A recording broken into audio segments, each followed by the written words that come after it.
I'm at a rest stop on a road trip across the country. I've been hearing music from this guy the entire time. You want to sing for us? This is the first time he's been silent all day.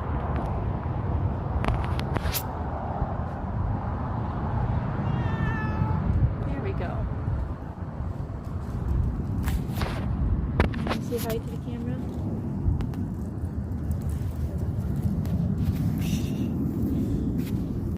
Yes, I decided to quit my job, move out of my house, load everything I owned into my car, and explore the country with my cat. Come along for my adventures. So first real stop is Moose Creamery. Maybe the best ice cream spot in Arizona. Probably not, but the best one in Yuma. I got a Girl Scout cookie Samoa ice cream, and Andy waited outside for me, very impatiently.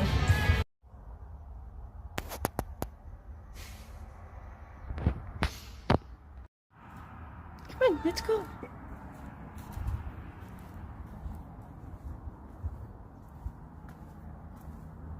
Andy, come here.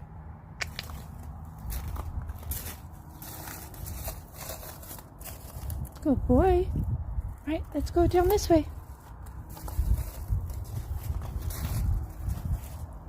Come on. You scared of the rocks? Touch the rocks. Andy, come on. Here. It's okay. You can touch the rocks. It's allowed. Come on. Good boy. Good boy.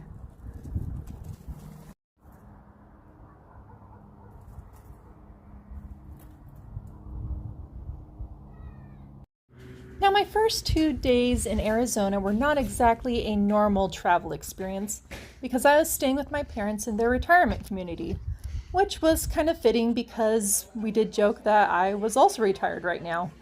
Coming from California, this might be my favorite part. And that it's gonna get better from here.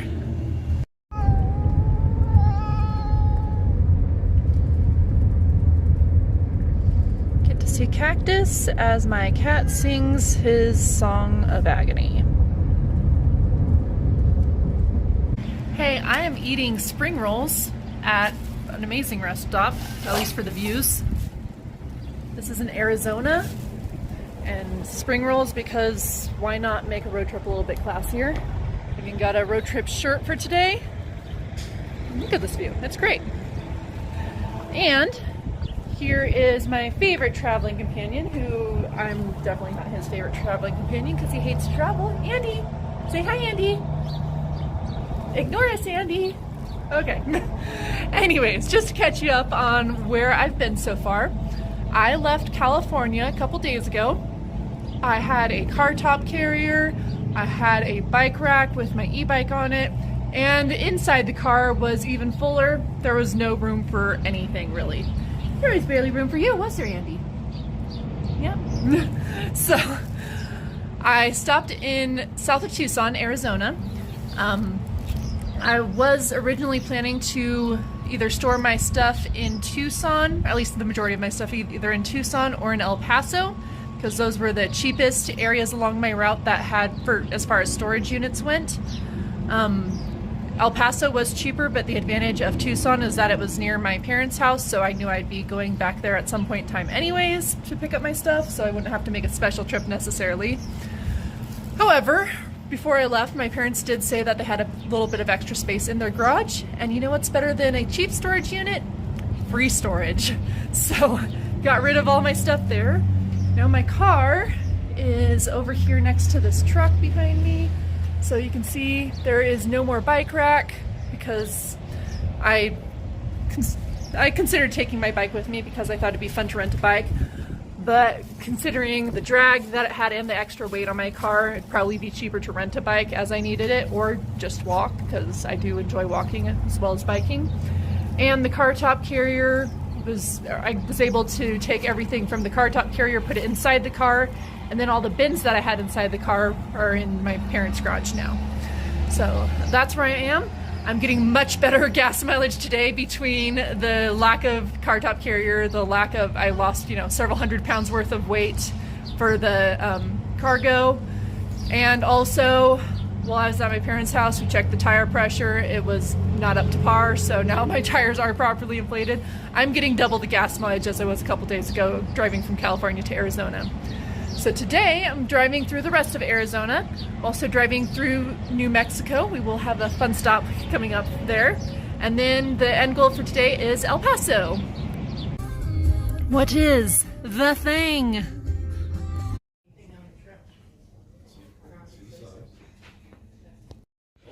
It's like an Arizona-themed Gravity Falls.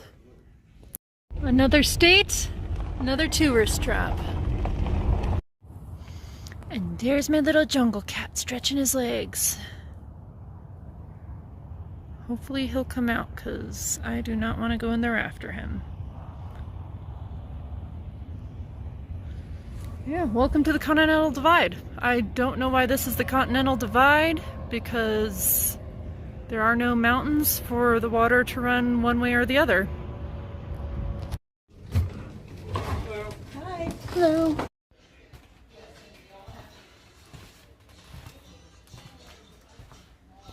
So apparently there are a ton of these tourist traps along the I-10 through Arizona and New Mexico. They're all owned by the same company, so they know that they're trying to get you. Thank you, Bolin. So Andy's in jail for trying to escape, but he does have an ice cream, and so do I. This is the Hatch Green Chili Sundae from Calichi's. So this thing actually is pretty good. Made with Hatch green chilies. I'm in Las Cruces right now. They're known for green chilies, so that's why they're famous for this sundae. Andy's not too happy with his ice cream cone. We're just not happy that we're here. He's not a good road trip buddy. When we got to El Paso, Andy finally got to do what he wanted to do, which was sleep on a bed in the hotel. Meanwhile, my friend and I went out to an indoor rock climbing place.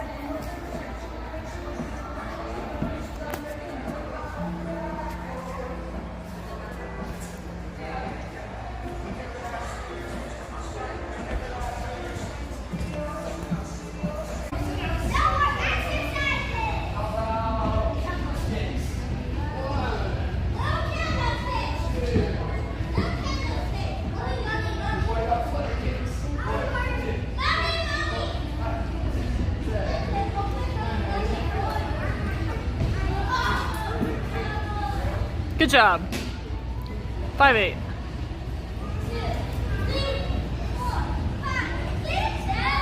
I finally get to record from inside my car because I don't have my passenger meowing his head off the entire time right now.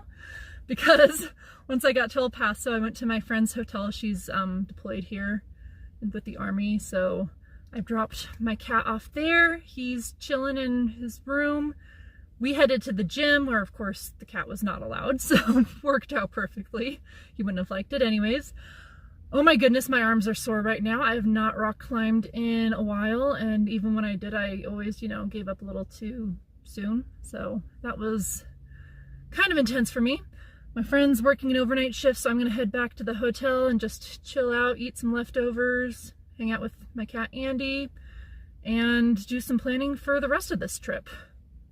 Also, bright and early tomorrow because we're on military time now and we've got an assignment at the base tomorrow. Stay tuned. I'm in my friend's hotel room for the night. Andy is actually kind of enjoying it. He was here while we were rock climbing, so he has more experience here than I do. He hasn't really cried or anything since we got here, so yeah. He seems so tortured, doesn't he?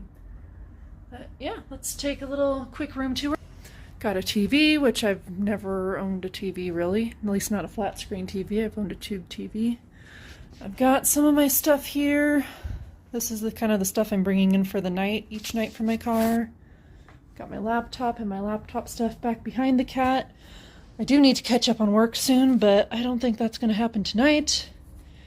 Andy's cat carrier. I got him a litter box while I was in Arizona because he is litter trained, but he always went outside. But obviously in a room like this, it's better for him to have a litter box. His food's over here. There's his ice cream that he didn't eat from Calichi's in New Mexico. Got my room key and my regular key, and his food scoop too. And then one thing I don't think I mentioned yet is Andy is not the only animal I'm traveling with. Are you, Andy? No, you're not. You're just, the one that is the loudest. Because I'm also traveling with my compost worms. They are somewhere in here. They're just, as long as they don't get too hot or too cold, they're pretty much fine, or too dry. So I've just been keeping their bin moist. I added some greens that my mom was cooking with yesterday. But yeah, I don't see any of them right now, but they've just been hanging out in the center console. So yeah, I'm traveling with like over 50 animals if you think about it that way. Just 2 different species. 3 if you count me. Good morning. So it is 6 a.m., which kind of feels like 5 a.m. being from California. But still, I'm eating pretty quickly. My friend worked a night shift, so it was just me and Andy in the hotel room last night. And then I have to get to the military base soon to meet up with my friend because she is getting a promotion. So that'll be exciting to see. President of the United States, acting upon the recommendation of the Secretary of the Army, has placed special trust and confidence in the patriotism, integrity, and abilities of First Lieutenant Smith. In view of these special qualities and her demonstrated potential to serve at the next higher grade, First Lieutenant Smith is promoted to the rank of Captain, United States Army, effective on the 12th day of November 2025 by order of the Secretary of the Army. So now she can come forward. Get off, put the ring on. Knock the air out of her. That's it. Got a handful of cat food, so it's a little hard to navigate, but it's also weird to carry a handful of cat food through a hotel. Andy, I'm home! How are you? Why do you look weird? Did you miss me? I got food for you. I keep forgetting Valentine's Day is in a few days. It's things like strawberry Paris Hilton waffles with heart sprinkles that remind me. Alright, so had breakfast, saw my friend get her promotion to captain, and now she is taking a nap. Andy's also taking a nap because, well, my friend worked the overnight shift. Andy's just a cat. So I headed out to the Border Patrol Museum, so we're going to check that out and see what's over here. And then next door there's an archaeology museum as well, so we'll get to see 2 museums in one morning.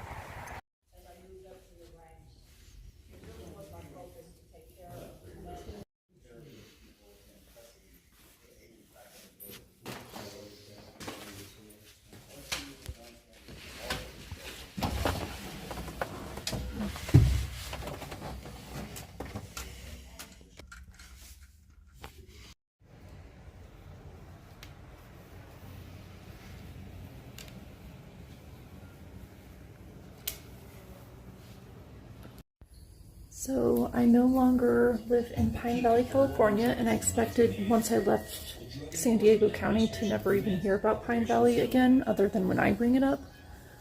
But I'm in El Paso right now at the Border Patrol Museum. Check this out. A picture taken at Pine Valley in 1937. Pretty crazy. I completed their scavenger hunt and got 2 stickers, which I am going to put on my trunks that happen to be in my car. But yeah, that was a pretty cool museum. Definitely recommend it. Learned a lot. Alright, there is the badge sticker on my trunk. Figure out where to put the canine one later. But yeah, this is the building for the Border Patrol Museum. And that is the building for the Archaeology Museum, so well, let's head over there. I think I'll drive.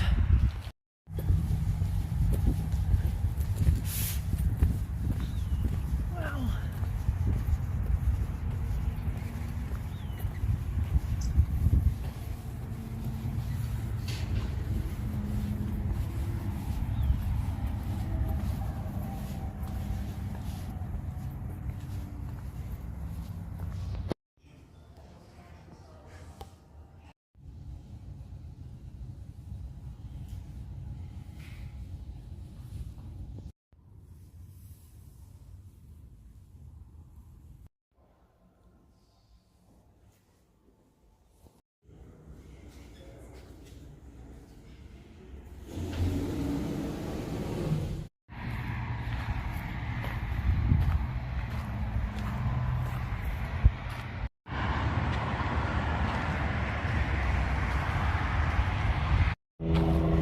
So the El Paso Museum of Archaeology has this cute garden with a bunch of native plants. I'm enjoying after going through the museum. Another one I definitely recommend. But now it is around lunchtime and I think I'm gonna get some authentic Mexican food since I'm so close to the border.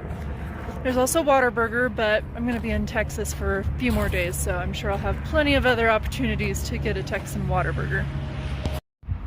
Okay, one interpretive trail before lunch.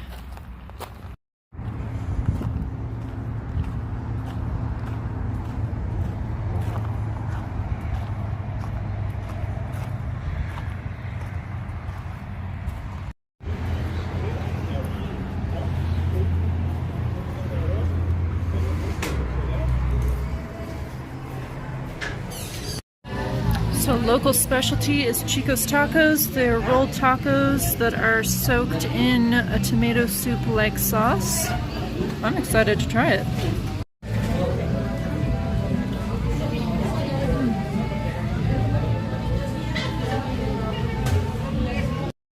And I guess once you eat the tacos, you get a cheesy, saucy soup. One of the things that surprised me when I arrived in El Paso today was just how big it is. It is a huge city. I knew it was a city, but I didn't think it was that big. I mean, why else would they say down in the West Texas town of El Paso, right? Anyway, let's go hiking. Hiking! Action video. Walking. All right, we made it up there.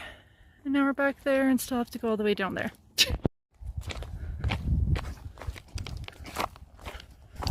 I'm back at the hotel. We have a little reception, so this is my dinner tonight. I'm just spending my evening drinking cocoa while Andy relaxes like he's been doing all day, watching a little TV, maybe do a little bit of work in a little bit. And this is breakfast. I added some nuts to the waffle batter before I made them, so they're a little more protein packed. And this should get me through today. So I got a couple goals for this morning. I'm headed to a national monument that I didn't even know existed. Thankfully, I have my National Parks Passport book, so I can add to the stamp collection I have. Let me show you one of the stamp pages I already have, if I can find them. I'm kind of limited in the areas I've been to, so this will be my first one from Texas. But yeah, you get stamps like these at all national parks and national monuments, places like that. And the reason that this is a national monument is because of how close it is to the Mexican border, so it has lots of Mexican cultural history. So my other goal is to walk across the border into my first time in Chihuahua, Mexico.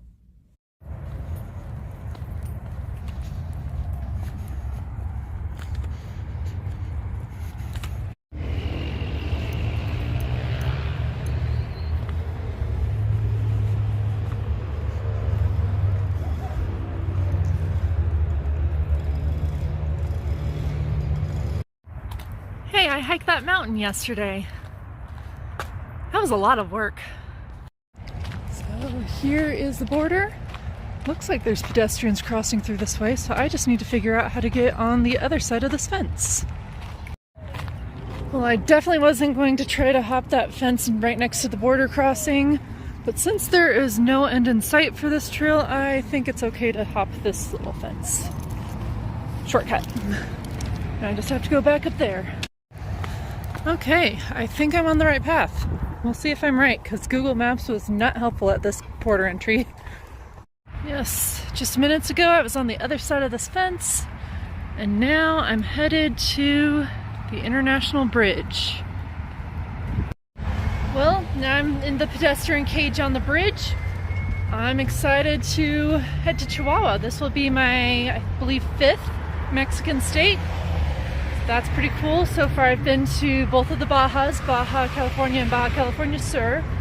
Been to Jalisco, and I've been to, what's the one that Mazatlan's in? Whatever state that is, because I've been to Mazatlan. And so now I've been to Chihuahua. I think the 6th Mexican state I'm going to eventually go to is Sonora, because my parents live relatively close to Sonora, and when I was visiting them a few days ago, I mentioned to my mom that she and I need to find a dentist across the border near her house, because when I lived near the Baja border, which was, like a week ago, I'd regularly go there for the dentist. I made a whole video about that if you want to check that out, and how you can save a lot of money by going to a Mexican dentist. But yeah, looks like I can see the wall right ahead of me, so I'm not technically in Mexico yet, but we are getting there. I also want to address an elephant in the room. I am wearing a shirt from a different Latin American country, as well as the hat from Nicaragua as well. So I mean, at least they match, but not for the country I'm in or going to. But I think that's kind of fun. I don't know, the other day was a Super Bowl 50 whatever, 2026 Super Bowl. And if you're watching this from the future, just a reminder that it was Bad Bunny doing the halftime show, and a lot of people got offended because he mentioned almost every country in the Americas. For some reason that offended people. I don't know, I think it's really cool to travel through the Americas. I've been through, obviously, United States, Mexico, Peru, Canada, where else? Nicaragua, Panama. So yeah, absolutely encourage travel. And speaking of which, I'm about to be on top of the Mexican-US border wall. Let's check it out. They purposely make it a little hard to see with 2 sets of chain link, but you can see the barbed wire as it comes into focus. There we go. Okay, so that is the border wall.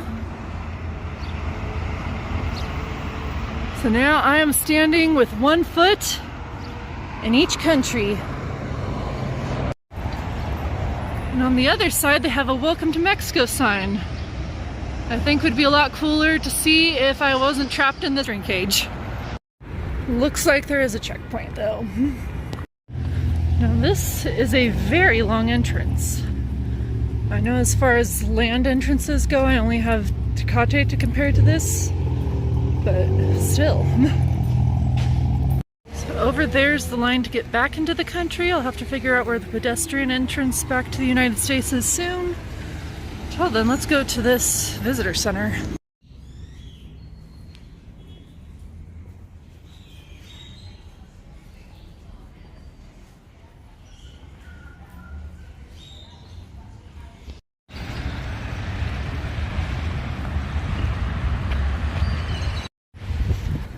Alright, I found a park.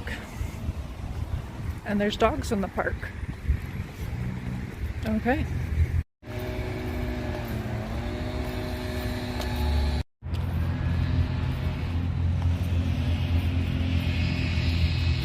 So these are all the United States of Mexico, which I think is pretty cool. Don't remember exactly how many there are, but quite a few. Not 50 like the United States, but still several. I've been to that one, I've been to that one. And on the other side of the state monuments is this monument to Benito Juarez, yeah, which the city is named after Benito Juarez, Ciudad Juarez. Sinaloa, that's the other Mexican state I've been to. So Sonora I have not been to yet, but probably the next one I'm going to. And I've been to Sinaloa. Good thing these are all in alphabetical order. This park is impressive. It's huge.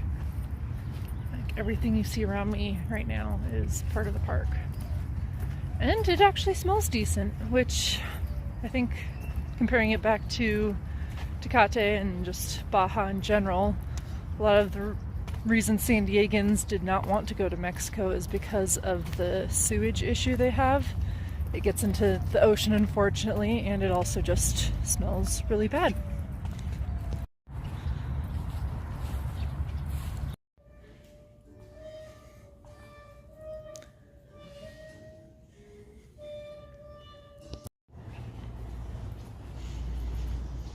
This museum is right in the middle of the Chamizal Park, and it's completely free, so definitely check it out here at Fern Juarez.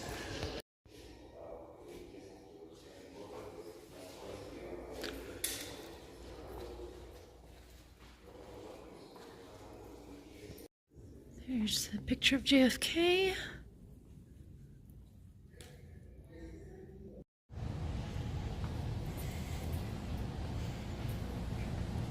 Well, I did enjoy that museum. Of course, you can't beat free. And we are going to go to that other free visitor center, the National Monument, over back in the United States.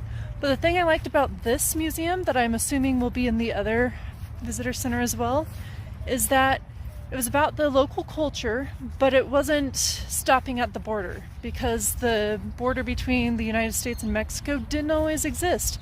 So the culture was across where we now have borders. But even as the borders were formed, they still had a lot of American history, like US history, in this museum, because the things that affected the United States obviously also affect Mexico in this close proximity, and vice versa as well. So yeah, whether you're Mexican American or maybe even from overseas, this is definitely a cool museum to visit. It is in this lovely park. So yeah, unfortunately I don't have too much time to spend in the city of Juarez. There's a lot more to see, but this park is massive and it would take a while just to walk into downtown from where I'm currently am. So I'm probably going to head back into El Paso soon unless we see something that we have to stop for. You want to see a Mexican pyramid? There you go. Looks like there's an aqueduct behind it too.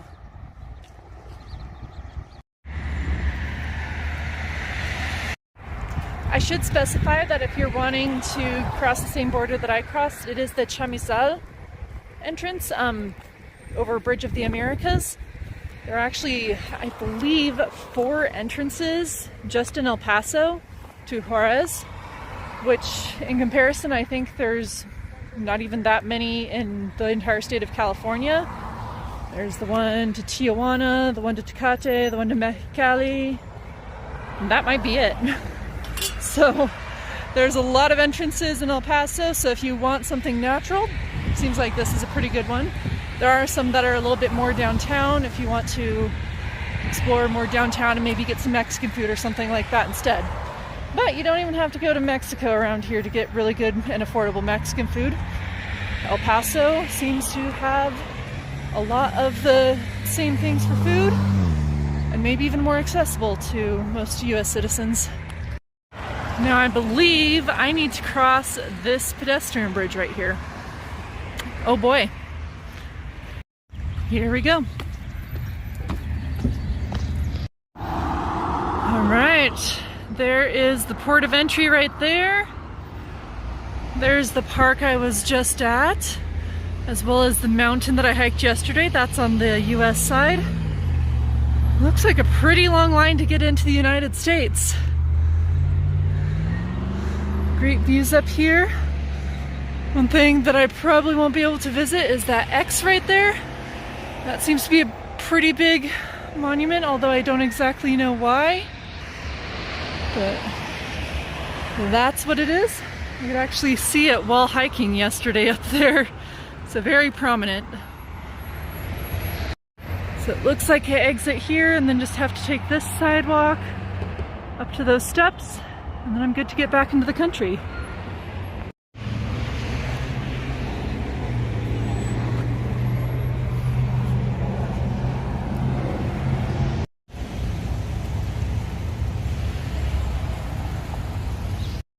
I guess if you want food or souvenirs, you can get them while waiting to cross the border. Here's the border. Looks, I'm going back in the pedestrian cage, except this time I not only have cars on one side of me, but semis on the other.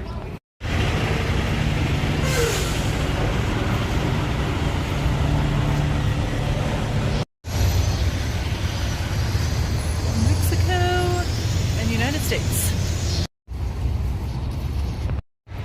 Oh my goodness. That took over half an hour to go through customs.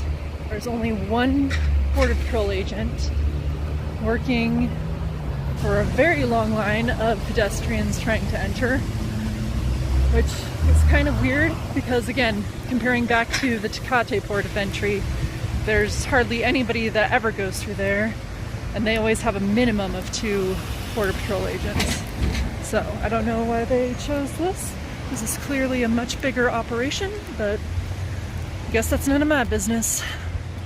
So now, just walking back to the park over this way.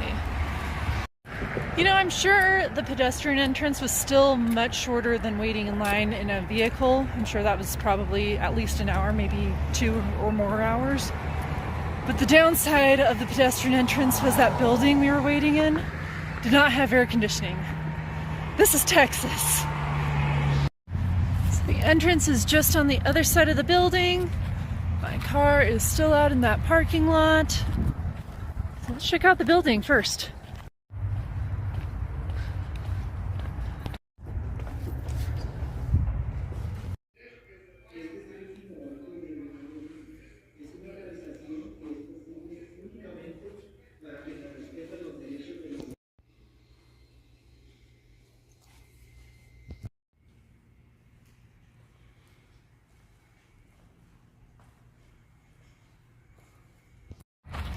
So overall, my review is that the museum I went to on the Mexican side of the border is better, but the advantage of this one on the US side is that it is entirely bilingual. The one on the Mexican side was mostly in Spanish. There were a few English translations for a few things, but I was able to understand a lot more due to this visitor center here on the US side. So let me show you something really cool that I learned in there. The reason they chose this area specifically for the Chamizal National Memorial is because this was not always the United States. Of course, I know back before the United States had Texas, it was obviously something more than that. But this was a disputed area between the United States and Mexico. So on this map I got, you can see that this whole area was disputed between the United States and Mexico. Up here at the top of this park is where the boundary line used to be, which is now commemorated with these pillars here. And for reference, today, United States, way over there.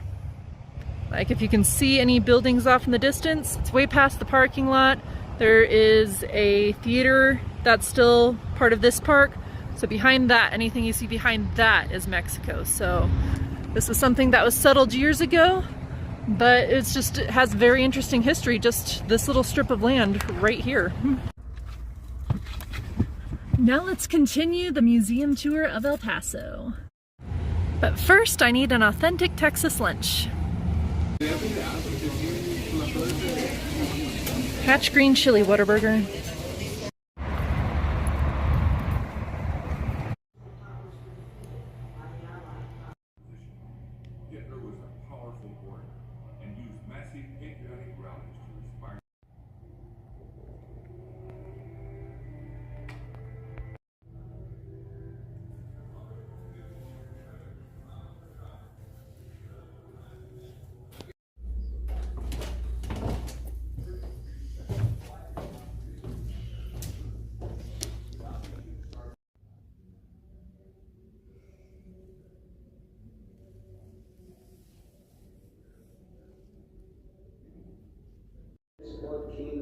could never get up in the morning. I overslept.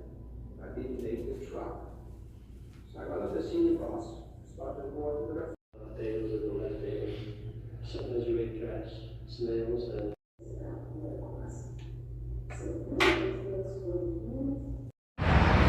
Okay, after all that heavy stuff, I'm going to talk about that in a second, but just a little fun break. Those are my apartments. But seriously, that was a great museum. I didn't take too much video just out of respect. They also asked for, you know, certain things that could be seen as disrespectful to not be done, like selfies or anything like that. So I highly encourage you to see the Holocaust Museum in El Paso. I believe it is the only bilingual English-Spanish Holocaust museum in the country, maybe even the world. I'm not entirely sure on that one. But yeah, so definitely check that one out. Very impactful. And now we are like a block away from another museum. Let's check that one out.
Well, that was another good museum. It was a little bit smaller than what I was expecting, but I did learn a lot about the history of this town I'm currently in. One of the things was every other place I went to this morning, I learned a lot about Mexican and Latino culture here. And then at the Holocaust Museum, I learned about the Jewish culture that is pretty small around here, but still prevalent. And in there, I learned about a bunch of different cultures. In addition to learning more about the Mexican and Latino history and the Spaniard history, there's a whole section on the Asian immigrants. There's a little bit about the Black residents. So this is a very multicultural city. So it's great to learn about all of that. And now, I'm not going to a museum next, but I am going to some place that is unique to El Paso, and I think will be really cool to see. Come check it out with me. So I am very glad I decided to spend 3 nights here in El Paso, just to see some more of the museums and things like that. But if you know me, you know that I haven't really been to a place unless I eat the ice cream that's there. Especially like local ice cream shops that have something unique about them. This one I don't know much about the flavors. It's usually unique flavors that I'm looking for. But this one sounds pretty cool. I just looked it up while I was at the museum using their free Wi-Fi. It's called Gozos. The pictures I saw looked great, so already sold. But the really cool thing about this ice cream shop is that it is run by people with developmental disabilities to help them gain life skills and job experience. So I think that'll be really cool to see how that works out.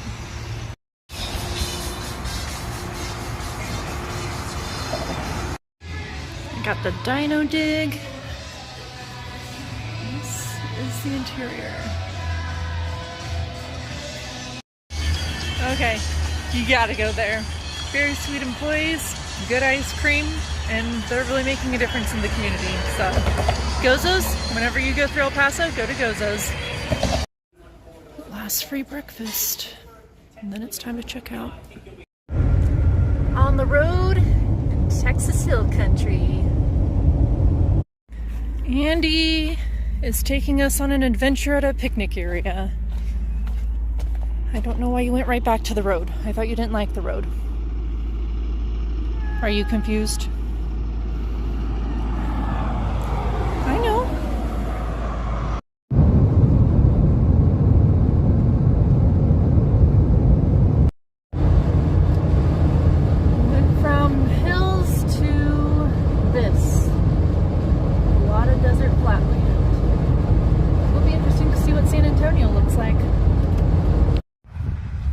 We are at a Love's, and not only is that an awesome gas price at $2.49, but they have a dog park that is empty right now. So Andy's just sitting here. Not really happy to be here, but more happy than he was in the car. Huh, boy. I also found this bird right across the street from the rest stop. Can you say hi? Hi there.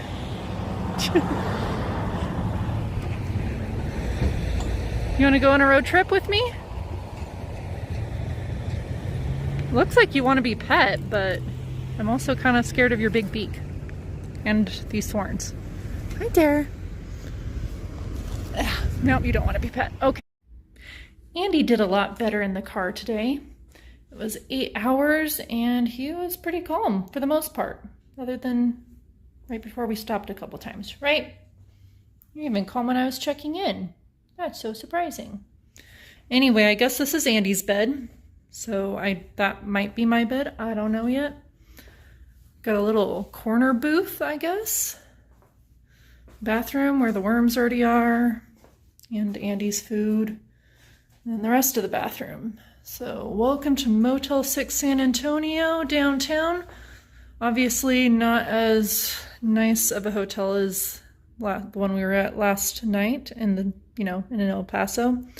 But the advantage is we are within walking distance of downtown. Do you want to go downtown to Andy? Or you're going to stay here and hold down the fort? Okay, I'm going to go then. So my goal for this evening is to get a San Antonio puffy taco. I'm going to get one down by the Riverwalk, so I'm also going to explore that a little bit, although I do have more time tomorrow to explore. I also have tickets for the Alamo tomorrow.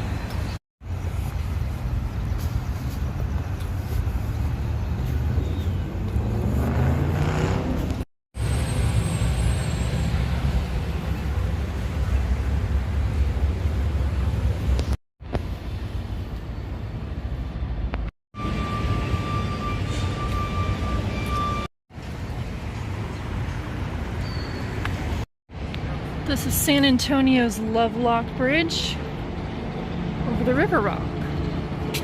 Got my puffy tacos. Ate all my chips while waiting. Yeah. Nice restaurant right on the Riverwalk.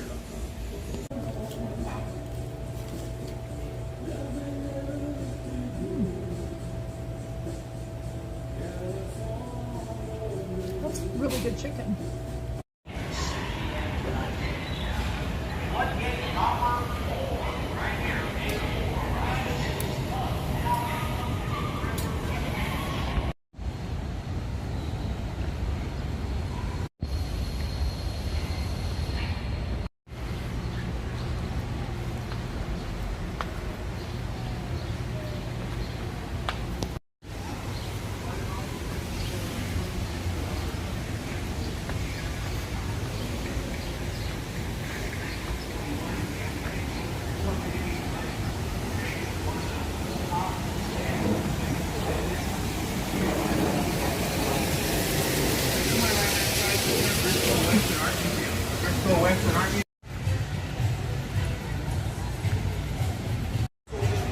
I've got Bristol grilled cheese, Proper, fish and chips.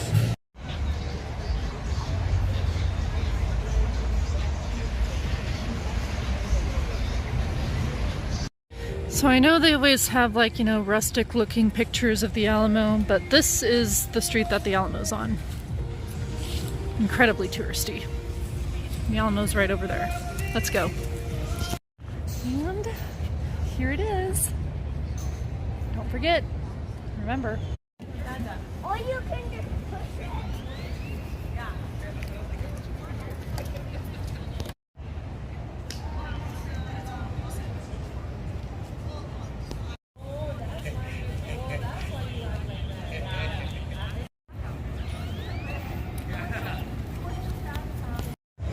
So I was just looking up ice cream places around here, and I'm extremely disappointed because there isn't a single place called Alamo a la mode.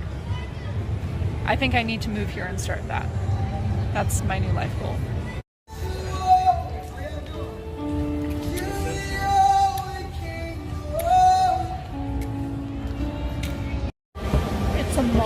back when malls were popular and still on steroids.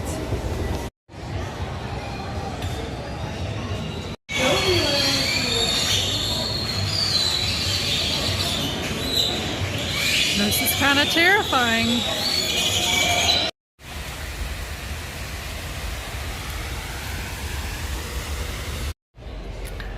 I like this bridge better.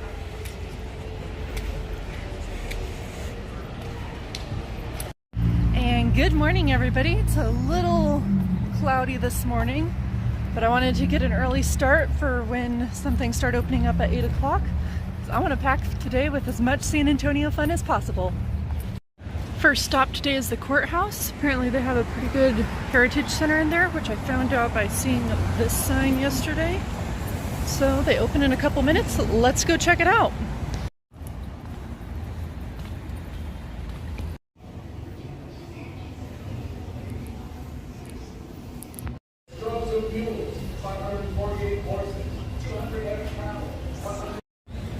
That was a decent one for being a free museum. Now we're gonna head to the Alamo, which is also free, and I expect that one to be even better. We're gonna take the Riverwalk again to get to the Alamo by way of this Lovelock Bridge. And now we're walking below the Lovelocks. My goodness, this is so much calmer of an area in the morning versus after dark. This place was packed and loud with lots of different music. Honestly, I kind of prefer it this way, where it's just joggers and people casually hanging out. Hey, guess what the official San Antonio bird is? Cranes! Got here a couple minutes before they open, so they're still doing some setup. Looks like some living history over there. I'm excited to go inside. This is the Alamo.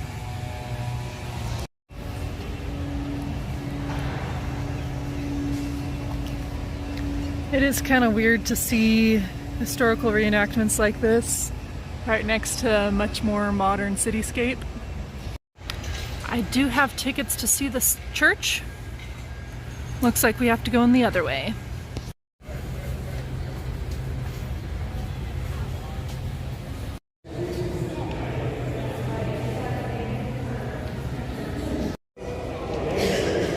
Six Flags.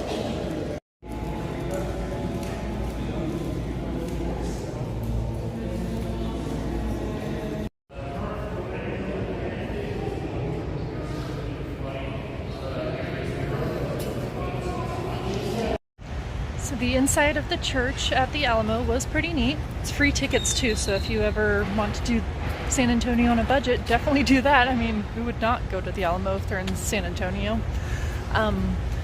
There were some information. There was a video that was kind of cool and interactive, but most of it was just informational signs. It went over the history of course, the battles that happened at the Alamo.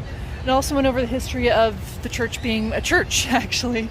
And it's something that I didn't realize it was only in like 25 years ago that they started noticing the frescoes on the walls. So they've been doing some restoration to make it, to discover what it used to look like and make it look like the original church.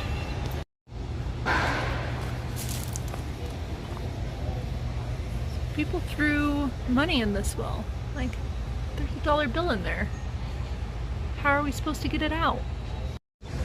Well, I'm very glad I got to see the Alamo. I spent a little over an hour there. I didn't do any of the paid attractions though, so if you're planning on any of those, then plan to spend a little bit more time.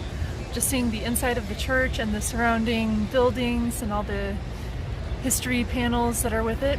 It's definitely a cool experience. Learn a lot. Honestly, I don't remember learning about the Alamo at all in school.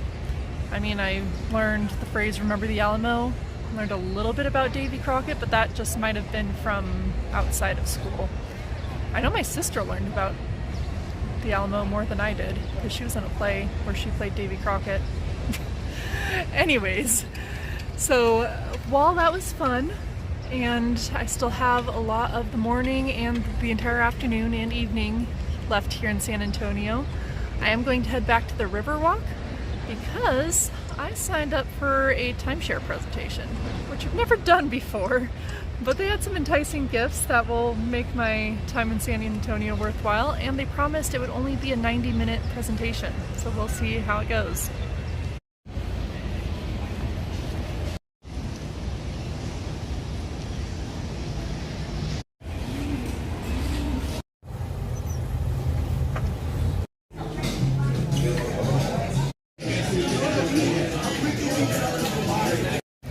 Alright, that is over now. Getting rid of this. And now I'm going to use the gift cards that I got and enjoy San Antonio to the fullest.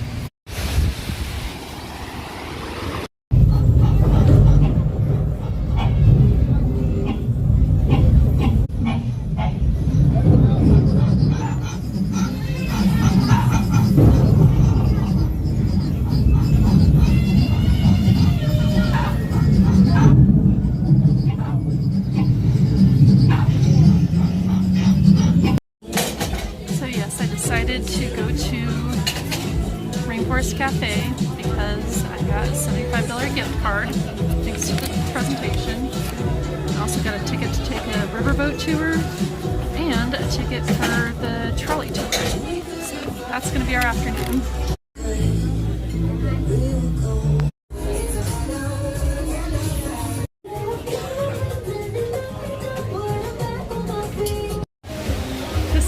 Multi-story Rainforest Cafe, fun fact.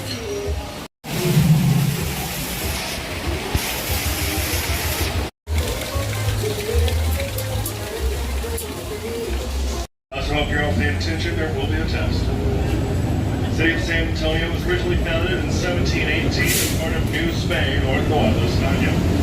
Spain built a series of what they call missions all over the area that would become Mexico and Texas. These missions were big church forces in charge of the Texian army soldiers, trained soldiers at the Alamo. Real quick on your left, you'll also see Hopscotch, which is the interactive art gallery here. I don't want to spoil too much of what you'll see, but it's very good for the Pearl. The Pearl is a on your left, and St. Sophia's Greek Orthodox on your right. This is the Japanese tea garden. It's reminding me a lot of the Balboa Park Japanese garden in San Diego.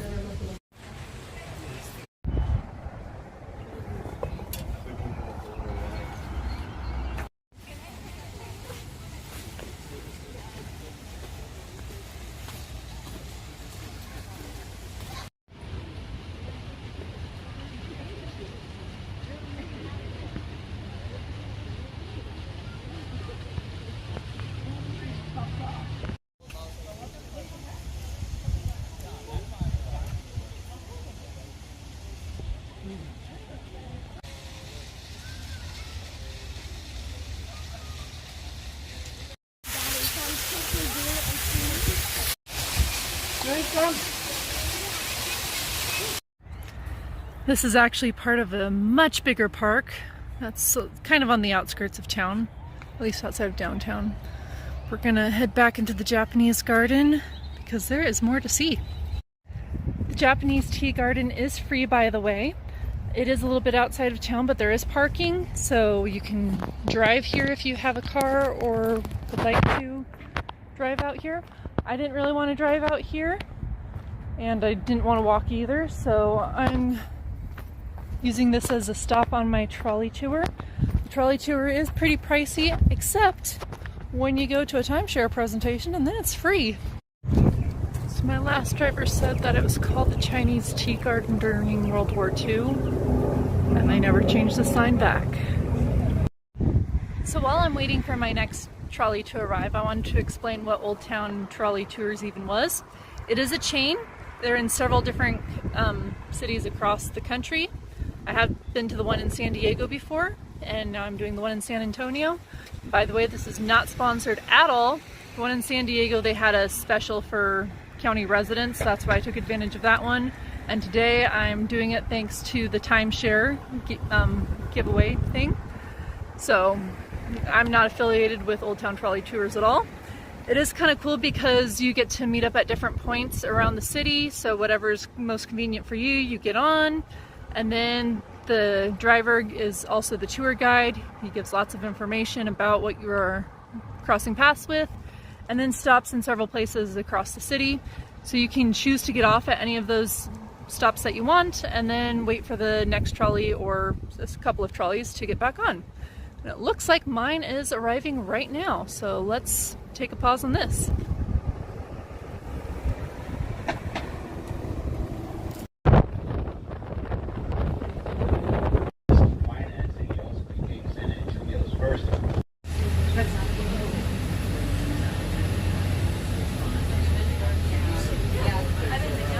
This is the botanical garden. I'm just passing through.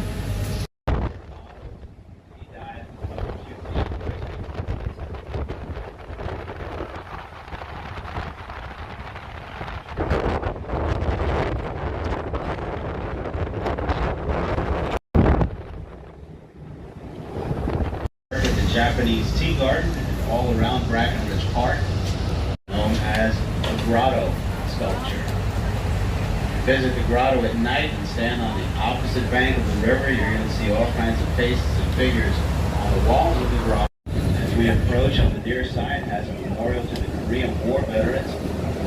On the far side, after the Johnsons were married at St. Mark's, they took a walk across Travis Park on the right-hand side.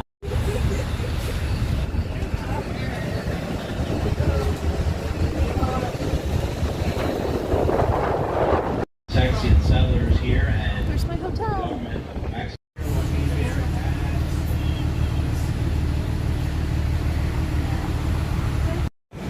So I enjoyed my trolley tour. There were a few downsides, of course. One of the first downsides I noticed was I really liked the first guide I had on my first trolley, but I really wanted to go to the Japanese tea garden, which meant that I wouldn't be able to see or hear from the first guide anymore.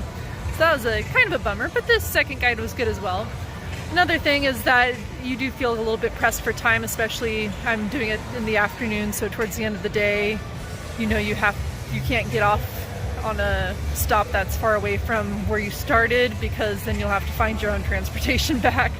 So maybe some people would be okay with that, but I mean, I paid for this as a form of transportation. Well, I didn't pay for it, but I used it as a form of transportation instead of paying for transportation. But now we're going to do a different type of transportation. We are going to take the river boats. They are right over there. I can point. To us by Portugal for the Hemisphere World Fair in 1968, and we placed him there. Fish in the San Antonio River, but it's catch and release for 13 of those 14 different types of fish. Now over here to our right-hand side, where I'm pointing at is the church. Move forward to our right-hand side at street level. We're going to see an orange sculpture come into view. There it is right there. That is a torch of friendship. It represents the friendship from Mexico to America. Now, people say we don't get along. Yes, we do. Let me explain it to you. You say they get taxed. People have been going to those churches for 50, 60, 70 years.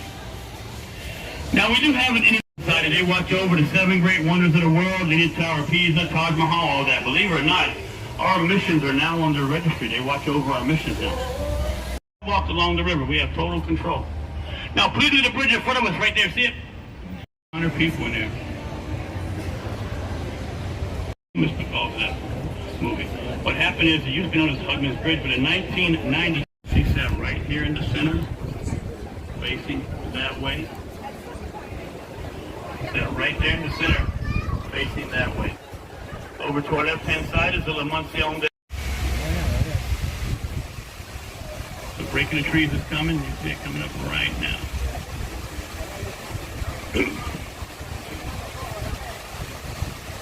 There we go, coming into view. Great photo right there. You get the trees and the Tower of the Americas. Well, that was fun, but now I have to use my legs again and walk back to my, I guess, I'll get dinner and then go to my hotel. How about that? It was 5.5 years between my first Whataburger and my second, so we're not gonna let that happen again. Unless this is the line, then maybe we will. I didn't know this existed until the trolley tour took us by it, and it's right next to my hotel.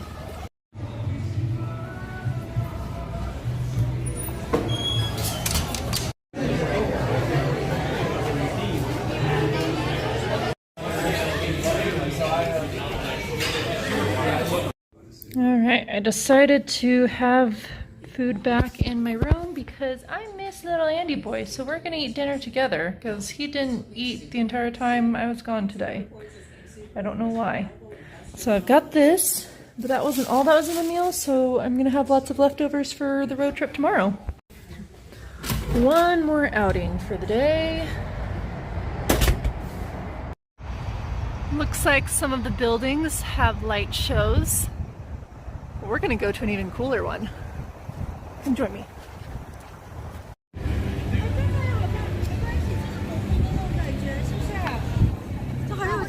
This is what the church looks like right now. Let's see what it looks like in a few minutes.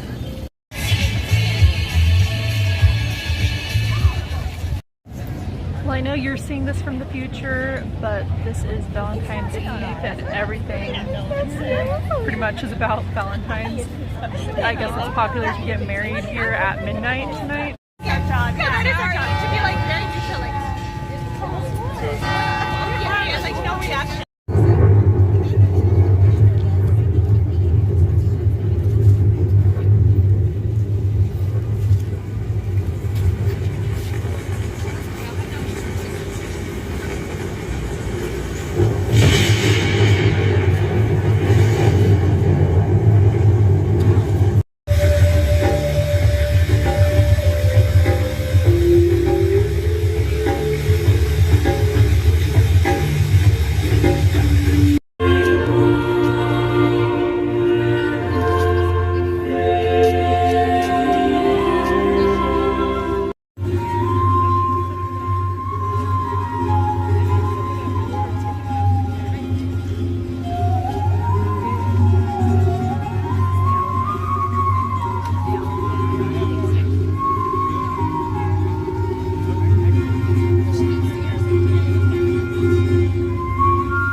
A half-hour episode of a fever dream of all the history and culture of San Antonio. Now I'm gonna head back home for real. Well, back to the motel. So it turns out that San Antonio is a pretty affordable trip. I did it on an incredibly low budget. I think it was even a $0 budget if you don't count the cost of getting here. It's because I went to that timeshare presentation. That covered the cost of the trolley tour and the riverboat tour, and they also gave me a $75 gift card to use for whatever I wanted, so that more than covered the cost of the 3 sit-down dinners I bought here. What else? The Alamo was free. There were some paid attractions, but the main attractions were free, and I didn't really have a desire to go see the paid attractions.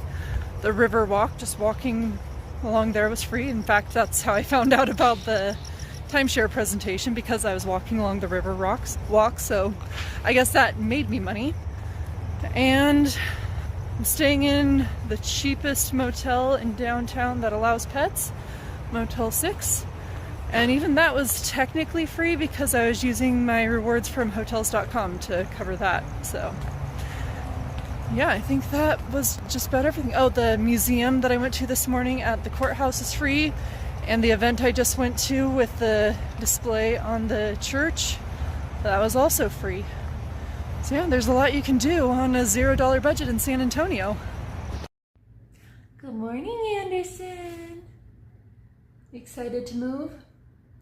I wasn't a big fan of this room, I think because it was noisier. Our last hotel we stayed at in El Paso was a Hampton, so it did have thicker walls than a Motel 6. And it was a little bit bougier, and I guess he's a bougie cat. Aren't you? Anyways, I am checking out this morning. I'm just gonna go on a quick walk. Oh, don't tell Andy that we're checking out this morning because that means we're back on the CAR. I don't think you heard.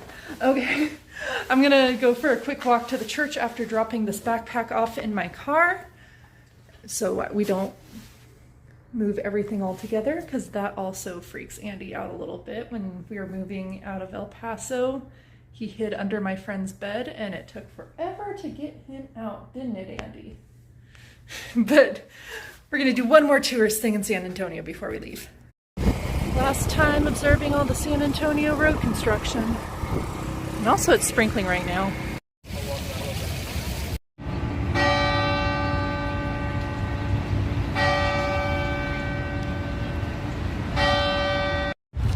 So I've seen this church several times from the outside on this trip in the past couple days, especially last night when we had the projections on it. But now let's see what it looks like inside.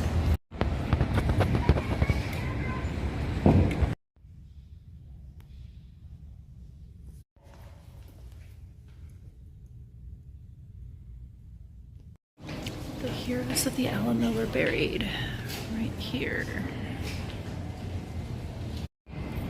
Well, that was fun. I'm glad I got to see inside a church. I usually do like to see inside churches while I travel because it usually is free, first off, and it gives a lot of insight and history.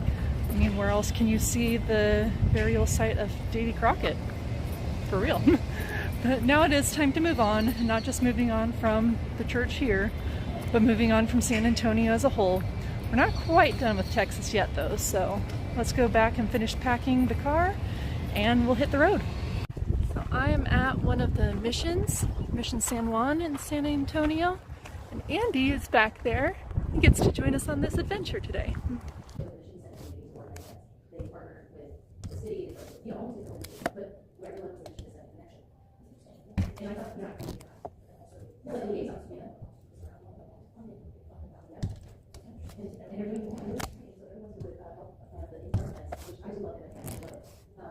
So my boss, before he retired, that was her position when I came here, so that's why I know about it. And like our division, so the chief of certification, he's no longer here, like PT.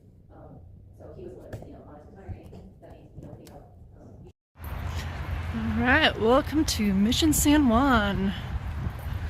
So we're gonna explore the grounds, maybe let Andy out for a little bit. He's allowed on a leash here, but he's not allowed inside the building, so I probably won't go inside the mission unless it's quiet over there, and I might leave him outside for a few seconds, like I did for the visitor center. Roof cactus, that's a first. They seem to have a lot of these ovens lining the border wall. Like we just walked along that line and there's another. Standing in the doorway, so I technically don't have a pet inside, and I also technically am not leaving him unattended.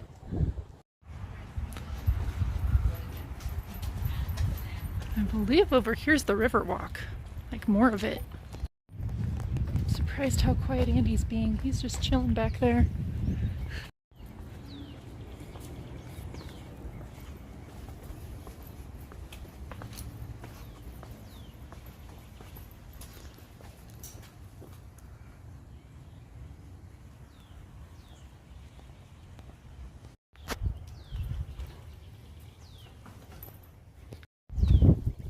It's kind of cool that this morning we got to see an active church, and now I get to see one of the original churches of the area.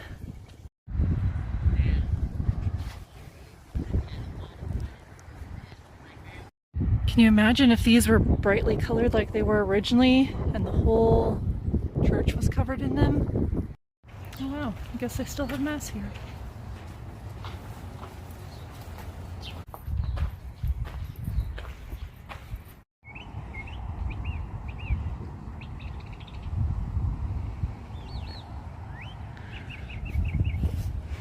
Oh, sorry.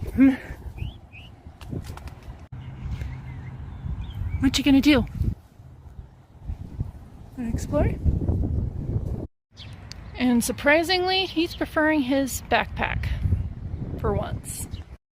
Well, that was a fun stop to start off a road trip day. Andy made a few friends along the way, like the people back there, and then another family. So he's definitely a conversation piece when he's being carried around back here. Want to say hi, Andy? No, you don't. Okay. Anyways, we're actually going to hit the road now and leave the San Antonio area altogether. We've got one tourist stop along the way that Andy's also going to join me for. I'm glad he's feeling happy right now, or at least, you know, not complaining, because he's going to join me for the next stop. Going through Austin right now, terrible traffic.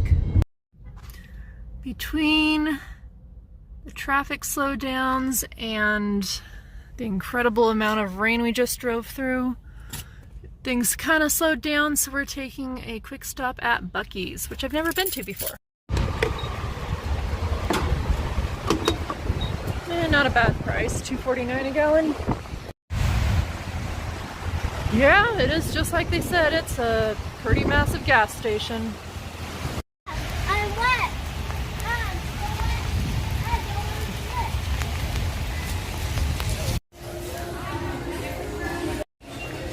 I don't know what I'm getting. I am hungry. Let's see. This is the whole grocery store. Yeah, they're right about the restrooms too. You better believe I'm going to get a picture with the mascot. I'm realizing I've never even seen videos or pictures of what the inside of Buc-ee's looks like. I think I'm just going to go with the beaver chips. But there's way too much more to explore. Well, that was overstimulating. Alright, we made it to our next stop. Can you guess what it is from here? I'm in Waco, Texas, walking through a little of, I guess, downtown area. I'm not sure. It's definitely a popular area. So if you haven't figured it out yet, it's okay. I probably wouldn't have either, because I have never seen Fixer Upper or anything by Chip and Joanna Gaines. I'm at Magnolia Market.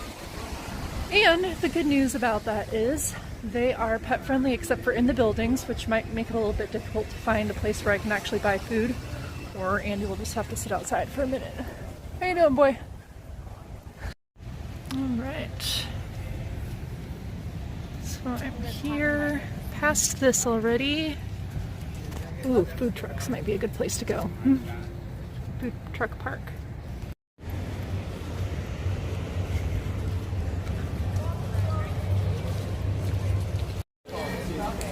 Snowballs, lemonade, coffee and cupcakes. We also have window service mini donuts, which is great because you can order that while still holding a cat. It looks like the coffee shop also has an outdoor window, but the outdoor window's closed. Too bad, because it looks like it's the only place that has like lunch food. Oh good, I just found more food trucks.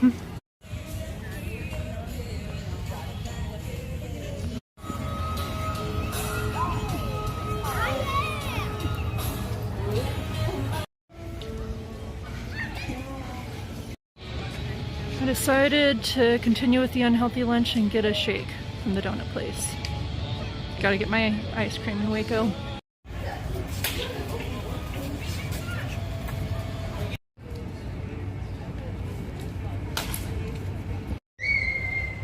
Cheers. Andy's not exactly happy here, but he's not complaining. Huh? Kitty kitty. Can I get in your face? Hi. Hi, cutie.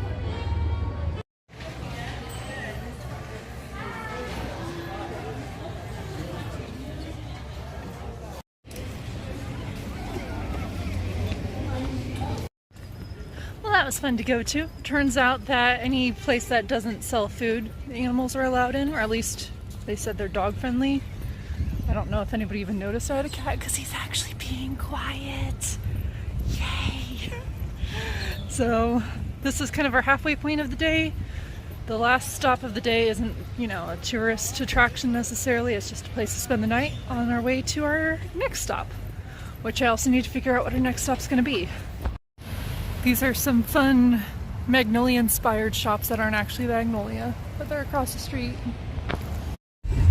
Just wanted to point out that 5 minutes after I left Magnolia, the rain started pouring down again. So I'm very glad for the traffic delays that got us there right when we were supposed to be. Enjoyed a rain-free experience. And now join me for a tour of tonight's room. It's also a Motel 6, but this time it's a king bed instead of 2 queens. Andy has, you know, already taken over it, haven't you? I actually put his blankie in tonight because I forgot to bring it out the past few times. I haven't brought it out since Arizona, actually, so might be a little bit more comfort to him, although he is adjusting to traveling pretty well, aren't you, boy? Yeah. A couple other things I'm doing to help him adjust to new rooms each night or every couple nights. Trying to put things in similar locations. So last night the food and water were against this wall next to the TV, so they are again. Alarms, however, don't really need to adjust, so I moved them over here because we have the shelf now. With this one, they have a microwave and fridge, which I didn't have in the last one, which I'm kind of jealous about because that would have been beneficial. I also put the litter box under the sink, just like I did in the last one. I don't like this because, I don't know if you can tell in the video, but these boards are warped and coming up. Bathroom, my stuff. Probably won't bring in the full suitcase of clothes tonight.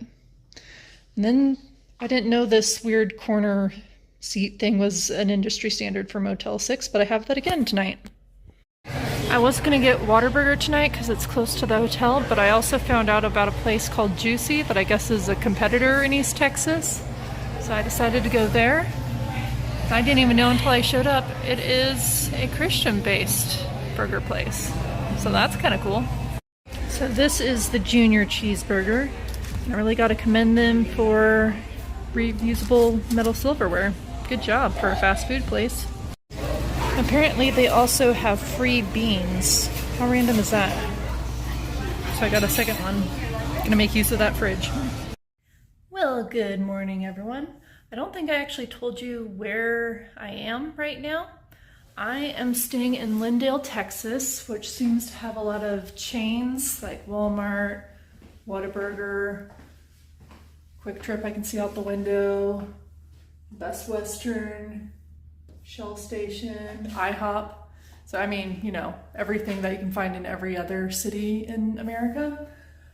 It is a suburb of Tyler, Texas, which I think is basically just a suburb of the DFW area. I purposely went here to avoid going through DFW traffic.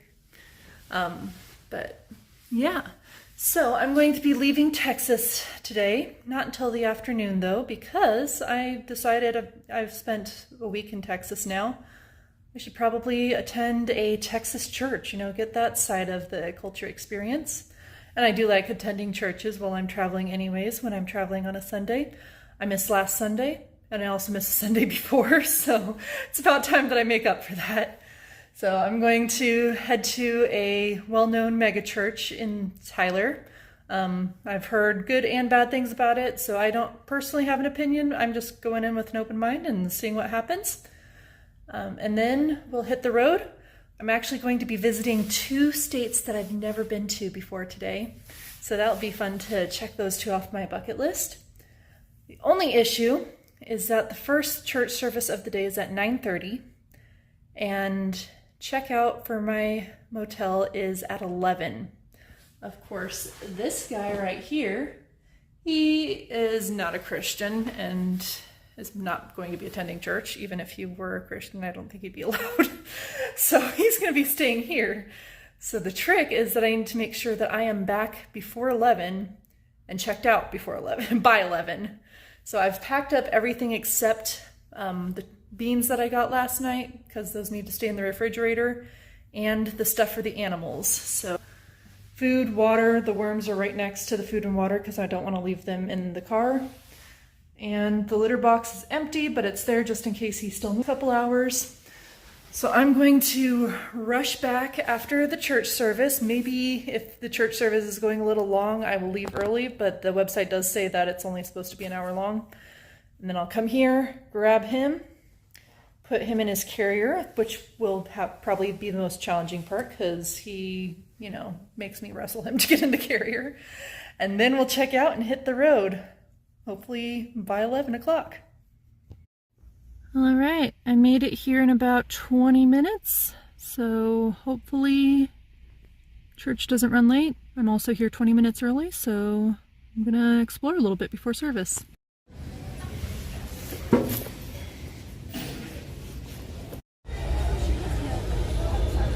Something that most likely we have even studied before. And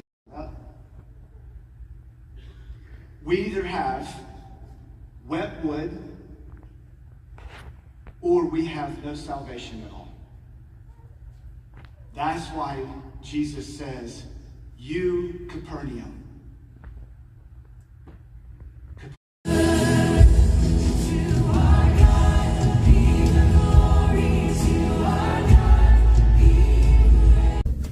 Right.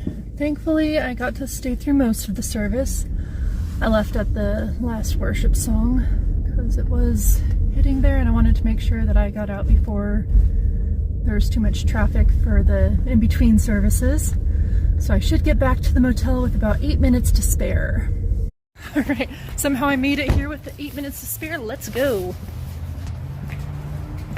Okay, Andy, I see you trying to hide, but this has to happen. And I've successfully imprisoned my cat. All right, I handed the key in and still had 4 minutes to spare, which means I did all the packing up of my car in 4 minutes.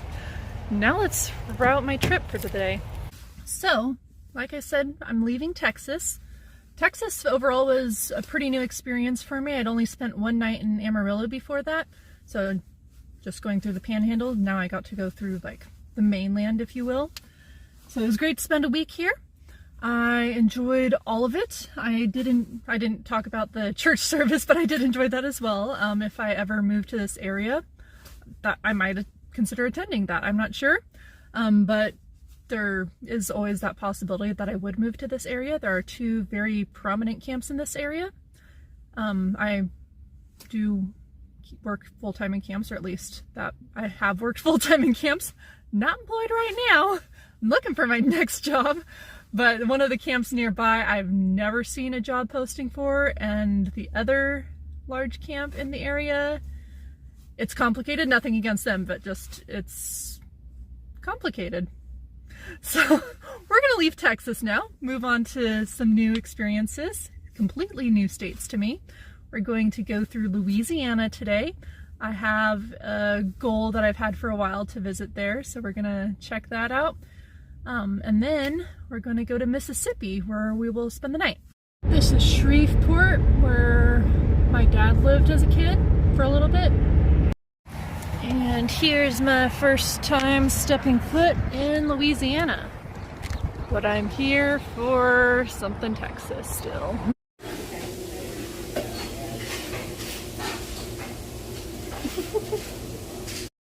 It's a little windy here in Shreveport, but that was my time in Shreveport. I got a Whataburger Jr., haven't had that before. I'm glad I got the Green Hatch chili when I did. Head northeast. That might be Then turn right. West Texas special. I don't know, but it wasn't on the menu today. I'm going to continue driving not too far to our next stop. I started a tradition 12 years ago on my first road trip. The night before I started the road trip, which was actually a moving road trip just like this one, I bought this audiobook and listened to it in the car on the way there, I think multiple times. And now I'm actually here.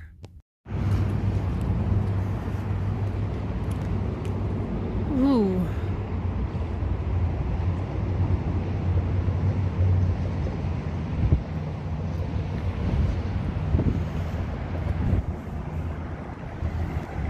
See what the camper has. I think I recognize this from the show. It says it's from 1975. This vintage camper played a pivotal role on the set of The Blind. After wrecking his truck and temporarily separating from Kay, lived in a camper similar to this. Okay, it's not the same one. Alright, cool. There's the warehouse itself. Now, I knew it wasn't going to be open on Sundays, so I was actually trying to adjust my trip so I could visit on a non-Sunday, but then I found out that there was an ice storm a few weeks ago that kind of ruined the warehouse, so they're not open for business at all right now, unfortunately. But I thought I might as well just stop by and take some pictures. That's a little scary right there. Almost as scary as that alligator. Alright, which one am I gonna be? I think this is Jace. I'll be Jace.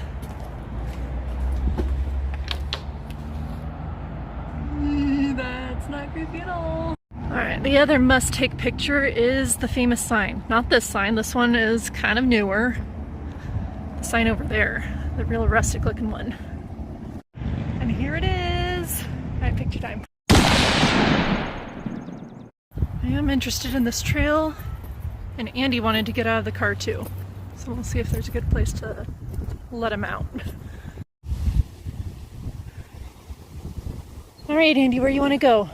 You want to go back to the warehouse? You want to go off the trail? Okay. Go wherever you want to go. This is our stop for the day. I bet all these downed limbs were from the ice storm too. They don't get much ice in these parts, so when they do, oh my goodness. Look at that. The trail's completely blocked up here. So I guess we'll be turning around. That only makes sense. It is swampy though, so we know we're in Louisiana. The deal was made over at Drink one night in Vegas. Federal had a new technology called Flight Stopper. Alright, looks like we're crossing the Mississippi into Mississippi. The bridge looks kind of cool.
Say hi, Andy.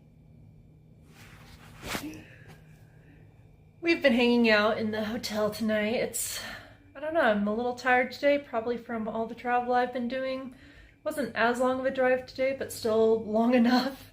So it's good to have a night to relax. I will explore a little bit of Jackson, Mississippi tomorrow before hitting the road. I've got a really fun drive planned on my way to Tennessee. But just today alone, I traveled through 3 different states, which brings the grand total of states visited so far on this road trip to 6. So I think a night off would be great at this point in time. Thanks, guys. See you tomorrow. Good morning, everyone. We did have a smaller room last night, just a queen bed, and the whole footprint of the room was smaller.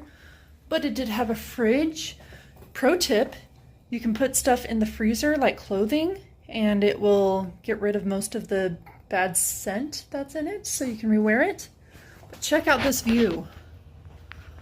Oh yeah, the Home Depot. And there's supposed to be a Target somewhere over there as well, so I'm gonna head over there to grab something for breakfast or maybe snacks for the road. There's our Target on multiple levels. I thought that was expensive, but they're probably more expensive made fresh when we saw them yesterday. Now that was 2 days ago, wasn't it? Time flies when you're having fun.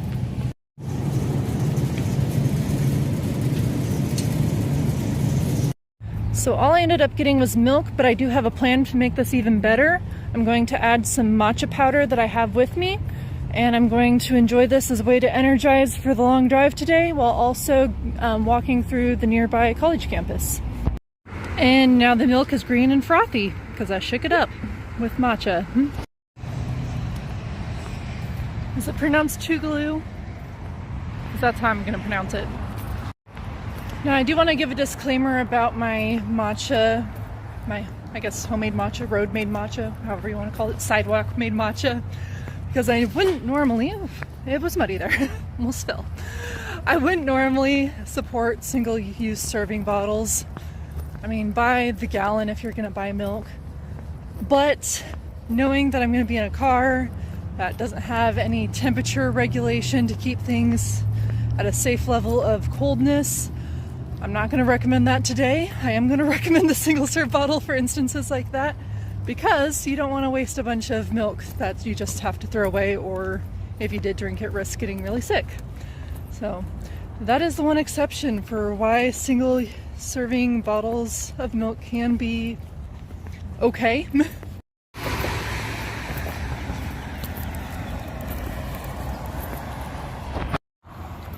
So apparently this is a closed college campus, which is kind of unusual. So I'm not going to go inside or even try to go inside the gate. But this is a very historically significant college, especially in terms of the civil rights movement. Martin Luther King spoke here, as well as a few other prominent figures of the time. So there it is.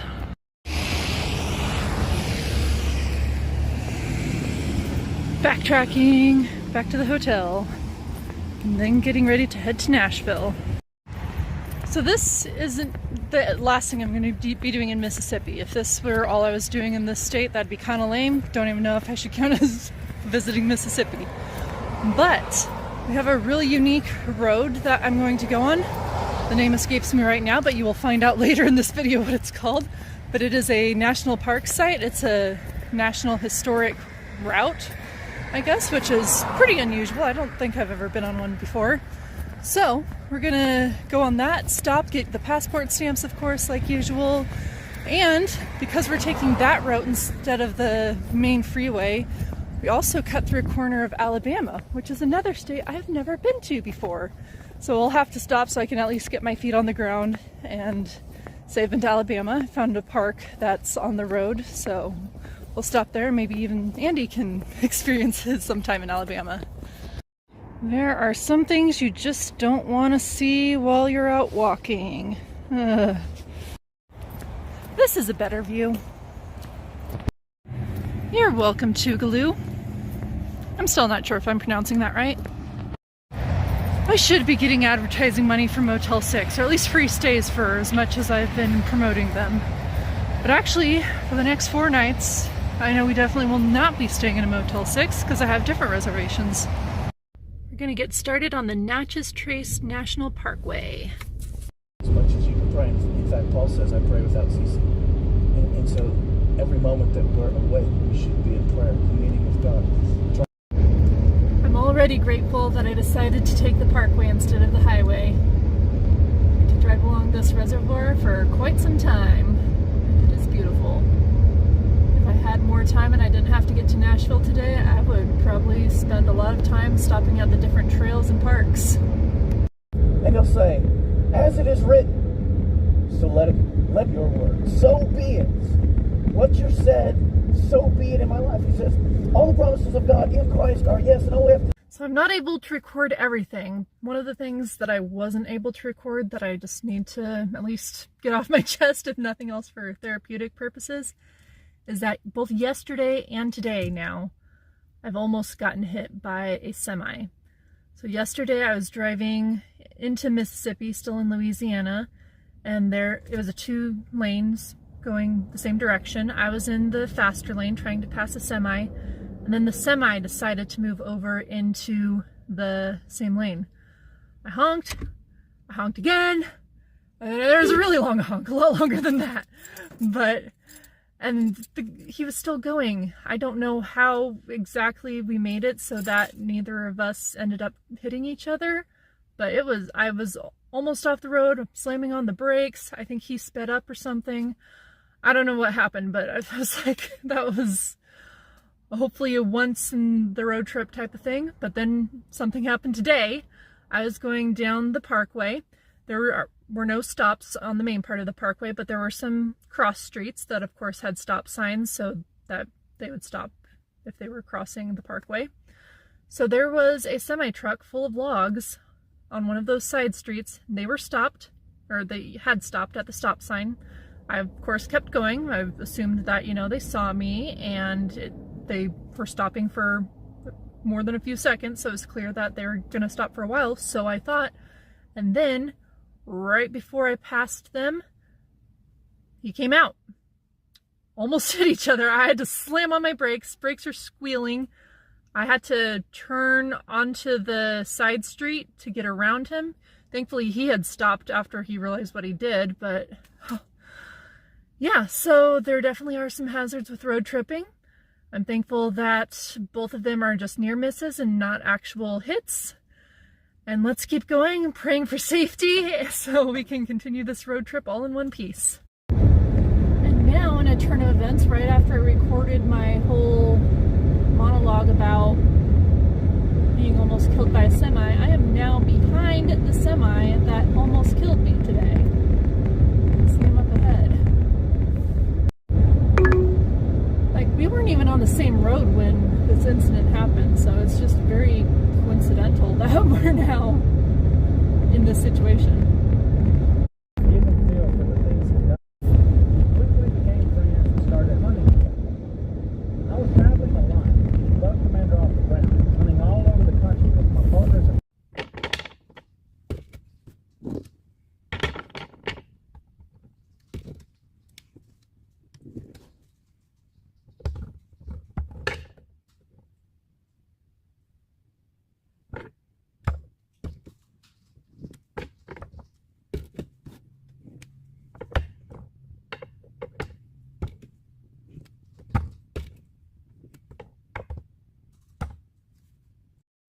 Here's the visitor center.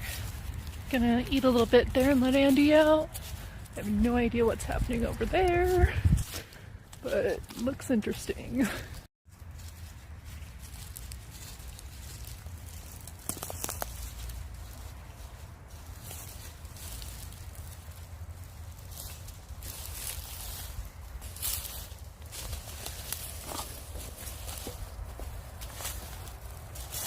He has a love-hate relationship with our brakes like this because he gets out of his backpack, but he has to wear the harness and leash in exchange. So we started here in Jackson. We did take a little bit of time detouring to get gas, but we are going to end at Nashville. Right now, we're at about the halfway point. He kept on tangling himself up in the harness, so I let him go. Don't tell the park rangers. It's just for a minute.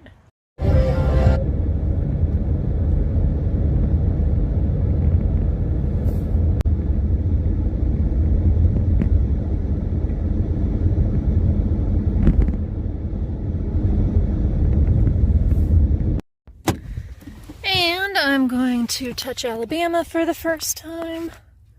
I think it's a worthy view. So this is the Tennessee River, but it is Alabama on both sides of the river. And I just realized I think this is Andy's 6th state. I don't know how many states it is for me, but more than 6. But Andy has probably been to more states than most people have. Can you find Andy? There he is. It's a good thing he has his reflectors on him. And he's playing hide and seek again. Oh, and he hit his paw, so it's even harder to find him now. While I'm waiting for Andy to come out of hiding so we can move along with this road trip, but no rush. I'm actually trying to avoid rush hour in Nashville, so a little bit of time here is no big deal at all. But I did just want to say that this Natchez Trace Parkway, I had no idea what it was going into it, didn't even find out that it existed until yesterday, and I'm really impressed. If I had more time, I would be doing a lot more slow travel on this route, stopping at a lot of the trails, I don't know if Andy would like that. He just came out of his hiding hole and is going somewhere else, but it's great. It has forest, meadows, grass fields, some slightly more populated areas, but mostly just very remote areas that have very picturesque views, lots of water features and things like that. Is there such thing as a pineapple fish? Okay, since I last talked to you, Andy went back under that tree that I cannot reach him at. He's been under there for over an hour.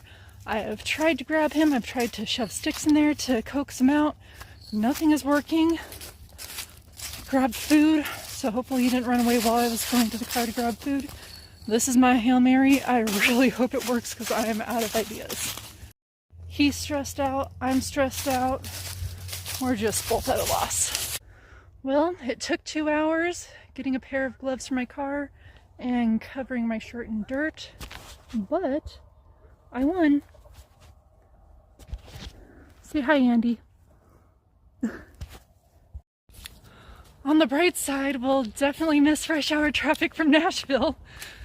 I'll just be a little hangry by the time we show up, I'm sure.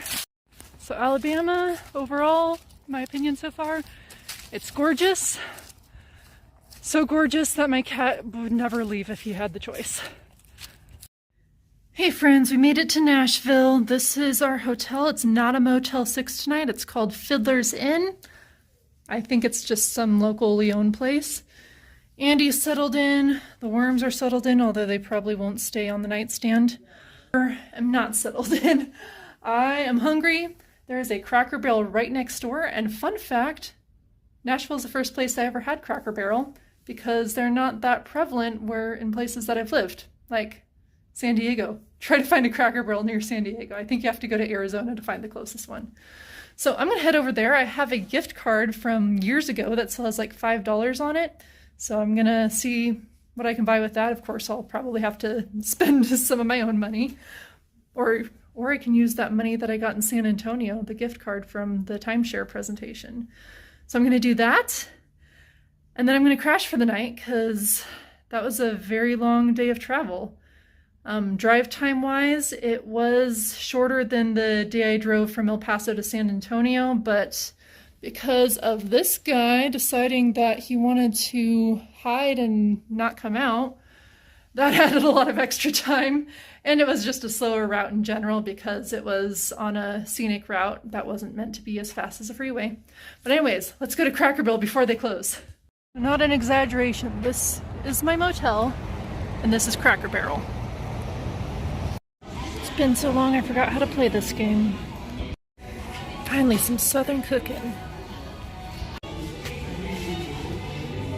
I boxed up the sides. Hey everyone, back in the hotel room. I'm gonna call it a night. I took the leftovers from Cracker Barrel and put them in my mini fridge in the room since we're here for a few days. I'm gonna try to avoid spending too much money on food. There is at least one other place that I want to go to, maybe 2 or 3 restaurants, but the goal is probably just one meal out a day, and then otherwise I can eat leftovers or see if I can get some freebies at the conference I'm going to. We'll see what happens, but I am tired. It's been a very long day, stressful in some points. I mean, almost got hit by a semi-truck, or I would have been the one hitting the semi-truck because it pulled out in front of me, but yeah, almost got hit by a semi-truck, and then Andy decided that he did not want to travel anymore. We are working on that though. I mean, I think he'll enjoy the next few days since we won't have to be in the car at all, and he'll get used to this room. And then after this, I don't have hard set plans. I don't have a goal of anywhere specific I need to go by a certain time. So after that, we'll probably slow down travel a little bit more, which he'll also enjoy. I'm still very dirty from the rescue of Andy in Alabama. So I'm going to take a shower, clean off, and hit the hay. It's going to be a busy few days coming up, so I want to be ready for that, as I'm also going to see some of my friends that I haven't seen since I was in Israel a few months ago, so that will be exciting. So I will see you later. Good morning, everybody. I'm headed to Opryland right now for the NRB convention. NRB stands for National Religious Broadcasters. It's basically a conference for Christian communicators. So yeah, let me tell you more about it. So I got an expo only pass so I can go to the floor and get lots of, you know, connections and hopefully freebies, which is why I brought lots of reusable bags. There's also a lot of movie screenings. That's the main thing I'm going to be doing this morning, is just heading from one movie screening to the next. It's all Christian media, so it'll be interesting to see the quality and the message, both.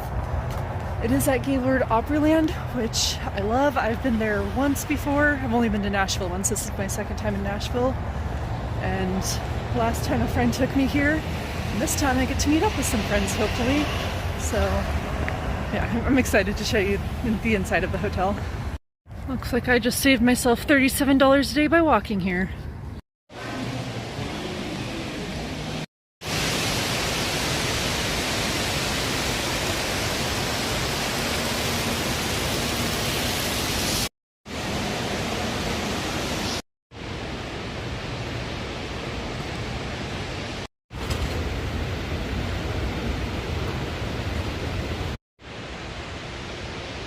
I got my badge and it's time to head to the movies.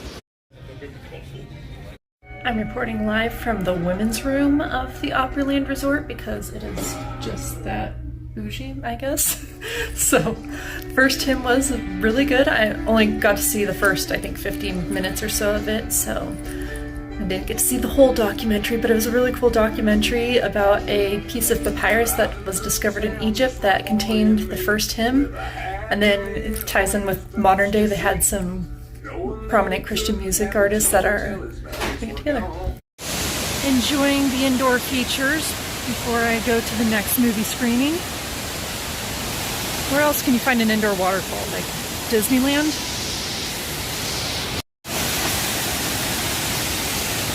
And some more waterfalls.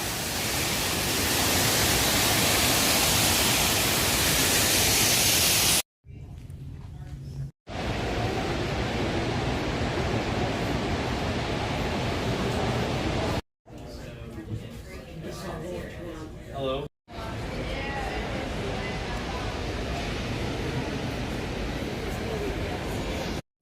Well, I am already having a good time at the NRB conference. I got to see 3 previews for upcoming movies. Unfortunately, they weren't full feature-length previews. There will be some of those coming up tomorrow and the next day, but today they were only showing extended clips, basically. I got to see, yeah, so they're all documentaries too today, so learned a lot, but even better than the movies were the people that I got to see. So not all of them I got to, you know, meet and talk to yet, but maybe later, who knows. One of the first people I saw that I recognized was Nick V. He's the Life Without Limbs guy. He has a movie coming out, so I'm going to be seeing that movie tomorrow, I think. And he's just here. There were no announcements that I saw about him actually being here, so he's just hanging out in one of the rooms, just sitting there doing interviews and stuff, so that was really neat. One other person, I just happened to cross paths with him as we were both going in opposite directions. I knew I recognized his face, and then I got a quick glance at his name tag and it said Perry Atkinson. I'm like, okay, I know that name, I know that face, who is he? Turns out he's the president of The Dove, which is the radio station that I interned at in high school. So hopefully I get to run into him again and actually talk to him. But best of all, who I was just speaking with were my trip leaders from my last trip to Israel, Rabbi Eli and Mama Mercedes. So I saw them after exiting the last movie preview I was just in. It was great to talk with them, caught up with them, told them about my life and the road trip I'm doing right now. I gave both of them a copy of my book when we were in Israel, so they kind of excited to see how I was actually living out my book, How Do You Afford to Travel So Much?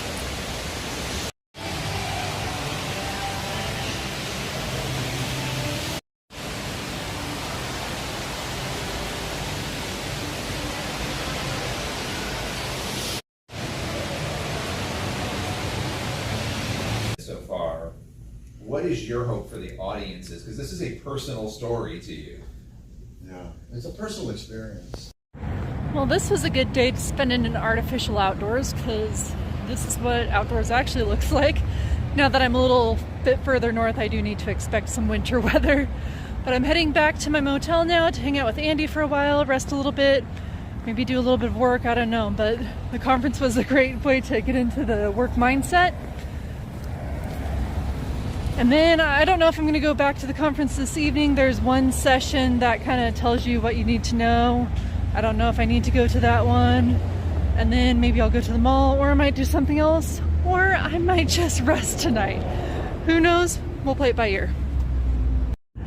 I decided to walk back for the orientation, so I'm heading there now after only like half an hour back at my room. Just petting Andy and eating some macaroni. And then apparently there is a set from Dukes of Hazzard near my hotel. I haven't seen that movie, but I'm going to go there anyways.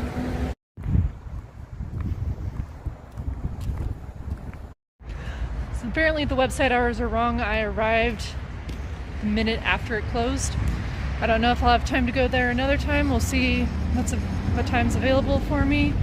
But we're gonna do some other exploration, maybe exploration of going back to the hotel and relaxing for a while. And yeah, I'll see you later. And this marks the third time today that I'm walking back to the Gaylord Opryland Convention Center. They had an evening reception, so I wanted to make sure to take advantage of that as well. I was wondering what it would look like in here after dark. Almost like rainforest. I like how these lights reflect on the glass ceiling.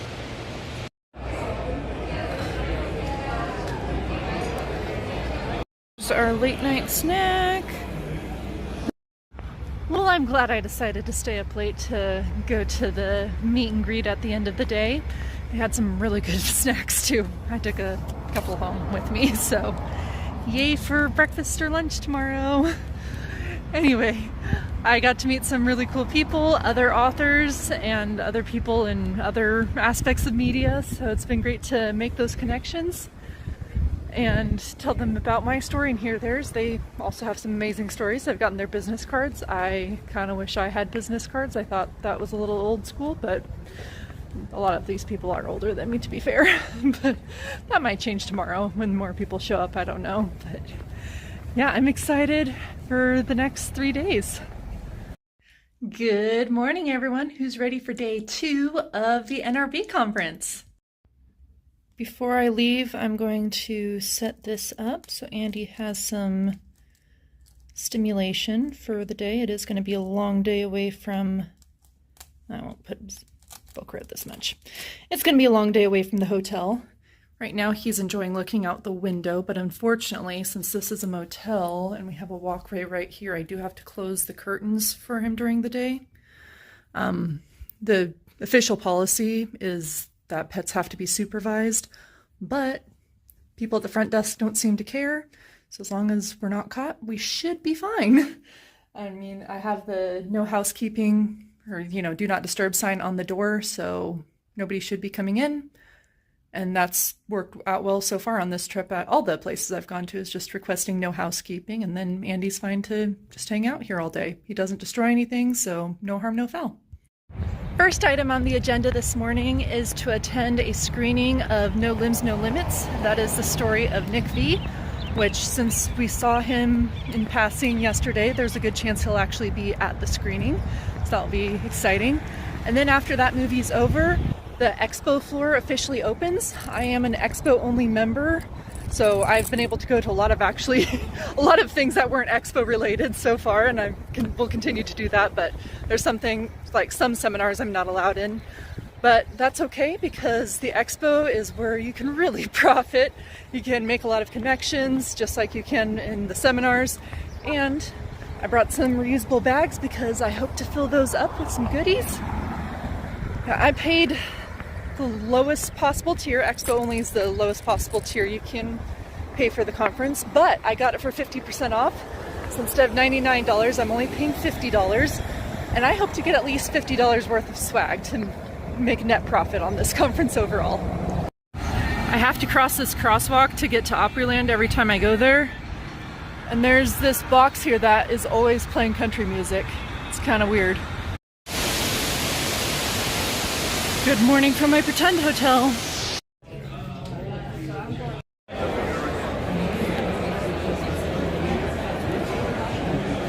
That continues to illuminate the world. Time moves forward. I love it. What's that? Have you been to Ancient Shiloh? Yes. I've been in this room for almost 2 hours and only saw about half the booths. I think I got plenty of stuff. So you're going to take a piece of your column and just start picking up strand.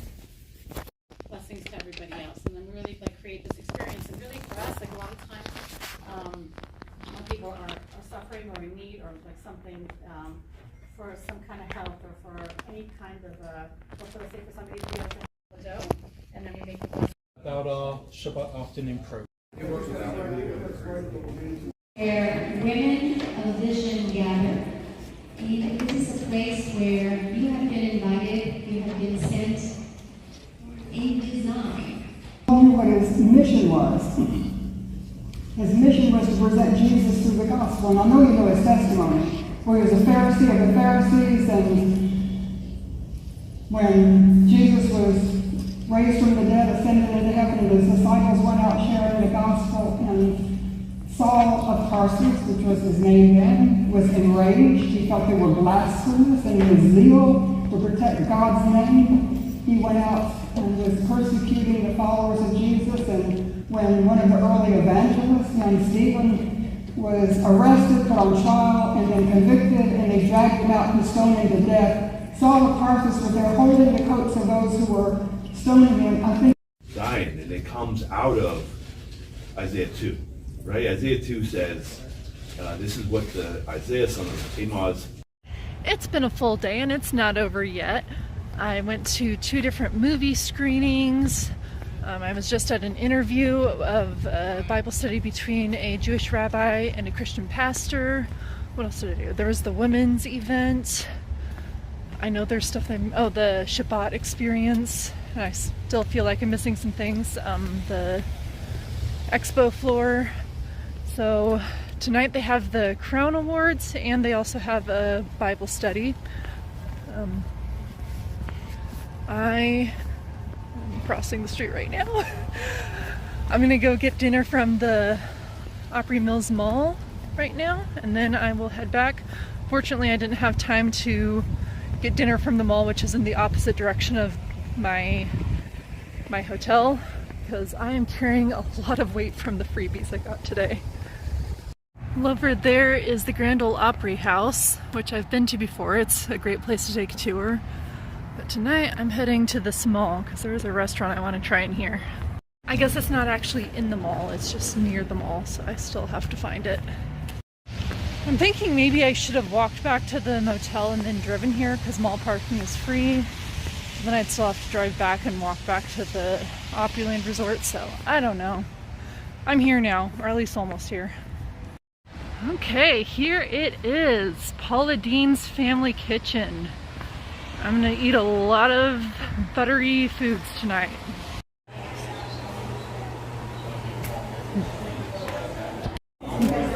These free biscuits are so good, I know I'm gonna fill up real fast, but I ordered the smallest meal. The way it works here at Paula Deen's is that you get unlimited seconds and thirds and however many you want. So it's kind of buffet style, but just a limited what you can get over and over again. I'm excited. So let's see if I can recite everything that I ordered. The country fried steak, the chicken and dumplings, salad, sweet potatoes. Oh no, that's the chicken and dumplings. This is the broccoli casserole and collard greens.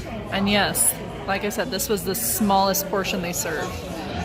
Finished 3 of the dishes, 3 more to go. I got more bread and broccoli because those are my favorites. Although I also really like the sweet potatoes, but just kind of nursing that one. That was the kind of meal where I think it might be easier to roll away from the restaurant, but I do have to walk.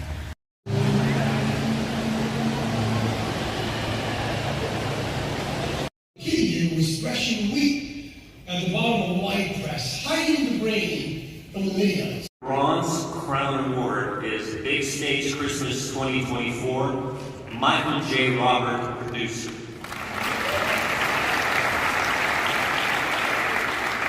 Gold Crown Award goes to For the One, Ken Carpenter, producer.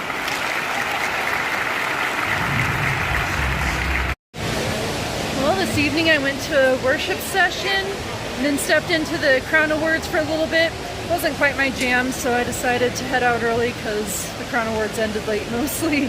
So I'm going to head back to my motel finally. I've not been there all day. See Andy, maybe wash some clothes, definitely take a shower, get rid of all this weight, sort it out, and get ready for tomorrow. Good morning, everyone. Andy here has decided to help us show how we have profited since coming to the conference. So I'm not counting food that I've already eaten. This is food that I have not eaten yet, obviously. And I'm also not counting paper products that just don't really have a value. Probably the biggest value thing I got was all these books. The only problem is that they will add some weight to the drive. So I'm going to try to read them fast and move them along, sell them, or maybe even give them away. Also got a lot of stickers. You've seen my sticker trunk in previous episodes, so you know that I need to add a few more stickers. I got 3 bracelets. I got a CD, which is great because CDs don't exist that much anymore. I don't buy them, but I do like to listen to them when I'm road tripping. This was probably the most fun one. We got to make incense, so this is something that I made myself using my own blend of these spices. And I actually got to visit Shiloh a few months ago in Israel, so not only do I get to see a bunch of people that I met in Israel, but got a little scent of Israel as well. Got a bunch of magazines and booklets and things like that. I went to the Shabbat experience yesterday with Israel 365. That's the group I went to Israel with. So they gave Shabbat candles and some challah bread. Some pens, of course, typical. Some unique things. And 2 bags so far. So as you can imagine, that was a lot of weight to carry around yesterday, especially the books. And I got those like in the morning, mid-morning. That was a lot of weight to carry around all day yesterday until 10 o'clock at night when I came back to the hotel. So today I decided to bring a backpack just to kind of help distribute the weight a little bit more evenly because I still have more booths to go to and another full day of the conference. Oh, and I forgot one of the most valuable things that I got because it was charging at the time I was making this video, but I got a power bank, which is great because I am going through a lot of battery on my phone during the long conference days, and there are not very many charging ports. Maybe you're the better one to say it because you were just going through New Paul. Well, actually, we were working on another project that we were about to sign. They signed everything for the money to be transferred so we could go into production. And the guy called us at 3 o'clock on a Friday and said, "I'm out." And the whole project collapsed. I thought they were going to hate me forever. But Saturday morning, got a call and they wanted, I had talked about this project about 3 years before. And Nick called me and said, "You remember that project we were talking about?" I've been praying for years for an opportunity to play a bad guy.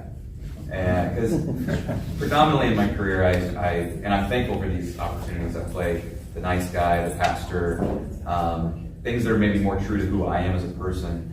But I wanted to try something. I wanted to see if I could do a bad guy. But I use ChatGPT a lot, and I use Canva a lot. I really love Canva. It's great for, if you don't know about it, they have a free version. Design an app, and it's amazing. You can make pitch decks, you can make postcards if you know. That's a good movie. It's my last evening with this view. I am gonna miss it.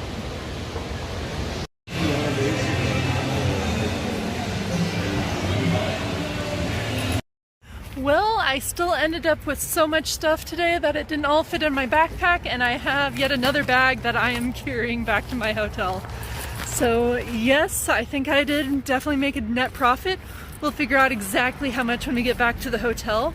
But I also want to go over ways that I saved, just in general, from going to Nashville and this conference.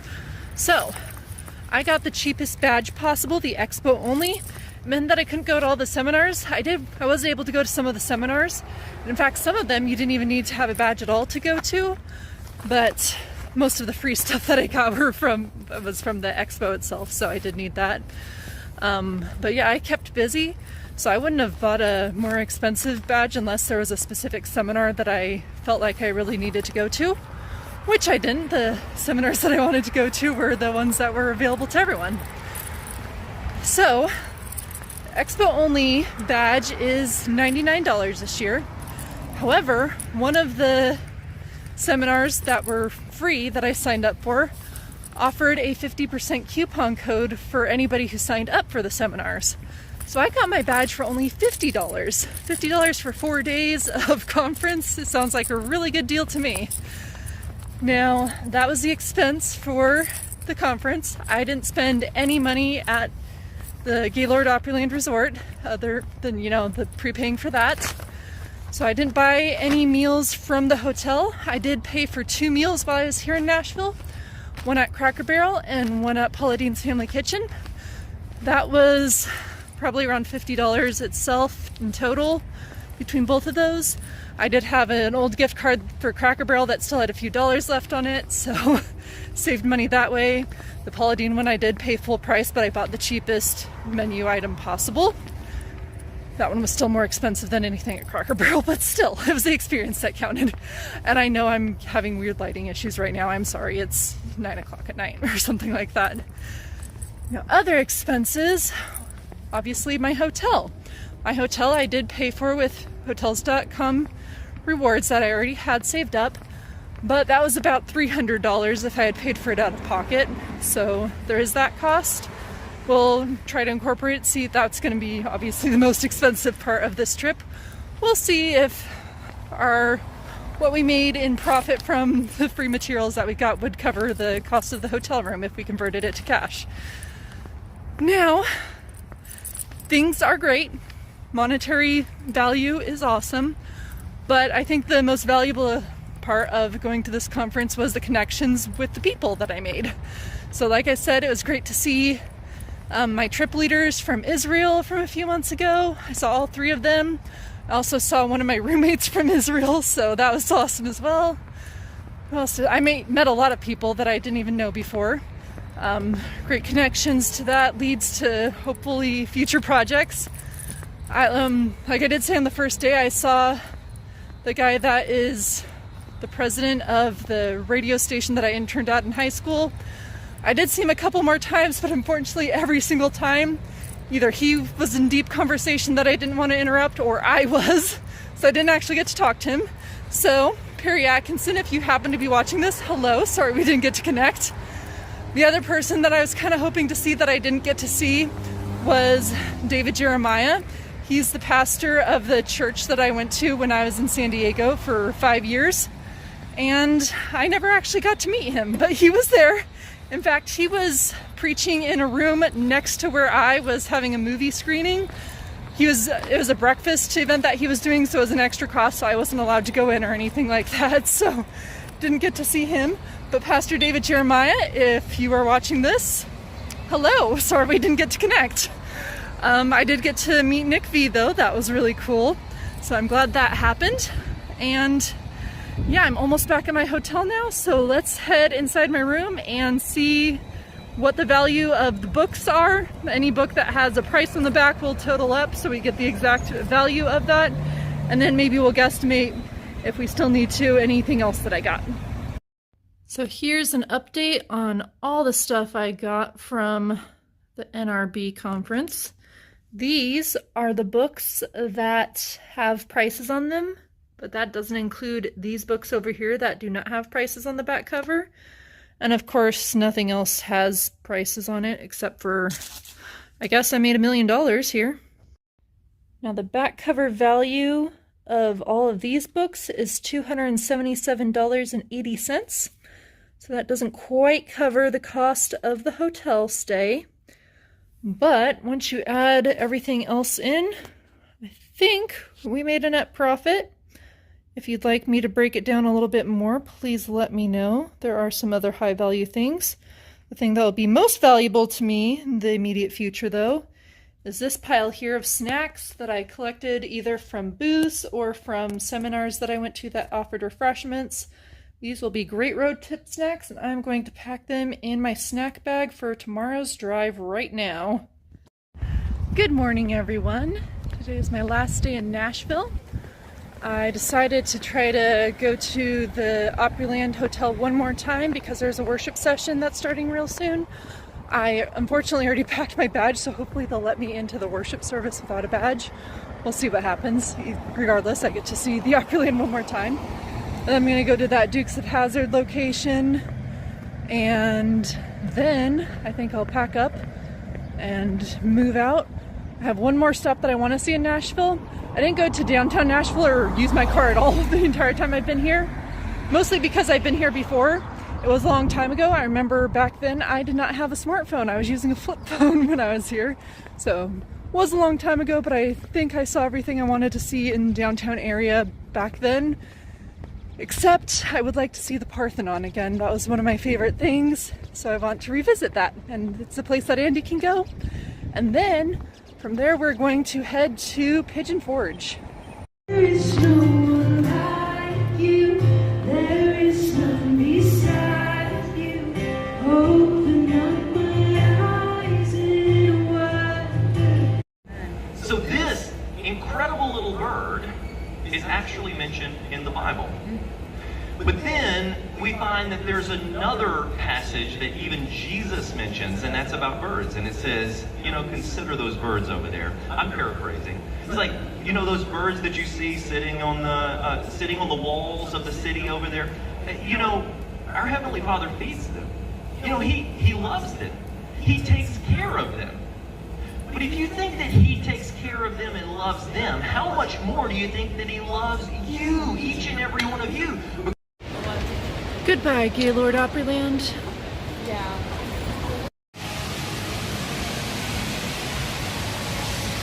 You know, I think I made the right choice with where to stay because I get free parking and don't have to pay $37 a day.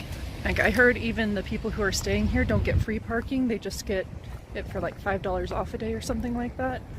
So yeah, that's kind of crazy if you ask me. I even looked into one of the Wyndham resorts that's nearby because with the timeshare presentation that I went to in San Antonio, I got a free, I think, 2 or 3 night stay. I looked that up, and the cost of parking and the cost of the pet fee was more than what I'm paying for the motel that I ended up with. So yeah, I'm very thankful I did what I did. I know it's kind of the cheapskate way to do it, but I think I got almost as much value as somebody paying full price here at the Gaylord Opryland. And one thing I did want to point out, if you're trying to travel on a budget but would like to see this amazing, magnificent hotel, you don't have to be booked in a room or even going to a conference to see this. You can see it for free. They have lots of tourists that just come in to walk in, take pictures, and leave. If you are going to come here, obviously don't pay for this parking lot. That's $37. Instead, you can park at the mall and walk here. You could even park at the hotel that I'm at and walk here. It's in a strip mall, so they don't care who's parked there for, you know, the time you'd be here. So yeah, if you're willing to walk half a mile, this can be a completely free experience. Hopefully they are open this time. None of this has any significance to me at all.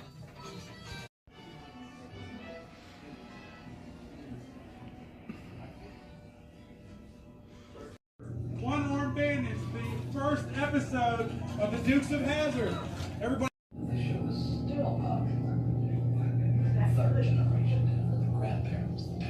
Leave a comment if you know someone whose childhood bedroom looked like this. We made it to the Parthenon in Nashville. I'm gonna grab something for lunch and then Andy and I will have a picnic.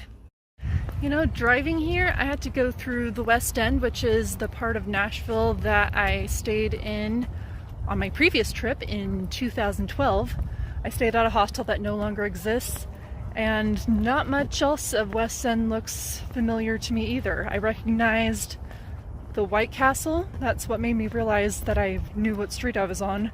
And then I also drove by Vanderbilt University, which I also kind of recognized because I do remember walking through there, but I don't remember exactly what it looked like. But oh my goodness, I think Nashville's grown a lot. But you know what doesn't change? Ancient buildings. Not that this is actually an ancient building, but it's based on one.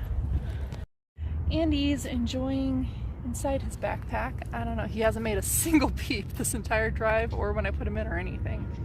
But fine by me, because it's hard for me to eat while he's out, because then he starts yanking on the leash and trying to run away, so all the same. Andy has no interest in leaving his backpack, so we're just gonna walk around the Parthenon and then hit the road.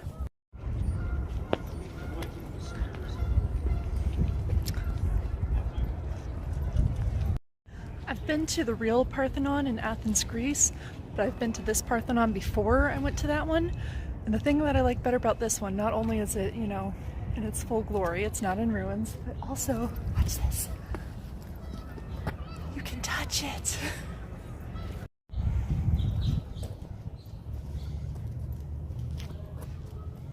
Andy, look up here. Hey. Andy, can we take one picture, please? No? Okay. So now we can say Andy's been to the Parthenon, and so has his pet rat.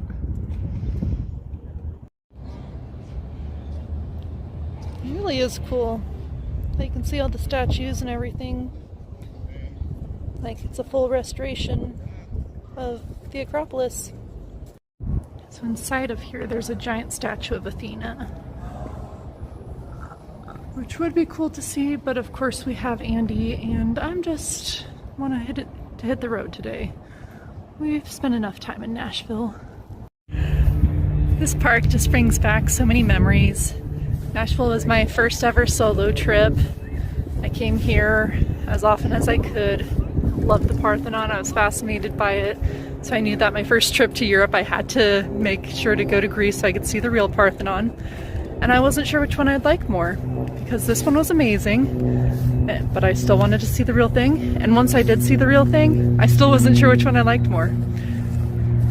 To this day, I'm still not sure, but I think this one holds a very special place in my heart. All right, this park has been fun, but now it's time to hit the road. One of the screenings last night gave me these animal cookies that I decided to take on the road trip, so I figured might as well actually stop at a Buc-ee's. So I sometimes get recommended posts on social media about this truck stop called Selena 52, I believe. And it's all satire, photos and things like that. But it turns out that it actually is real. I found out last night when I got one of those satire posts. I'm like, I wonder if this is actually a real thing. Looked it up. And I happened to be going through the area that had the actual Selena 52. So I'm here right now. Let's check it out.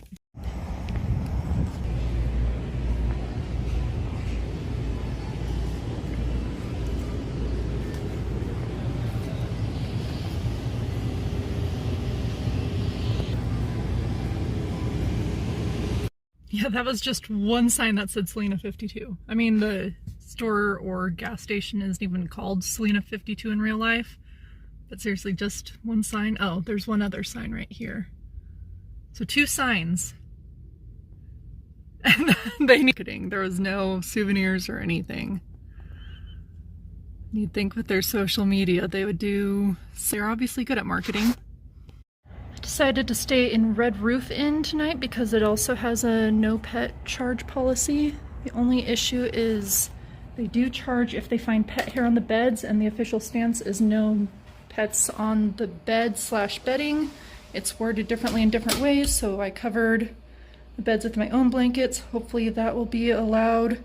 And then I will make sure to lint roll everything before I check out. So hopefully that will be a-okay. Andy actually currently is hiding because he just got in trouble because we have a back balcony or not quite a balcony. Even though we're on the 3rd floor, it's kind of a split level building, so we have this area. He ran out and then ran across the street and I had to chase him down. And so, yeah, we won't be using this anymore. He's currently hiding behind the beds. He discovered that at our last motel that he can crawl back here. This is the bathroom. It is nicer than the other bathrooms from like Motel 6 and the whatever the Fiddler's Inn that we stayed in last time. So walk-in shower, a little bit bigger. And yeah, that is our hotel tour for Pigeon Forge. Good morning all. We have a rainy day here in Pigeon Forge, which is fine with me because today's kind of going to be a rest day. But I do have something interesting planned for the afternoon. Now this particular motel that I'm staying at does have free breakfast, but it's not on the site. Instead, they give us a coupon to go to the pancake house next door, so let's go. I'd say this is pretty good for a cheap motel breakfast, don't you? So first goal of the day was to eat breakfast, check. Second goal of the day is to do laundry, which means I need to collect some quarters. Let's go. I got $2 in quarters between my car and my purse, so I'm gonna go to the lobby to exchange a $5, because it's $3.50 for a wash and $3.50 for a dry. Quarters have been acquired. Let's go back up to the room and collect all my laundry. I travel with an Eco Egg because it's easy to travel with, won't get messy, and it takes care of detergent. So I save money that way, save the environment, and sometimes save my sanity from having to go out and buy something that's not available at the hotel. So this morning was a lot like last night. Didn't film because I wasn't doing much of anything. Did my laundry though, so yay for that. The only thing that I had planned for today, and the only thing I wanted to have planned for today, was I have a ticket to go to Paula Deen's Lumberjack show. Today is Saturday and it's only available on Friday and Saturday. Didn't want to do much else because it is a lot busier here with the day trippers and weekend trippers. So I decided to leave a little early for the dinner show because I want to walk there first off, and that way I can explore a little bit more of the area because there's a lot of crazy things going on. Pancakes seem to be really popular here. I've walked 1 block and that's the 3rd one I've seen. I only ate 2 of the pancakes that I got this morning. I saved the 3rd one for later, and I didn't eat lunch at all because I wanted to make sure that I was hungry for the buffet, because the other Paula Deen restaurant, which by the way I'm not that big of a Paula Deen fan, it just happened to be I found 2 things that she does. The other Paula Deen restaurant had unlimited refills and I didn't even get through my seconds. So I want to make sure that my stomach is prepared for this one and get my money's worth. There are definitely other dinner shows. I'm just going to the most affordable one. And I found a coupon as well. Okay, the only natural looking thing among all of this. So let's head down there. This is nice.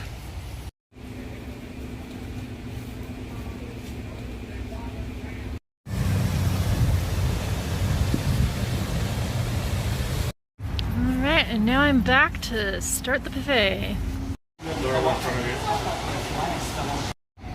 First course with the view. I'm gonna make it through round 2 this time too. It is time for round 3, focusing on green beans because these might be the best I've ever had, and vegetables are good for you. I also decided to finally try the corn. I think 3 courses is my limit. I was definitely slowing down with that 3rd plate, but that's okay because the doors are gonna open for the show very soon. Now I am not allowed to video the show itself. I'm not sure about pictures, so I'll show you whatever I can show you.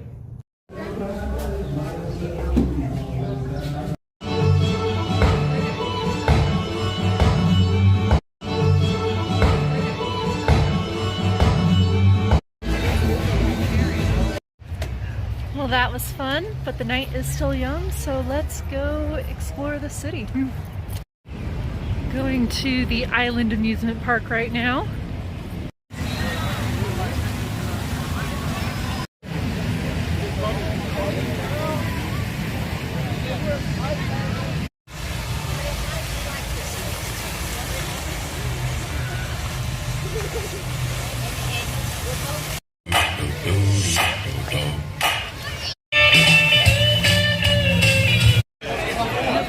Lots of people doing communion here. Communion. That's what those cups are. Communion cups. All right, everybody that is standing up, make sure you grab hold of something or somebody. Grab somebody.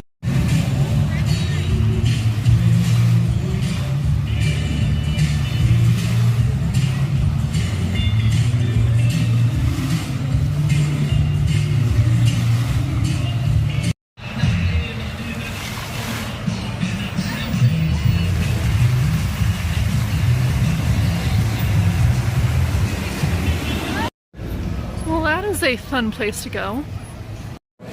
Hello from the Pancake House. I'm going to eat here and then I'm going to head to church this morning and then who knows what else. I decided to walk to the church, which is about a mile away, because I haven't journeyed this direction yet. And then on the way back I'll be able to stop at anything that holds my interest. I was a little on the fence because it is freezing this morning.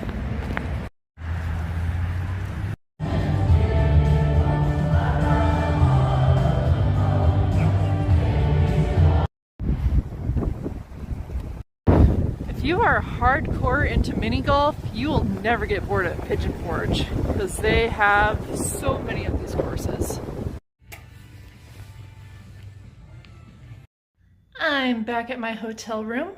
It was a pretty good church service. It was very traditional. I was definitely the youngest person probably by like 20 years in the service. That's okay. And then I enjoyed shopping, got some samples and popcorn at the Quilt and Doll dress store, I guess. It's Little Dollies if you're ever interested in that. And a really cool thing about the churches around here is some of them have evening Sunday services, which I think is really cool because when I was in San Diego and actually pretty much everywhere I've lived, I worked in ministry, which meant working on Sunday mornings often, so it was harder to go to church. Sunday evenings would be a lot easier. I think in a place like Pigeon Forge that's very tourist heavy, that will allow people to go to church that won't necessarily be able to go to church on Sunday morning. A lot of time churches offer Saturday night or sometimes Friday night services instead, but for tourist industries, still, you can't go on those nights either. So I might do a Sunday night service tonight at a different church. Might also go get groceries on that same trip because that'll be a good way to have some meals besides just loading up at buffets like I did last night or going to dinner shows. Although I might do another one of those. I don't know, that was kind of fun. But for now, I'm gonna do my favorite Sunday afternoon tradition. I do it whenever I can. I'm gonna take a nap. Nap was good. I'm gonna head out to a church that takes place at the local high school. It's also near a Kroger, so we'll get some food on the way back home. I also learned my fridge in my hotel room has a freezer that actually has space. It's not, filled with ice. And the fridge itself, it froze the pancake that I put in there yesterday, so I think we can get some frozen foods.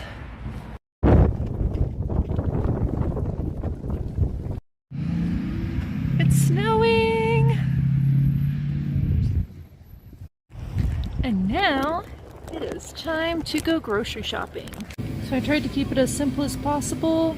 Only things that can be microwaved or eaten just straight out of the bag. So most of the things have the manager special sticker on it to save some money. So I got a salad kit, a veggie tray, hummus, this. Got a few of these kids pouches just because they make easy snacks to eat while driving.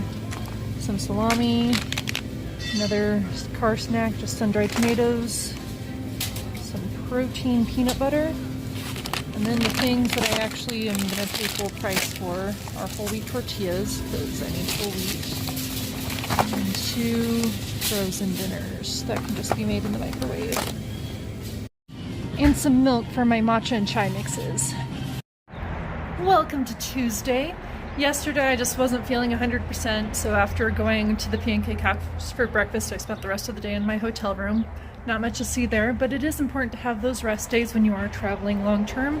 But today I am going to more than make up for it because I am heading out on something that's been on my bucket list for years, and I didn't even realize when I booked Pigeon Forge that Pigeon Forge was the only place in the United States where you can do this. So come join me. So in my bag this morning, I have a towel that I'm borrowing from my hotel room, as well as the regular purse essentials. Thankfully, I found my swimsuit in my car because I'm gonna need it today. I am going zorbing. Oh my goodness, look at this.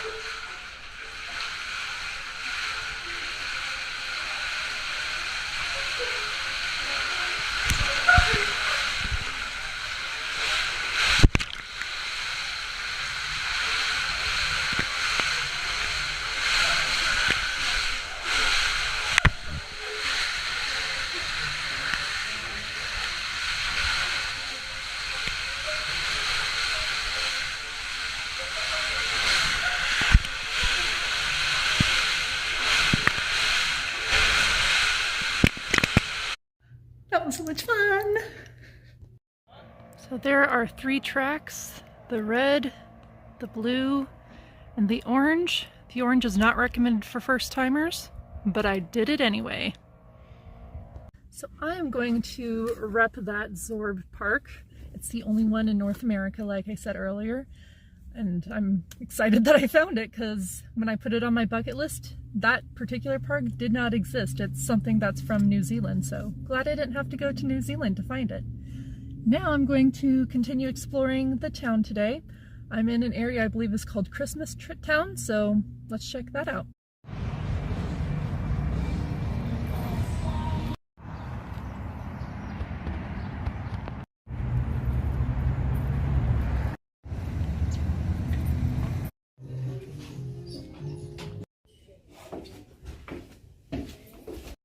Gonna try another all-you-can-eat place. Never been here before. Alright, the goal is to get my money's worth and make this a lunch and dinner combo. Plate 1 is done. Plate 2 looks a little less healthy. This is plate 4, and let's be honest, that the real reason I like pizza buffets is the dessert pizzas. So this one will be my favorite. 5th and probably final plate, because I had to try the soup, and I wanted to eat the mac and cheese pizza again because that's pretty good and unique. Well, I think I like CiCi's Buffet as a cheap dining option, especially if you like pizza. I went on a Tuesday, and if you have the app and go on a Monday or Tuesday, it's only $5.99 plus tax, so I spent a little over $6 for 5 plates of food. I'd say that's worth it, especially since I got to add some salad, you know, healthy ingredients that way. I'm gonna go rest for a little bit and then we'll see where the adventure takes us. Good morning from the Pancake House. Today I'm going to drive out to the Smokies National Park, Great Smokies National Park I believe is the official name. If I have time I'll also explore Gatlinburg. It is their Pancake Week in Gatlinburg. I don't think I'm gonna need to participate in that though. This is my first national park stop and it is gorgeous, and this is only the parking lot. I'm at the Gatlinburg Visitor Center. I'm gonna go and get some information. I have some ideas of what I'd like to do in the Smokies, but I'm not entirely sure what's open right now for the season, if there's anything closed. I don't see that much snow in the mountains today, but there was definitely some yesterday and the day before, so that might affect the roads and trails.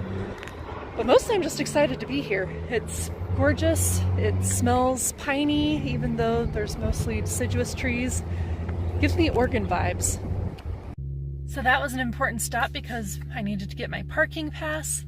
Now that I have that, we are good to go on any of the trails, park in any of the lots inside the national park. It's a little windy right now. Down there is Gatlinburg. I'll probably visit it tomorrow. We're going to go this way now into the mountains. visiting another visitor center because each visitor center has a unique stamp. So I'm gonna try to get several.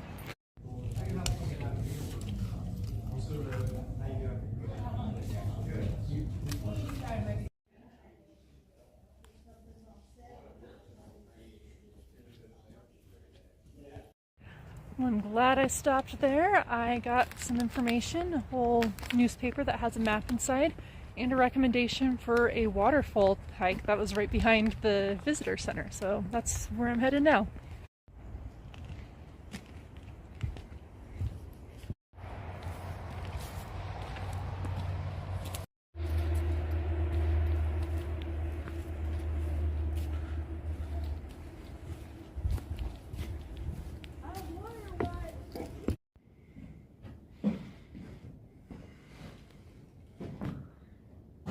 These door frames are way too short. I hit my head. Let's try to do better this time. Here it is. And now we have an overlook of Chimney Tops. Just happened to stop by on the way to our next destination, which I am very excited about. But it is a little bit chilly out here, so let me tell you about it in the car. So a really cool thing about the Smokies is that they cross 2 states, Tennessee and North Carolina. And I've never been to North Carolina before, so we're going to change that in just a little bit here. I'll have a foot in each state because the Appalachian Trail, which I've also never been on before, straddles North Carolina and Tennessee. So I think that'll be a really cool thing to do. The Pacific Crest Trail is a trail that goes from California to Washington, and when I lived in both Oregon and California, I was never too far away from that, so that was fun to hike, and now I'll get to hike a little bit of the Appalachian Trail as well. Check out this view, but even more, check out the snow. I've been driving through this for quite some time, and the really cool thing is these icicles that are just on the side of the road. They're huge. I haven't seen an icicle in years. And it's fun to have a little taste of winter. So this side's Tennessee, and over here is North Carolina. This is the Rockefeller Monument. Rockefeller put $5 million towards the land purchase to create this park. I think this will make a good lunch picnic spot. So for lunch I packed hummus, veggies, and salami, and I am eating right on the border. I'm not sure if I'm in Tennessee or North Carolina right here.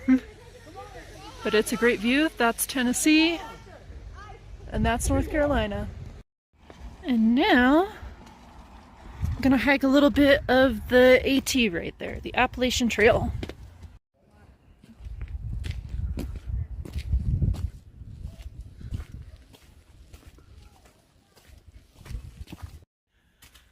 Hope you enjoy my fashionable scarf.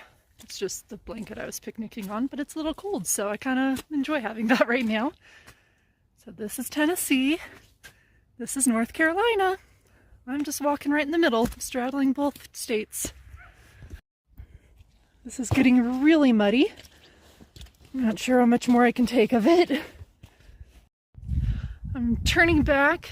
I'm going to check out the trail on the other side of the parking lot. I don't think that was as hilly, therefore not as many steps, and then therefore hopefully not as many mud puddles stuck inside those steps. That guy's through hiking. Can you imagine? In all the mud and snow. I hope he makes it. Little proof that this is actually North Carolina. I think I'll explore a little bit more of the state. And here is a good scenic view of why this is called the Smokies. It's not actual smoke, it's just a haze. Alright, here's the other side of the parking lot's AT. Well, it still looks pretty muddy, but we're going to check it out anyways, just for the fun of it.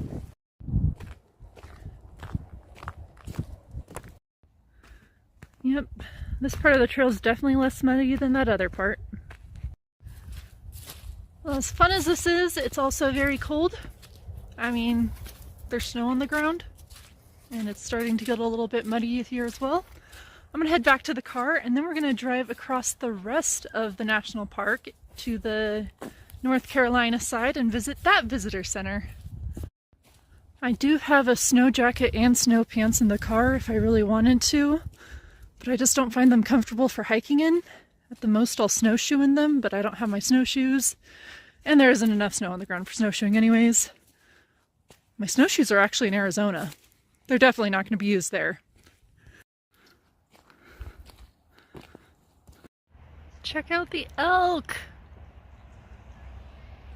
We'll get a little closer later. Got my North Carolina stamps. And let's check out their museum.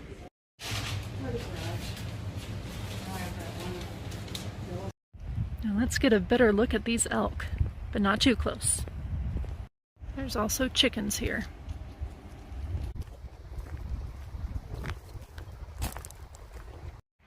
I'm only seeing one male, that guy right there. The rangers did say that they are far enough away from the trail that it was safe to walk on.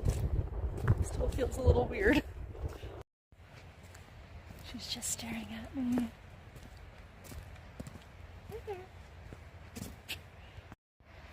Looks like that one's another male, much younger one.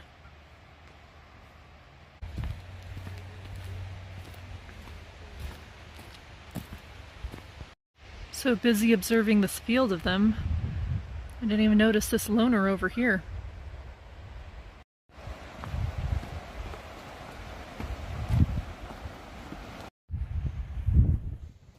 It's too bad Andy didn't come to North Carolina with me.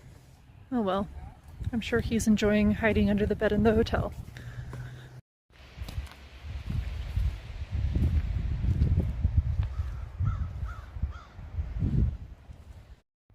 I'm kind of scared of this barn. Like, what if there's an elk hiding in one of these stalls? It's a little dark to tell. Just that elk over there.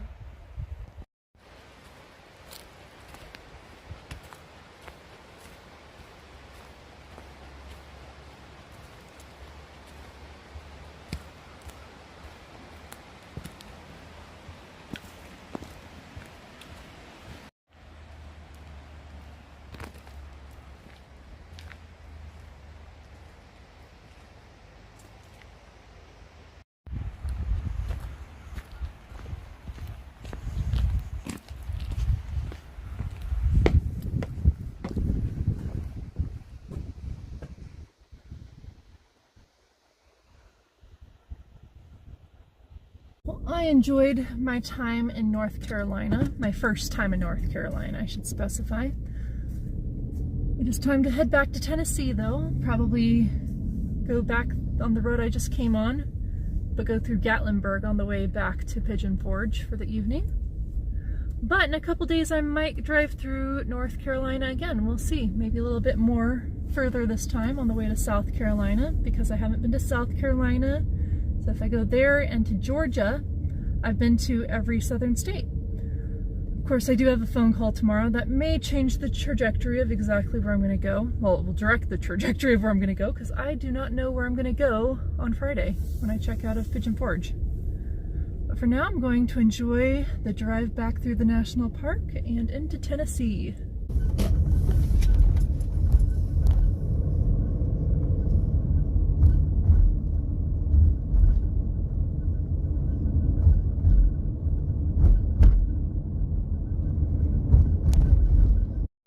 I think I'm glad I chose to stay in Pigeon Forge instead of Gatlinburg. One of the reasons is because it just seems like Pigeon Forge is a little bit more open space, more parking, things like that.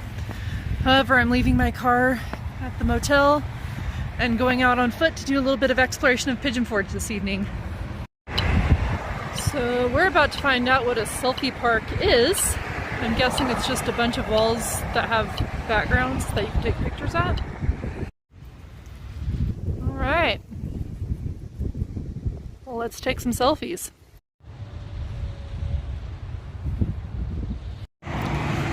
Buzzbull Creamery is an ice cream shop. They use liquid nitrogen, which I've made liquid nitrogen ice cream before, but I've never had it made for me, so that'll be fun to experience. They also have dry versions and boozy versions, hence the buzzed part of the Buzz Bowl. I think we'll stick with the dry today.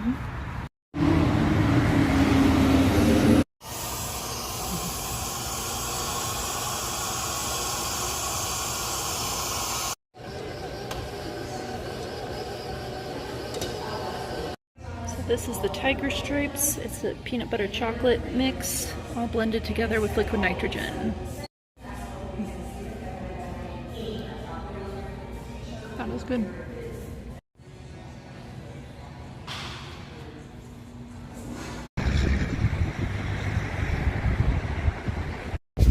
All right, I think I need to see the man eating chicken.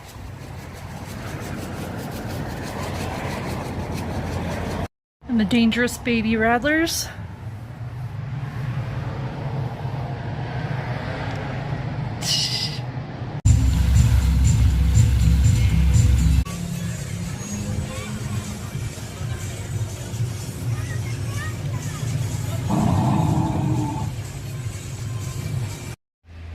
I love this view from my hotel room.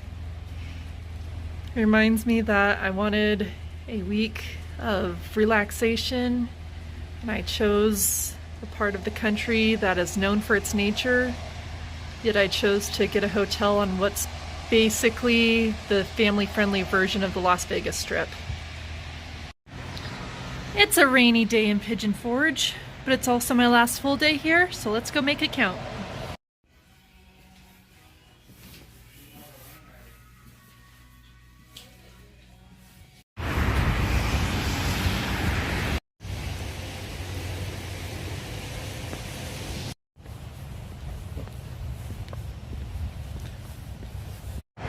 Yes, I'm going back to Buzz Bowl Creamery because I need it.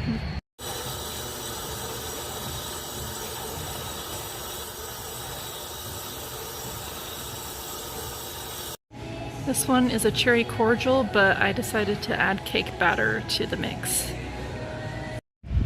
And my last tourist stop for the day, and possibly my last tourist stop for all of Pigeon Forge, is Goats on the Roof. Behind me is an alpine coaster. And over here are goats, but these ones aren't on the roof. Hey, how's it going? You want to say hi too? Oh, you also want to say hi. Hello, all you goats. There's the goat on the roof. Oh, but it looks like he's coming down. I guess the goats can hang out up there, and that's why this place is called Goats on the Roof. But they all decided to be down here today. So they're just normal goats today. Well, a couple of them are thinking about going up. And then they stop.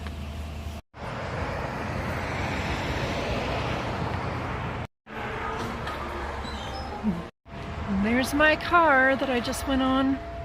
I wasn't allowed to video my ride, but oh my goodness, that was something. So this is the start of it. So I was going up and I thought that I was done going up, but then it kept going up. It went up for all the way to the top of the hill. You can see in the background. It goes all the way to the top of that hill, which is pretty high. I guess it's like a mile-long track. And then you go down, you get to control the speed. And I was like, oh, I'm gonna go obviously as fast as possible. But I got scared at some points, to be honest. So yeah, I think this is the first roller coaster I've actually been scared on, mostly because I was in control of it. There's a goat up on the roof.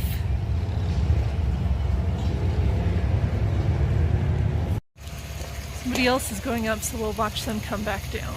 But it's gorgeous up there. There's even more forested area that you can't see from here. So it's a really good way to experience the Smokies. It's kind of relaxing going up and then just terrifying coming back down. There's also lots of dinosaurs here between Goats on the Roof and the dinosaurs at the island. I don't know what the significance is, or if it's just a little kid-friendly grab.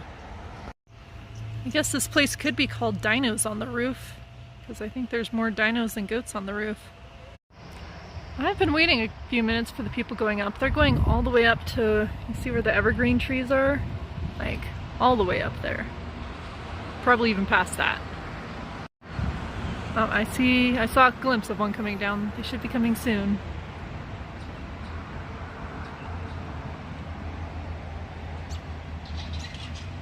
Oh, there comes the other one.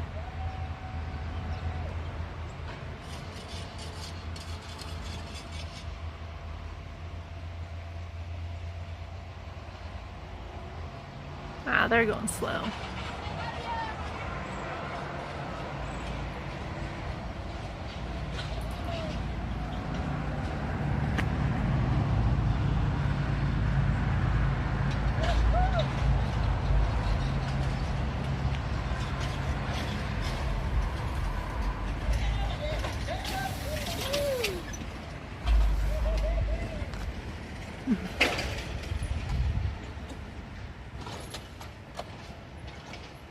There's also a cat here. You wanna say hi?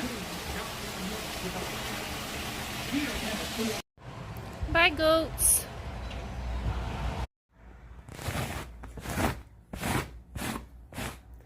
Right now, I am putting a lint brush to the beds to try to avoid the pet hair charge. And then we'll head out. After a week at this inn, we are finally on the road again. We're on a little break because I wanted to see, well, there's Andy. He's not happy with this break. I wanted to take a look at this McDonald's. It's the weirdest looking McDonald's I've ever seen. At first I thought it might be a fake one, but it is legit. It's because we are in Biltmore Village. So I just wanted to check out what it looks like in the area, go for a quick walk, stretch my legs, get Andy some fresh air, and then we'll hit the road again. Now, I'm not actually going to the Biltmore. It is, I believe, $70 to get in. Like, I'm not even paying for that McDonald's. I brought food with me. Well, first major issue of the road trip so far. I've been driving through North Carolina most of today, between Tennessee and North Carolina. I am almost into South Carolina, which will be my first time in South Carolina, but I got a call that the motel that I booked in Greenville for tonight, between now and Tuesday, tonight's Friday, so Friday to Tuesday, 4 nights, they were overbooked and they dropped me. So that became an hour-long ordeal, over an hour. Thankfully, I pulled off and found this library, so I got to use their Wi-Fi, so that was a little bit better than using my data and cell service. I also took a call about a job that I'm hoping to work at, so it's been hectic, but now I finally got my refund, and I actually got a little bit of credit thanks to bookingthroughhotels.com. Shout out to them, not sponsored. But I'm going to pivot a little bit. I'm still going to South Carolina, but a completely different city, which is kind of a bummer because I was looking forward to Greenville, mostly because I wanted to see how weird Bob Jones University actually is. It's one of those super ultra-conservative Christian colleges, but you know what? I don't actually need to see that. But I am going to Columbia instead until Monday, so we'll see how that goes. I just got a call from Columbia, South Carolina, and I was like, oh no, not this again. I didn't want to have to rebook yet again, but they just told me that the exact room I booked wasn't available. I booked a 1-bedroom, and they asked if I'd be okay with a 2-bedroom. I'm like, yep, as long as I have a fridge, because that milk that I bought a few days ago, I still have that. It's currently it was completely frozen at the beginning of the day, and I put it in an ice chest with some icy packs, so I'm gonna be fine today, but I wanted to make sure I had that throughout the rest of the week. But still headed to Columbia. So this is a Motel 6, but it's not an actual motel because there's an interior that you walk into, which means there's no walkway right outside, so I can leave the window a little bit open for Andy. Today I'm at Congaree National Park, which I never really heard of before, but apparently it seems pretty popular because the parking lot is packed. We've got a big stamp here. Let's explore the park. We're gonna take the boardwalk route. You know, a cool thing I just realized is that all the national park sites that I've been to on this trip have been free. The Smokies did have a $5 parking fee, but they didn't, that was for the whole park, so I could park multiple places, but there was no entrance fee. So that's kind of interesting. This one, like, I've really never heard about this one, but I just watched a video in the visitor center, and it's a really cool old growth forest, and I'm excited to see some unique species.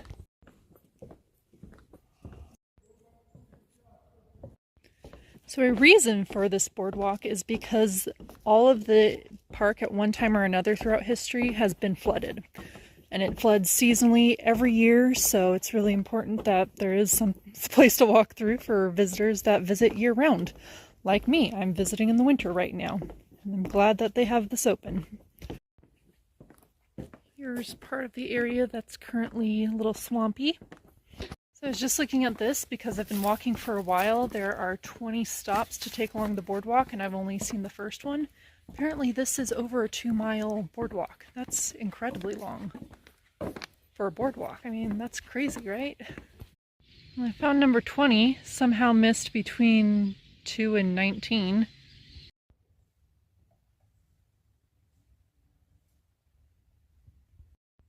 Okay, I guess we're working backwards now. Probably because part of the boardwalk is under construction right now, so I won't be able to do the whole loop. There'll be an out and back, so I'll still get the 2-mile walk in. The boardwalk transitioned to this lower type. It's a good thing Andy stayed at the hotel. He'd be after that squirrel and probably the woodpecker and everything else I'm gonna see.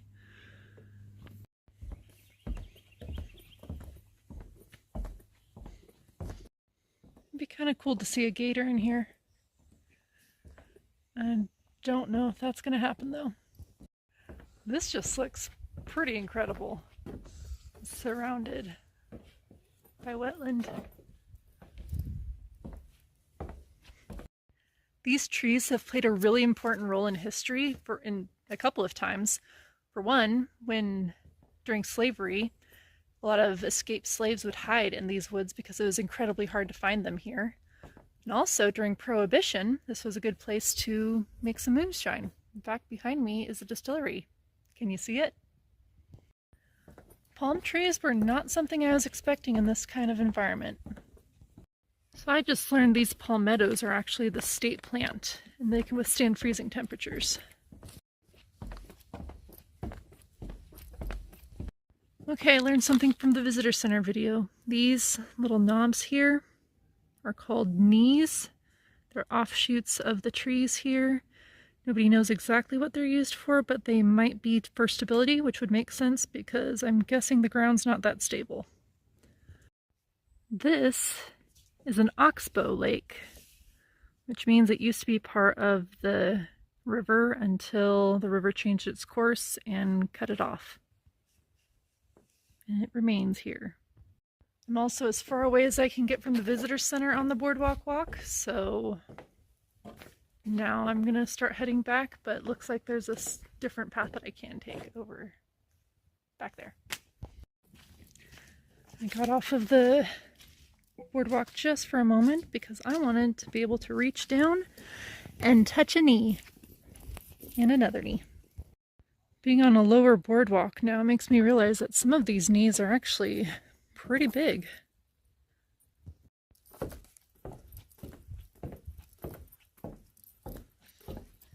So this is where the boardwalk is under construction. End of the road for me.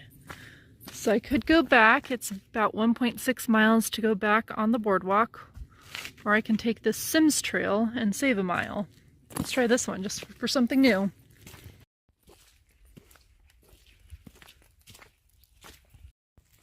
Well, I am surprised that I've heard so much about the Smokies before I actually visited a few days ago, but I've heard nothing about Congaree. And this, in my opinion, this park is a lot more unique. Now we're backtracking the rest of the way on the boardwalk. Well, that was short-lived because I'm going to go on the Firefly Trail instead of the boardwalk. Of course, there aren't any fireflies this time of year, but it's been several years since I've been able to see one. 6 years, actually. Looks like we're almost back at the visitor center. We just have to take a little detour due to habitat restoration. Well, I think that was a good investment of time. In just a few hours, I got to explore parts of 3 different trails and see a ton of different nature scenery that I've never really experienced before. So I learned a lot, and I say we can definitely say South Carolina is a good place to visit. I really hoped I can come back someday and see the rest of the boardwalk, because that was a really cool hike. It also seemed like a really family-friendly hike, so maybe I'll come back with my kids someday that I don't have yet. I just used the Too Good To Go app to get some dinner to take back to the hotel, so now I'm heading back home. Alright, this was all $6.99. Let me know if you think it's a good deal. It is Sunday morning, so I am heading to church right now. I found one about 7 or 8 miles away. Not only do they have a late service, but they also have a lunch provided after the service, so it'll be a great opportunity to meet some locals.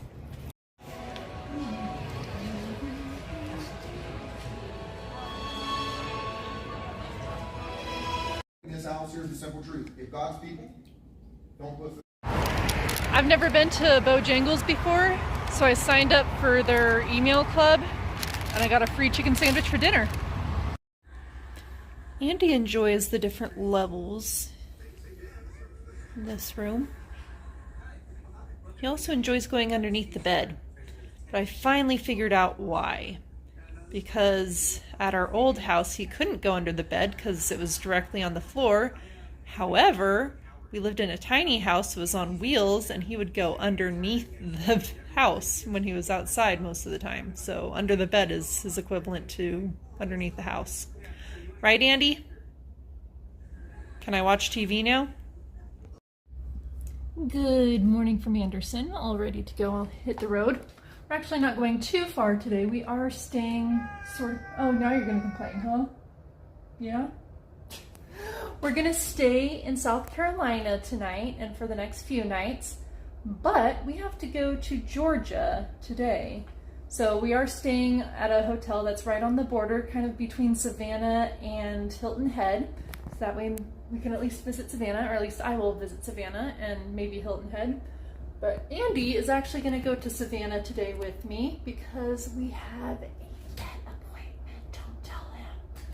No big deal, he just is due for a vaccination. But yeah, we'll hit the road right now.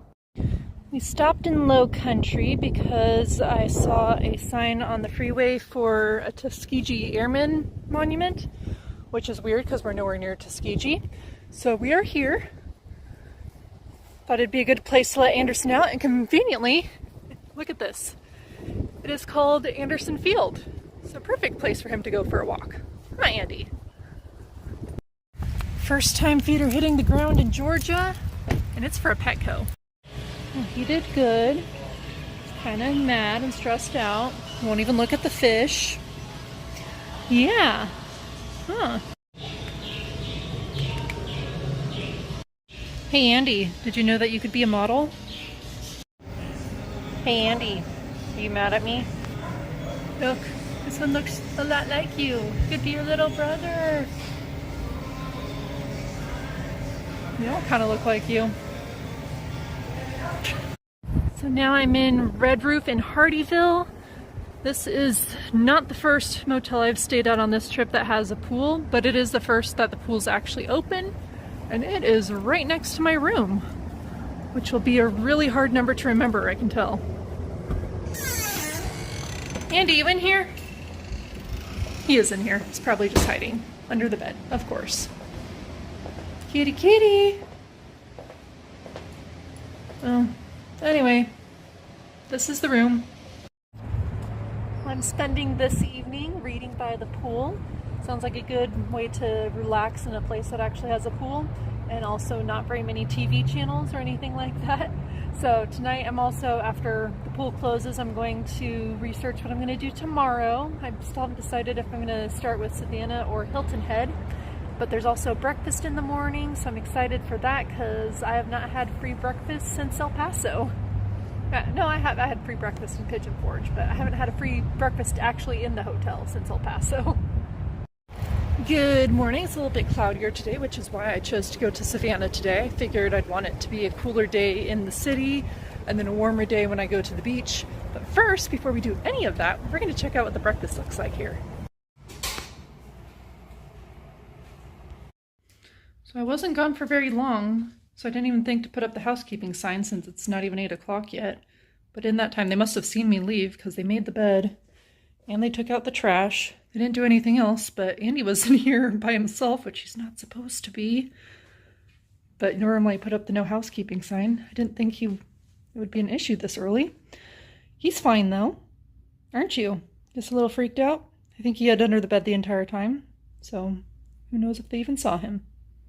I'm just gonna leave that on the door permanently now.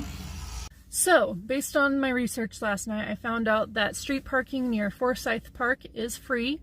It gets filled up pretty quickly though, that's why I'm leaving early. One of the reasons at least. The other reason is that I had to book my tickets for the Juliet Low birthplace last night. I did it online because Girl Scout members get a discount. I am a Girl Scout lifetime member. Bought that membership like 5 or 6 years ago and it hasn't come into play until now. The only trick is that I don't know if I have any proof of that on me. There might be something in the back, but I did, put all the information that I had on the online registration, so hopefully that's good enough because it is a timed slot. So if I go to the birthplace and then they tell me that I need that proof, then I'll have to come back to my car and maybe find it. So then the whole thing will be a bust. So first off, Forsyth Park, and then I will be walking through Savannah and enjoying the scenery. Already seen lots of Spanish moss just on the drive around here, so I'm excited to see more of that scenery. There's more parking than I expected, which is good in case I decide to come back on another day. And now I'm going to walk through Forsyth Park into downtown. I think this is an iconic walk here. Look at all that Spanish moss.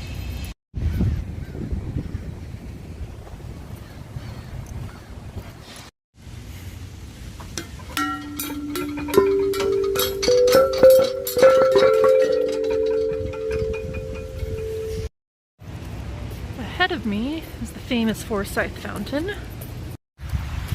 And here it is.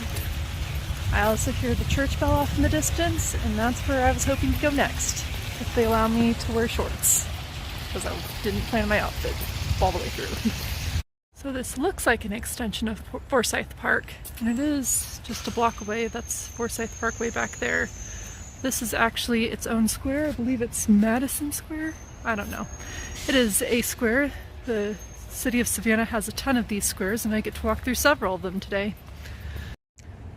This one's called Madison Square, so I'm not sure what that last one was called.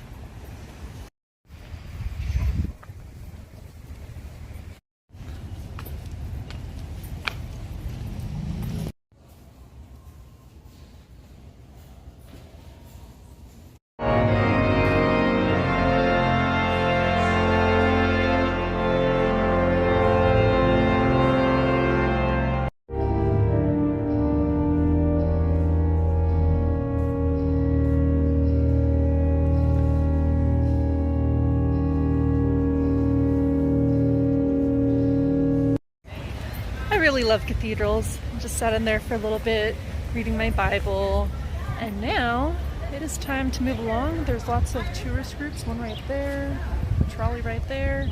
So I think the city's starting to come alive finally, and I'm going to head to some Girl Scout sites. This is the first Girl Scout headquarters. It was a house that belonged to Juliet Low, the founder of Girl Scouts herself.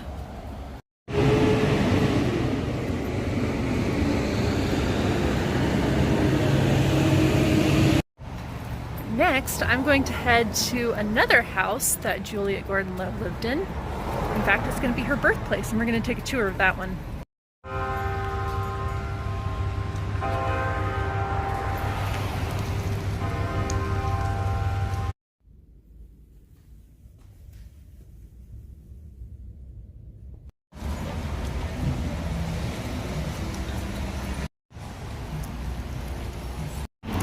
So this is the house where Juliette Lowe was born. She was born somewhere on the 3rd floor. We don't know exactly where. On Halloween night, way back in the day. Started the tour in there. You can't take video in the tour, so that's why I'm showing you from the outside. But it was a very cool tour. I recommend it. Check it out for yourself next time you're in Savannah, whether or not you were ever a Girl Scout. I bought my first souvenir of this trip. It only cost me $4, and I'm going to add it to my patch blanket from when I was in Girl Scouts. But now we're going to get some ice cream. I just realized that buying this patch cost about the price difference between the full price adult admission and the discount I got for being a Girl Scout member, so basically this was free. But anyways, one thing that I really liked about the tour that I didn't get to video is how honest they were about Juliette Gordon Lowe's life, because she wasn't a perfect person. She did not lead a perfect life. She was very rich, and that affected how she saw the world, if you will. Her family owned slaves when she was a child until slavery was outlawed. And so she did grow up with some racist and sexist ideals that she took into her adulthood. Actually, slavery was one of the first things that was addressed in the tour. And later on, at one point, I asked if all of the servants, when they became servants and not slaves, if all of them were black former slaves. And she said no. The tour guide said there were also white servants. And the white servants were a higher tier of servants, and the black servants served the white servants.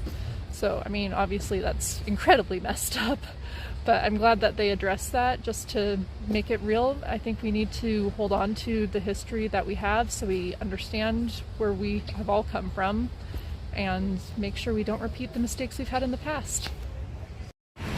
And there's Leopold's, a historic Savannah ice cream shop. This is the Savannah Socialite. Chocolate, pecans, all kinds of good stuff.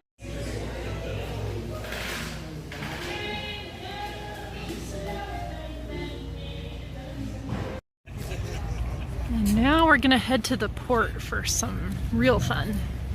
It makes me sad to see parking at hotels that cost more than my entire hotel stay per night.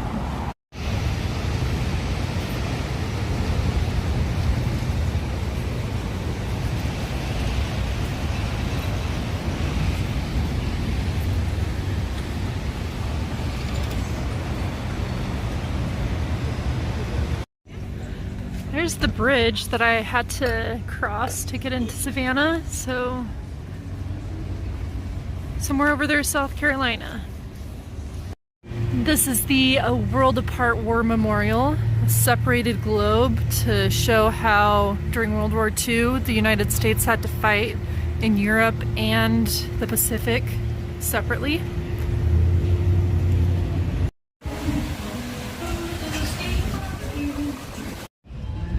This is the Plant Riverside District because it used to be where the plants were, and there's still several towers up, and it's obviously right by the river. Could do a river cruise if we had several days.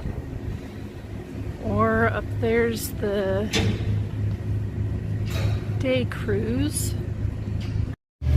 That does look fun.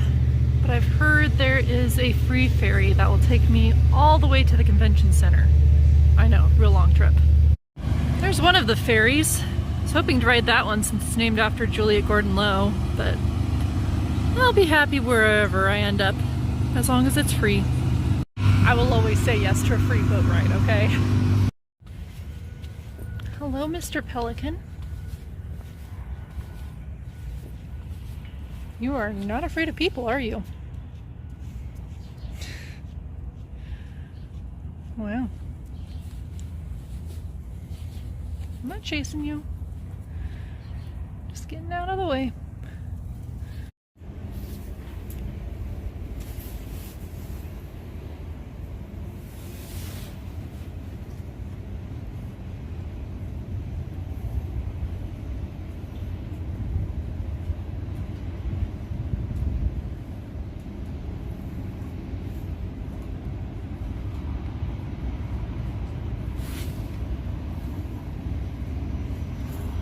container ship kind of makes me miss Panama.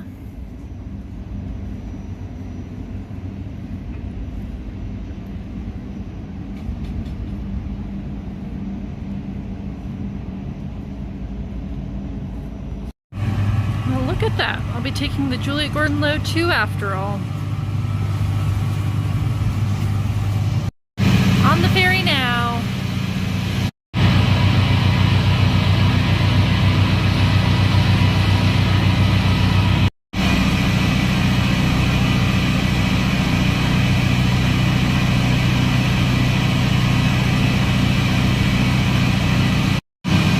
Info about Juliette Gordon Low on the screen.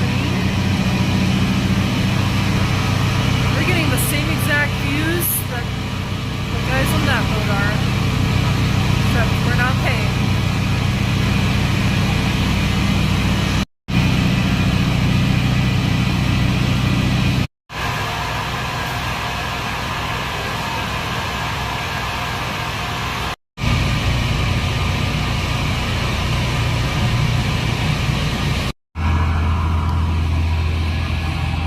Made it to the convention center.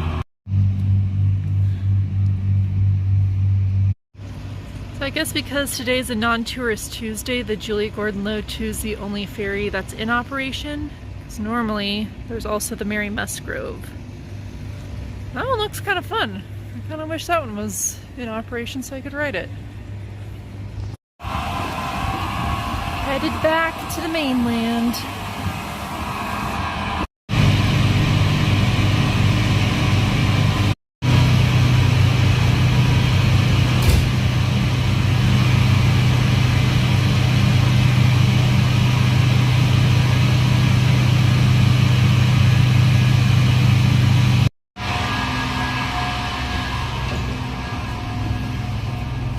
Thank you.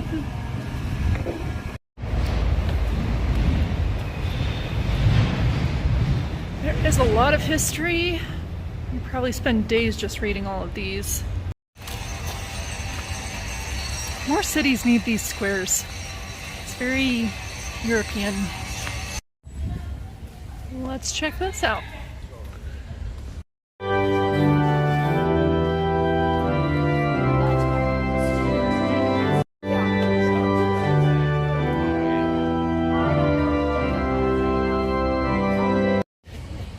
There's a lot of interesting history of this building through slavery and through fires and all kinds of things.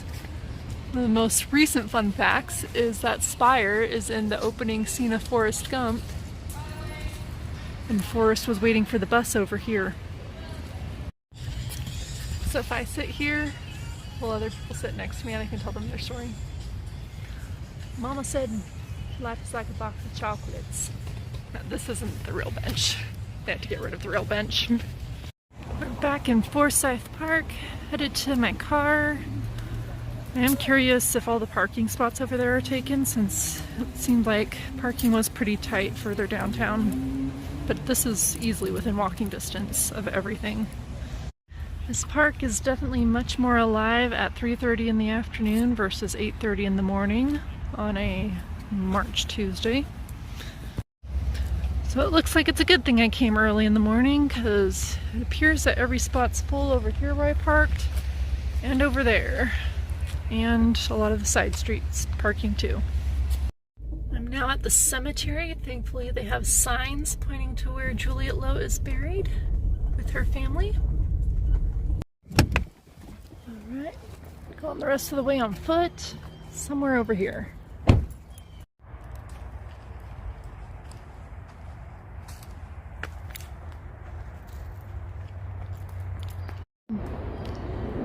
And there it is. Thank you for what you did, Juliette Gordon Low. You walked so more girls could run. Now it is Tuesday and I'm getting kind of hungry. I had ice cream for lunch. I did have that big breakfast though, so that was the plan, because I'm going to go to CC's for dinner to take advantage of their $5.99 buffet deal. So last week in Pigeon Forge, I tapped out at 5 plates. I don't know if it'll be more or less or the same this time around. Here's dish one. There's actually pasta underneath the salad. I do like this restaurant a lot better than the one in Pigeon Forge. And now for plate two. Here's plate three. This is a dessert pizza, and obviously the cinnamon rolls are as well, so this might be my last one, or second to last. I am starting to fill up. Fourth, and I think final. 5 plates will still be the record to beat. I ended up with a 5th plate after all. So, should CC's become a regular thing for every Tuesday? Or at least any time I'm near a CC's on a Tuesday? Let me know in the comments. So Andy is loving this bed. It's a king size. I think he just likes having all that space to himself because he tries to take it over even at nighttime when I'm trying to also sleep into it. Huh. Yeah, the shame you can't even look in the camera. I've got my beach bag packed, so I'm going to go to Hilton Head. I told myself for like over a week that I needed to clean my floor mat, and I finally did. So I don't have a disgusting floor mat anymore from driving across the country. Quick detour for gas, because prices do seem to be going up now, and this one seemed cheaper than the other gas stations I've driven by, and I'm down to a quarter tank. That is the one downside to having a hotel pretty far away from both of the places I want to go to. It's cheaper, but it does require a lot more driving. Well, now I understand why Hilton Head is a vacation destination, because that traffic was incredible. I only had to drive like 30 miles and it took about an hour and 15 minutes. So I'm glad to be here now. Pro tip, if you ever want to come here for vacation purposes, just take a shuttle or something. Let somebody else drive for you so you can start the vacation before you even get here. But now that I'm here, I'm actually kind of surprised the parking lot is pretty empty, which I had concerns about, but not too bad of a situation. Maybe because a lot of people here are staying at resorts that include parking, so they don't need to use the public parking. But I'm excited to head to the beach right now. Let's go.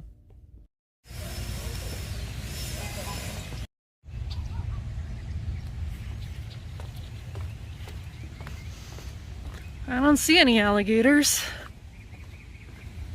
Oh, there's turtles. Look at all those turtles. My goodness. There's one in the water too. Right there. So cool. Oh, there is an alligator right there. Oh my goodness. Right next to all the turtles. See that? Oh my goodness. Wow. So are the turtles just like friends with the gator? They just coexist? There's also a bird over there. And they're all just fine with having the gator right there? Because I wouldn't be fine being that close to a gator. These turtles are just chilling.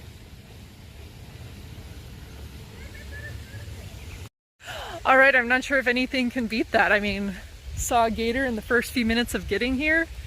How do you top that? Well, I saw a gator, but now I'm also seeing a croc in the water. And I just now realized I was walking in the complete opposite direction of the beach. But it was worth it for sure.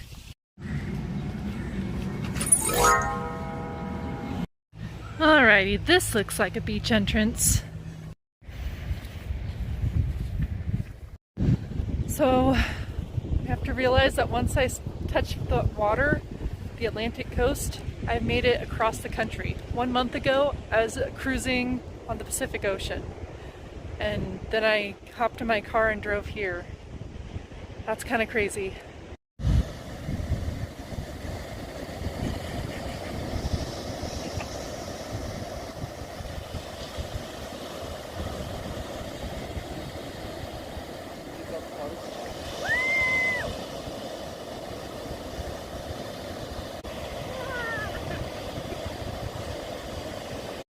Well, I think I chose the right exact spot to run into the ocean, because I'm glad I didn't step on that jelly.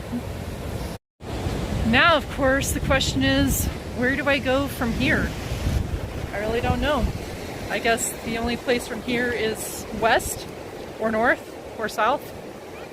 Kind of hard to go any further east, at least driving wise. So yeah. got a lot to think about. I think this is the first time I've seen a living sand dollar.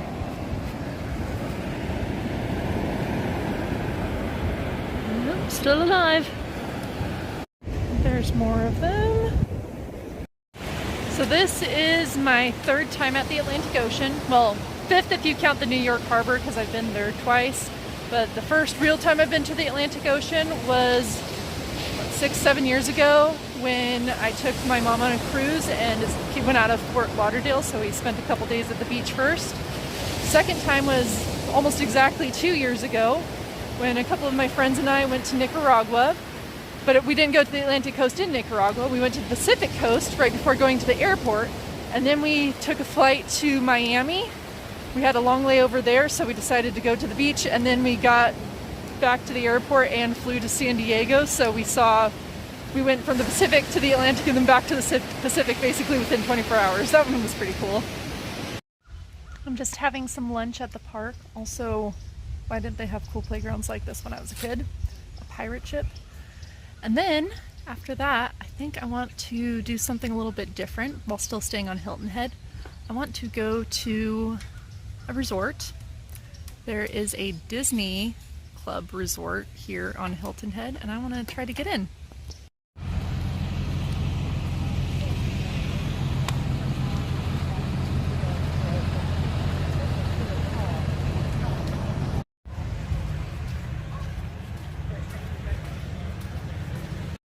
It's just like being at Disney World. Rooms don't look too Disney themed, but still nice. I wonder if there'll be an alligator here.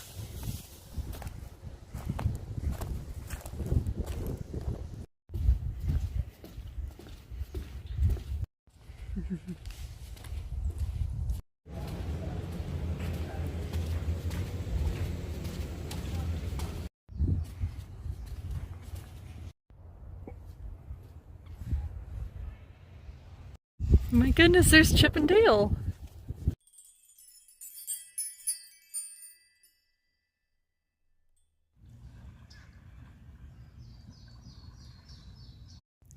Definitely not what I was expecting from a Disney resort. I really wasn't expecting it to be on marshland. I thought it was on a different beach, but it was still really nice. Probably more of a grown-up vacation that still can be fun for kids. There was lots of yard games sprawled throughout the area. There was a pool. Of course, there's Chip and Dale, who I got to take a picture with. So I think it'd be a fun vacation, but just not for me. I don't think I'm the timeshare type of person. Of course, I had to take advantage of the hammocks. I try to hammock wherever I see a hammock. I've hammocked around the world. Honestly, I kind of like this Disney resort. It gives it a much more relaxed vibe than what you normally think of with Disney. Back at the hotel, Andy's thinking about going outside. It's been a while since he's been outside unrestrained. He's still thinking about it. He's decided he enjoys indoor cat life. So a couple things are going to happen today. First off, I am going to get a free visit at the Stretch Zone, which I've never heard of before. Apparently it's a chain that does assisted stretching. Kind of cool. I'll probably need that after driving as much as I have been. And then I am going to go to the Savannah Wildlife Refuge. It's a National Wildlife Refuge Center. It's actually on the South Carolina side. Let's try this out. Well, I am walking out of there half hour later feeling a lot better than I did walking in. I wish I could go there more often. I might have to, look that up. If I settle here or somewhere else, we'll see. I would like to take advantage of that if I can afford it.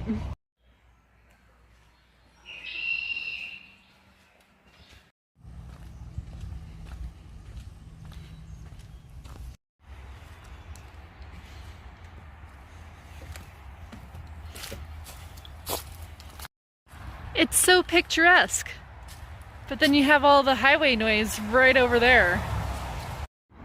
Okay, read that first line. Spanish moss is a member of the pineapple family? This stuff, right here. That's pineapple's cousin.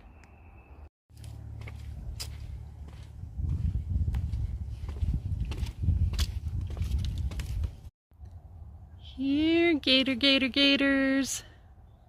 Where are the alligators today? So this boardwalk is made of ipe wood, which is from Brazil, and it's illegal to import because it is a slow-growing tree. But because it was seized at the port of Savannah, they used it to build this boardwalk. I'm taking a quick lunch break at these rocking chairs at the Wildlife Refuge. I wanted to show you what my go-to packed lunch is. So I use tortillas instead of bread because it's more squish-proof, but they make great sandwiches. Today I used packets of peanut butter and jelly. The peanut butter was left over from breakfast this morning, and the jelly was left over from my beignet that I got at Disney's Hilton Head Resort yesterday. So basically I only had to pay for the tortilla. I also have an apple to pair with that. Of course I have water that I refill everywhere, and if I have any candies or anything I might top off the meal with that. Wildlife Refuge Visitor Center was pretty neat and had several really cool trails. Got to see some small animals, reptiles and amphibians like snakes, well a snake, several lizards, a frog. But they told me about this wildlife drive that I had passed on the way to the visitor center, so now I'm gonna check that out. See if I can see some maybe bigger reptiles, like more gators. So back in the 1800s, this used to be a rice plantation, which you can still kind of see. All right, huge alligator sighting. That guy's big.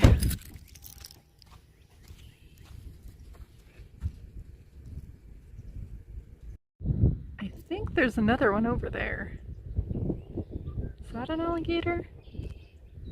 I think it is. There's another one that I was just driving by. My goodness. To think that yesterday I was excited about just seeing one little guy. And there's what, number 4 alligator? Wow. That turtle needs to not be in the road. Get out of the way, Mr. Turtle. Don't want somebody to run over you. Gator number 5. Wait, that's more than number 5. Those are babies there, aren't they? Babies. The babies are a little more active, moving around. I think they're making sounds too. Move around, babies.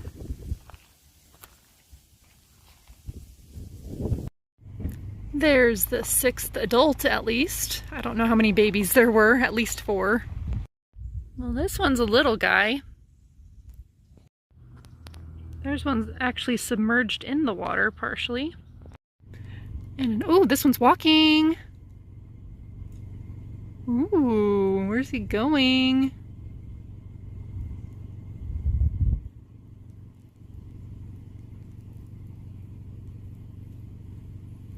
Not very far, I guess.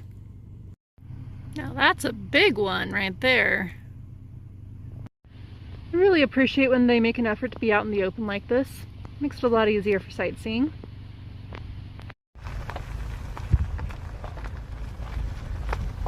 Another little guy in the water. That guy's far away, but I saw him. Which is a very nice area to hang out.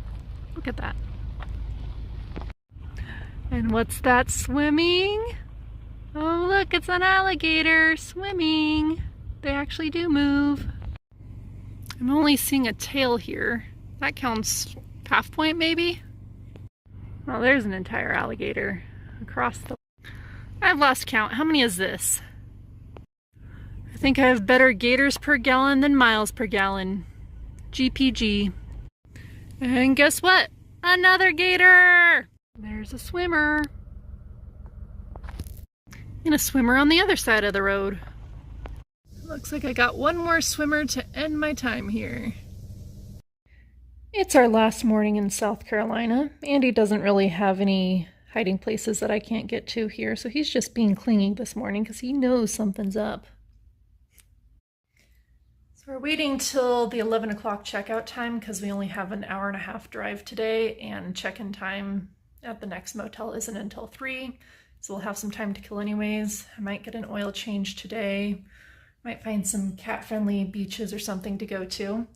But overall, South Carolina has been pretty legit. I was hoping to go to Savannah on this trip, and I'm glad I got to do that, even though that's across the border. I'm glad it was cheaper to do so by staying in South Carolina and doing it that way. Other great things about South Carolina, I mean, I ended up in Columbia. I didn't have any plans to go to Columbia even day of. I was planning to go to Greenville. Columbia was an okay place. I mean, it was one of those places that it'd be nice to live, but I wouldn't want to visit sort of place. Not too much to do tourist-wise, but it was great to connect with the people at church. And I had tried Church's Chicken. That's a Carolina specialty, in case you didn't know. That's, yeah, and I had that Southern food there too from that one restaurant. So it was good for culinary exploration. And then here in Hardeeville, it was a great launching point for Hilton Head Island as well as Savannah. Hilton Head was amazing. Glad I got to go there, and for a very low budget too, because that's usually, you know, hoity-toity place to go.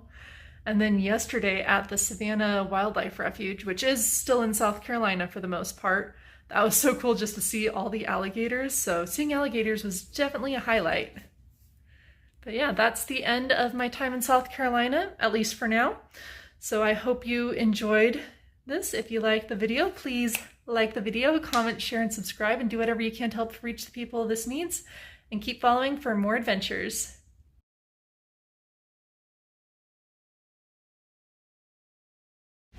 Waiting for my turn to get my oil changed. Do cats like oil changes? Are cats allowed at oil change places? We'll find out.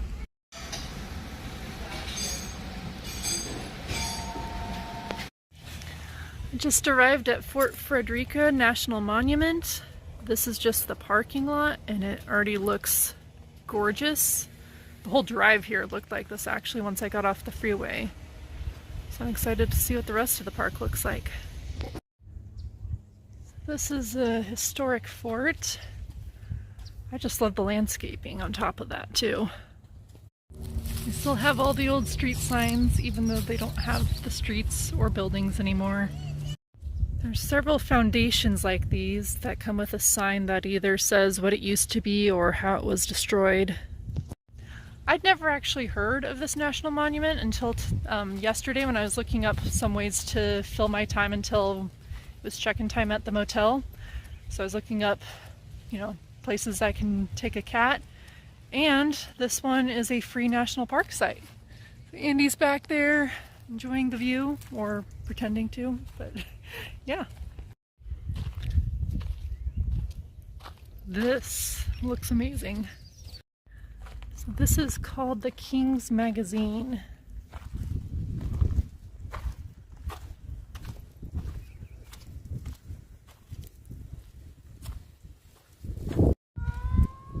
I think this would be a good opportunity to allow Andy to touch some grass. Really? Yeah, okay, I'll let you out, but you have to wear your harness. That's the rule here. Can we do that? All right, go run free. Now we're going somewhere for some reason. Where are we going? The palm trees? Nope, around the palm trees. Oh, no, not in the reeds.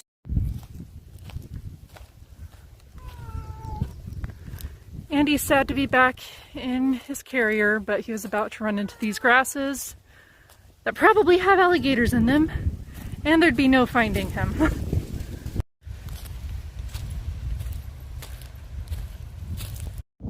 Barracks. This also seemed like a good opportunity to do some grounding. Probably going to do some other hippie-ish things during my weekend here. This is the African American burial ground. The shells mark the burial sites. There's another tombstone monument. And this is the burial ground for most of the rest of the community.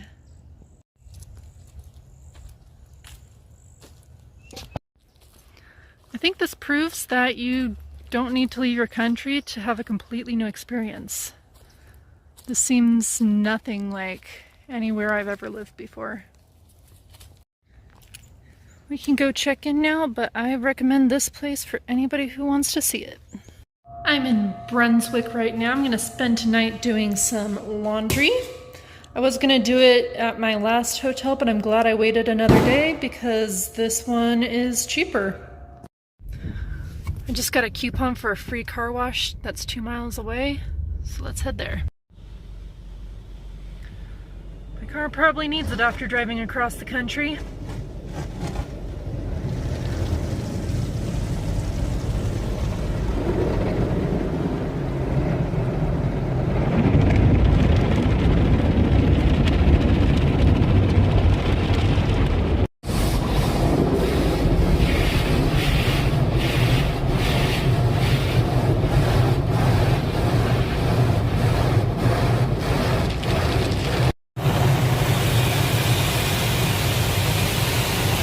Also their most expensive car wash. It's a $30 car wash, but they are giving them away for free on Instagram.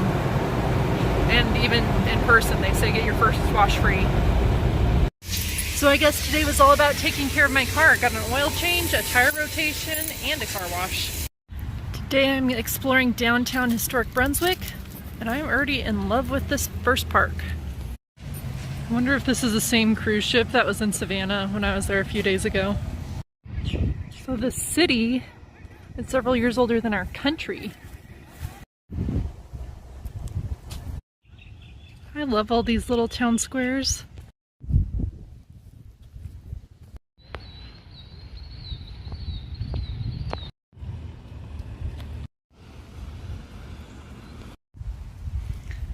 This is one of the biggest squares.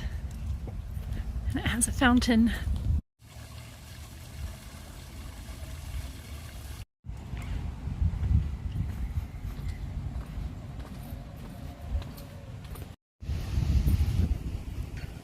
After exploring the downtown shops, I decided to come back to the park where I started because there was a market that had a local specialty, Brunswick stew. So I got to make some local cooks very happy by purchasing from them, and I get to enjoy this view for much less than the cost of a restaurant. I got a sample earlier and this stuff is amazing. That's why I decided to buy a whole pint. So try it if you ever come to Brunswick. That bridge over there goes to Jekyll Island, which I don't think I'll be going to this time around. I enjoyed the national parks that I went to yesterday, and I think it's a lot more of the same of what I've already been seeing on this trip. Except there's a parking fee, which I've avoided so far.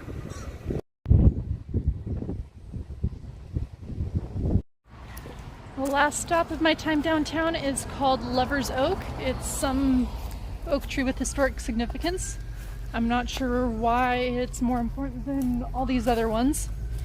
And by the way, if you think this looks a lot like Savannah, you're correct. They have, both of the cities have the same city designer.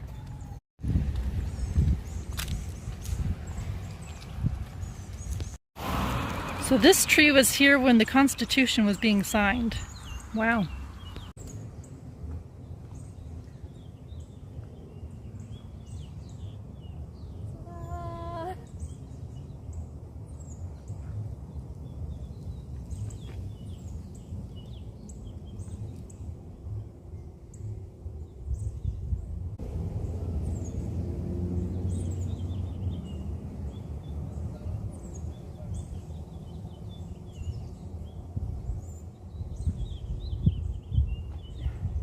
Down always harder.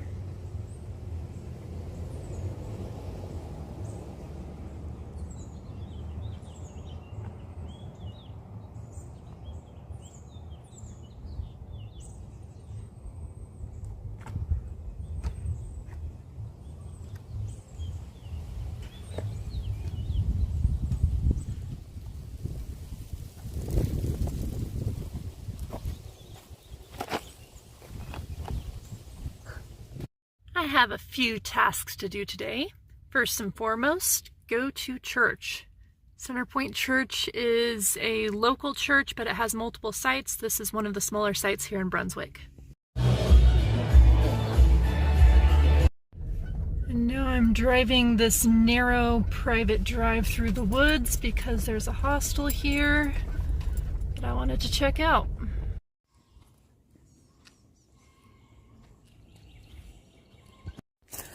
I'm gonna sign off now because this is supposed to be a electronic-free camp-like environment, kind of like an adult summer camp or a family summer camp. So I just wanted to show a few quick views of the lake, and I will see you after I'm done here. I will show you the bathroom because it looks so cool. These frog murals, and because this is a camp, it is a composting toilet. Well, that was a really fun change of pace to just spend a day kind of like a camper, which is kind of ironic since it's been a month since I've last worked at a camp, but I was never really a camper at the time, so I was still, you know, using my cell phone and computers and stuff like that. So this was a very good reset day, especially since I need to figure out what I'm going to do tomorrow. I have no plans for where I'm going to go after I check out tomorrow. But the main reason I came here to the hostel in the forest and to Brunswick in general was because I saw that Robin Greenfield was speaking here. I've met him a few times before in San Diego. Actually, my phone reminded me this morning that exactly a year ago he and I were walking across San Diego in his walk from the Canadian border to the Mexican border. So it was great to see him again. Of course, got his book and heard him speak.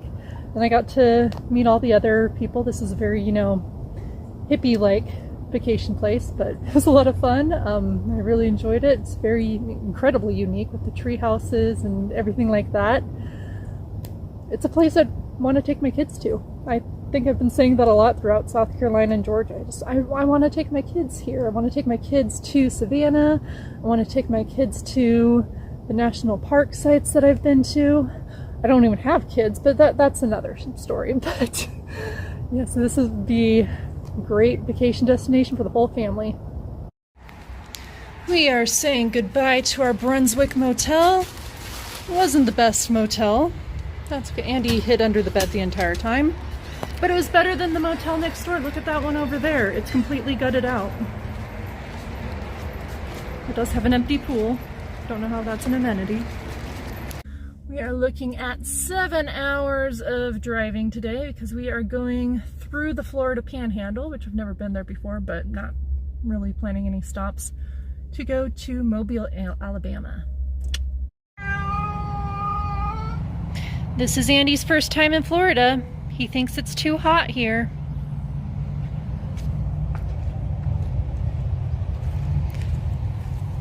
It's my, what, 7th time in Florida? Why are you running? But this is my first time in the Florida Panhandle. The other times have been just to Disney World, and once to Miami, once to Fort Lauderdale. So far this has been a new experience, just driving through Florida. It's a lot swampier than I've seen in other trips. Just taking a little rest stop break. Andy smells something over here. He saw birds that he was running after. Made it to Alabama, and I had to get cookie dough bites from Buc-ee's. They look really good. Morgan plates. Haven't seen those in a while. I guess this is the West Coast parkings area. Alright, let's make a quick reaction video to the cookie dough. It tastes like really good cookie dough. This motel has an indoor pool. Good morning. Today I'm going to look at the Gulf Coast. I got to see a little glimpse of it while driving, but this will be my first time actually seeing it. I'm now at Dauphin Island. It was a gorgeous drive in, even though it took a little bit longer than I would expect from the downtown drive. But now I'm at the Audubon Bird Sanctuary. The drive-in looked nothing like this. It was very coastal community, so I hope to show you some views of that later on. But I chose this area because there's free parking and some nature trails, so I think that'll be cool to look at.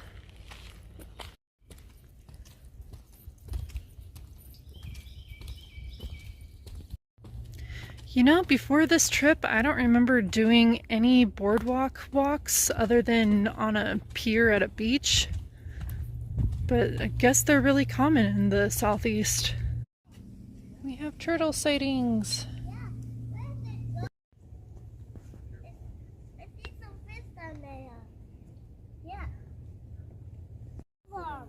Lots of turtles. Yeah. Yeah, that's that one. So fun fact, the two main colleges I went to, one had the mascot of the osprey and the other had a hawk mascot.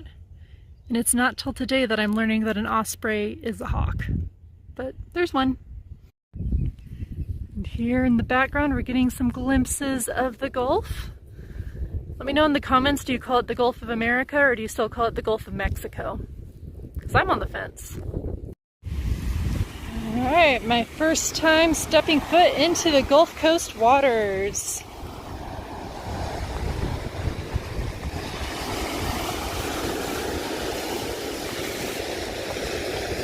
Ooh. A little chilly, but it feels kind of nice.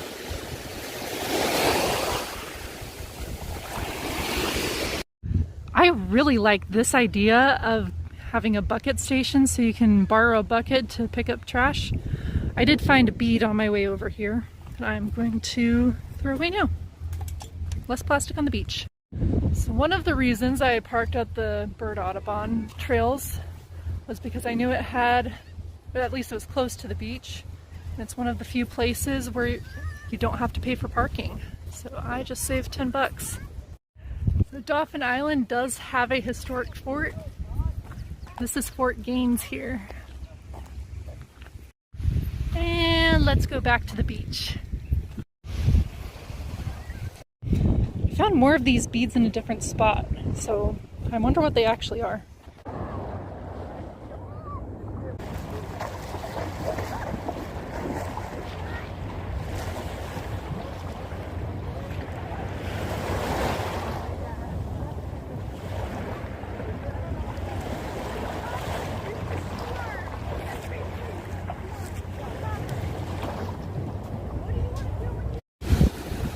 I love this.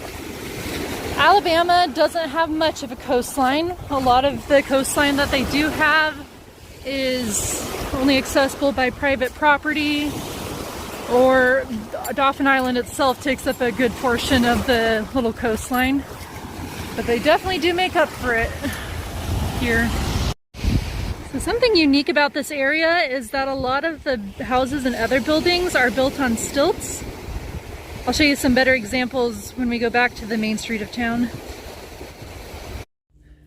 You know, I parked at the Audubon parking lot mainly to park for free with beach access, but these trails definitely have their own merit.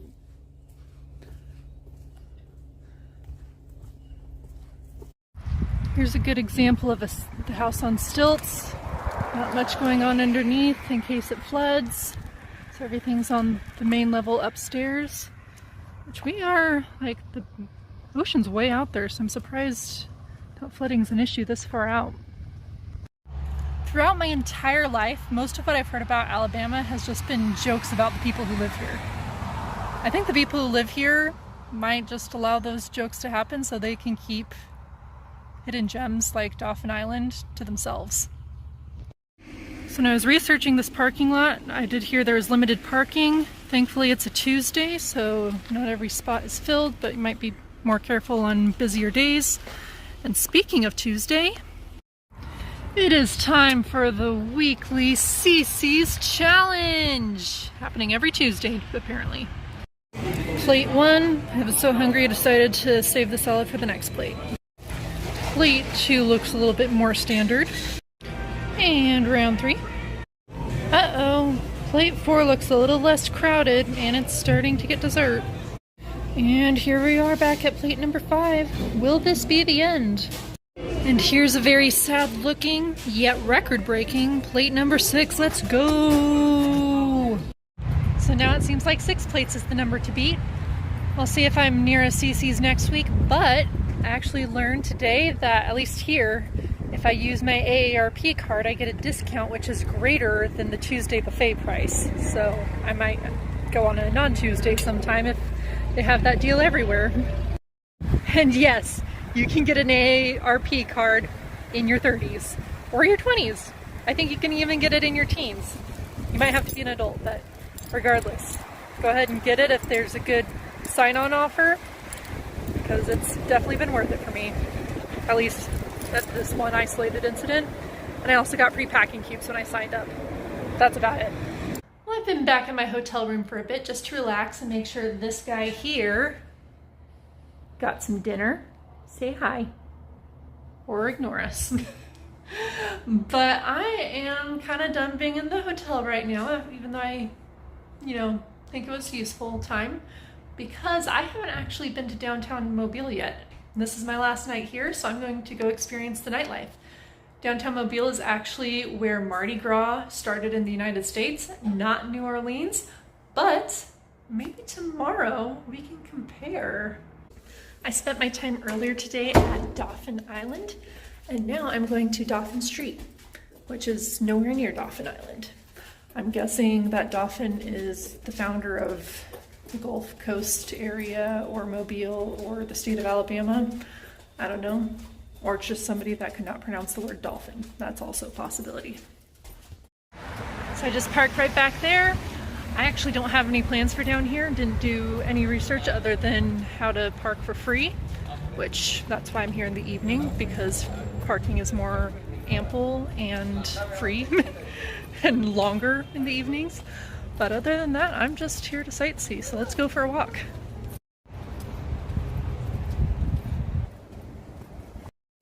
When I've been to Seattle, they have a bunch of decorated pigs around the city. Here, they have clamshells. I enjoy just walking around. Don't know if there's any specific attractions I'm supposed to see. And here's another shell.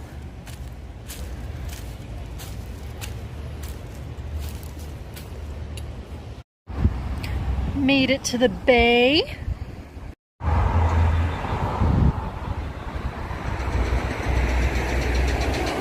And another shell. Note the Mardi Gras beads at the top. Check out the architecture and design of these buildings. So while I was resting back in my hotel, I did make a reservation for New Orleans tomorrow. So that's for sure where I'm headed. It'll be interesting to compare what I'm seeing here near Dauphin Street to what's actually going on in New Orleans.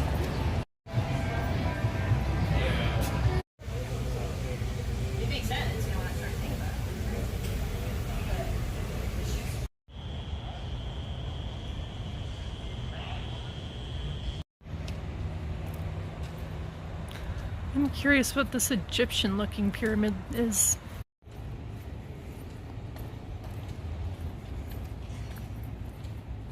Weird that there's no sign at all on the front. Like, there is no sign at all. I didn't realize they had a buzzed bull here. I love this place in Pigeon Forge. I wish I had known so I could have come when they were open. Actually, they're supposed to be open right now, so I'm not sure why they aren't. Well, other than some fine dining establishments mixed with a handful of bars, it doesn't seem like there's a whole lot going on tonight. Then again, it is just a Tuesday. You might have a different experience on a weekend.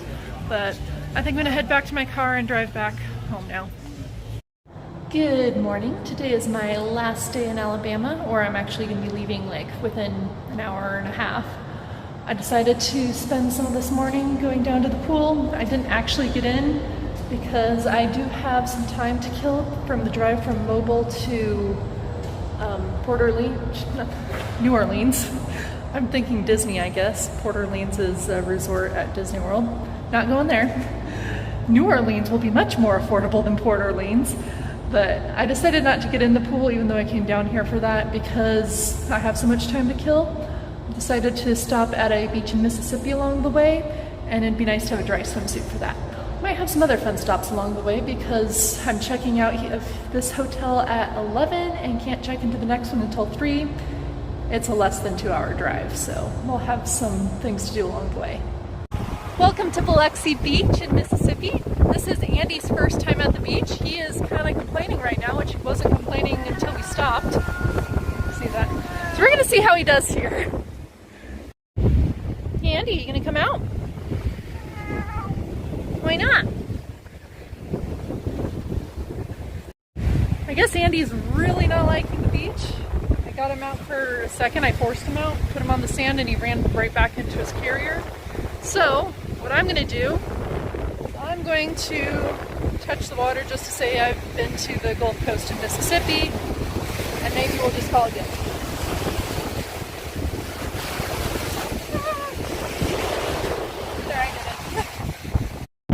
Got a sea turtle specialty since we just went to the beach. Andy's happier here at the yard for some reason. And this is my first time trying a yard milkshake, so I'm excited. Killing time at PetSmart. That was next to the yard. This is Andy's first time seeing fish. For real, I think. Is it?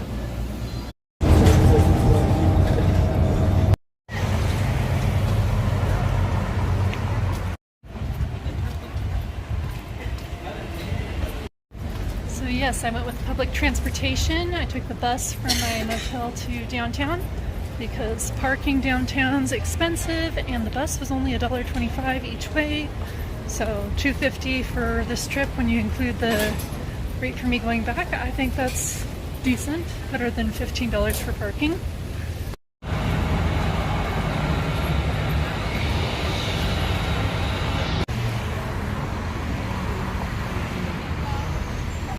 I told my mom this morning that I was going to New Orleans and she said I had to get beignets at this particular cafe.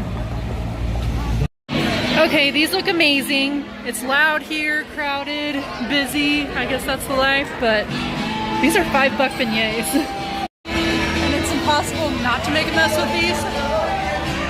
For the powdered sugar. Yeah, you really can't not make a mess.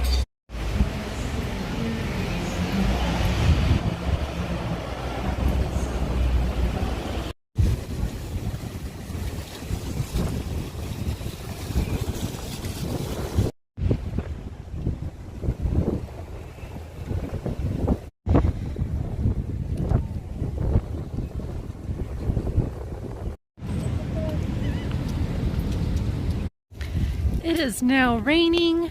I could go inside some shops or something, but these sculptures caught my eye and I wanted to take a look at them.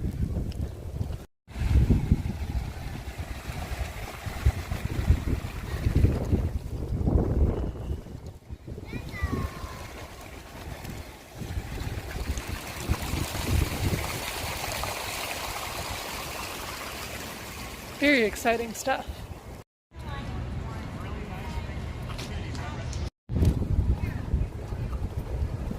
Now, that is a phrase I never expected to see.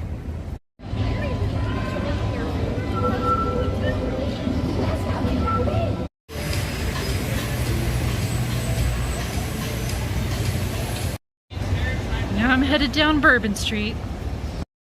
11 years ago, Hard Rock Cafe cured my homesickness when I was in Nice, France, on my first trip to Europe. So now it's tradition, every time I see a Hard Rock Cafe, I have to go in the gift store.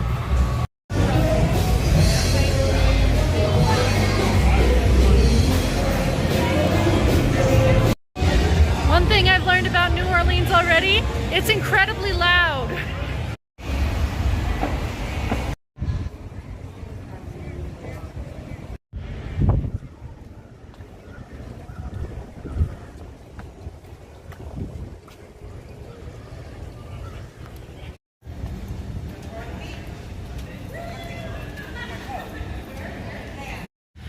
So I guess it gets calmer once you're north of Bourbon Street.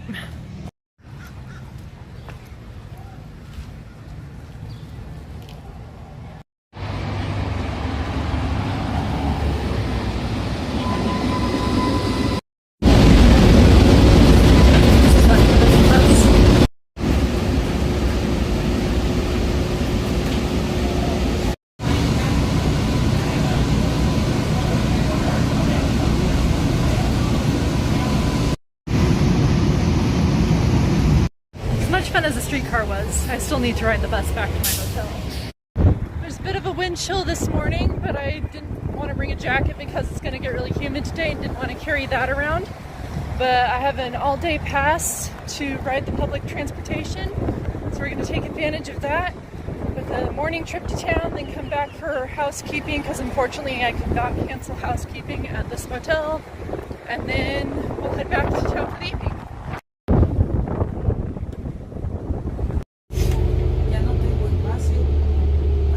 This morning I want to be sure to head inside the cathedral. Bourbon is a lot quieter at 9 in the morning. So a truck that was labeled Lemon Fresh just drove by and squirted all this white stuff on the street. And now it smells like Lemon Pledge.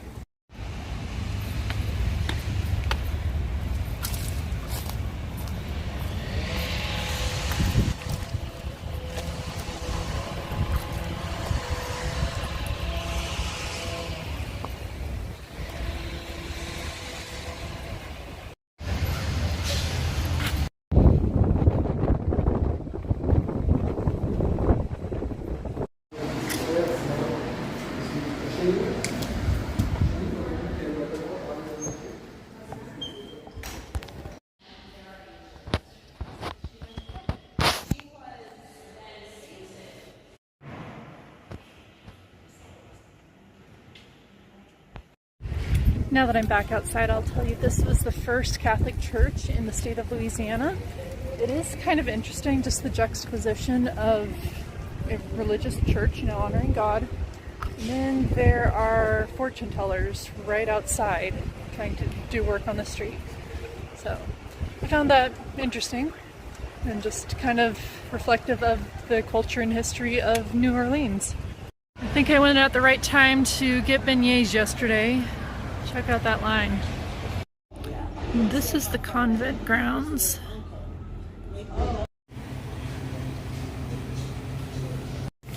This is the home of the original Mufaletta sandwich. So let's check it out. This is just a half sandwich and it's still huge. And it's upside down. There we go. Definitely go here if you want a delicious, huge sandwich. The only other people eating in there at the same time as me were a family, and they were all sharing one sandwich. I saved half of mine in my purse for later.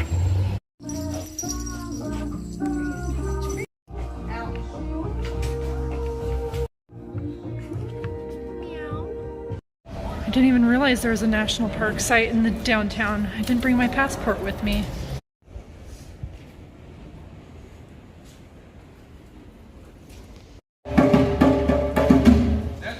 I'll have to check out more of this park later because I have something to get to.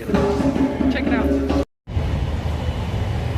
I am going to wait in the line today. This line behind me for a tour of a alcohol establishment. I'm not saying I'm a teetotaler, but I am a tea parceler. It's called Sazerac House and they have free tours and samples. It's open, let's go!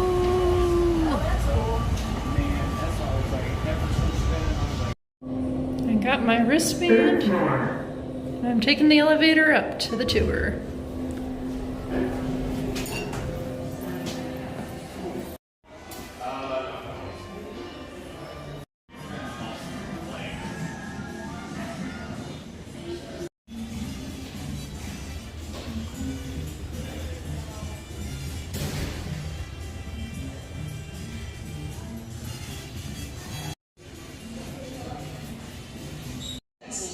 You want to stay put for this route. Now, my sister got me into using this brand. It's named after the New Orleans bartender who first served the famous Ramos Gin Fizz. This is one of my favorite cocktails. But I will take a gin and tonic. Times as much rum as they.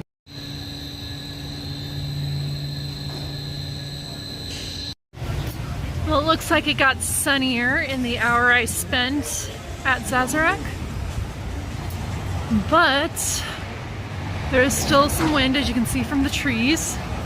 But anyways, that tour was pretty cool. It was completely free. Came with 3 free tastings if you want to do it. So I recommend if you're at least 21 and to take advantage of that if you're in New Orleans. Even if you're dry, as long as that won't serve as a temptation for you. I think it's a really cool tour that gives an insight to the history of more than just the alcohol of New Orleans, but It also talks about coffee house culture and the foundation of the city. I'm now going to check out the ferry and cruise the Mississippi for a little bit. It is actually part of the public transit, so I got a one-day pass for $3, and that includes all the buses and the trolleys and even the ferries. So it's a really good deal, especially considering that the ferry price for just one ticket is $2. Just $1 more and you can have free roll. And here we go. I should probably figure out where this thing is going and if I want to get off at the destination. They're just off.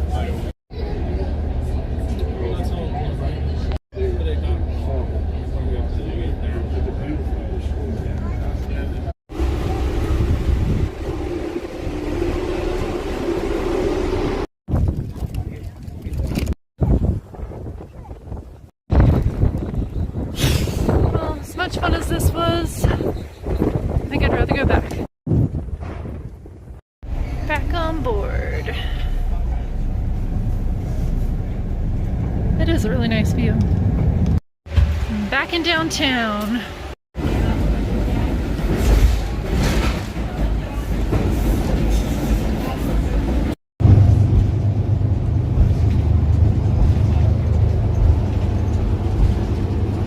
Hey, I'm back at the hotel room for a little bit just to wait for housekeeping since Andy's here and he's not supposed to be alone here. And he's definitely not supposed to be here when housekeeping's here. And this was the one hotel that I could not cancel housekeeping for.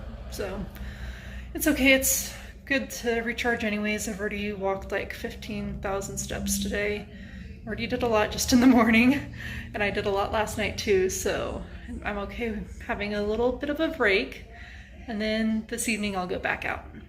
Hey, housekeeping's done. I'm glad I got that afternoon break actually. So I probably wouldn't have done it if I didn't have to go back to the hotel room. But since I did go back, I did get an opportunity to get the sweatshirt because I did regret my clothing choices this morning.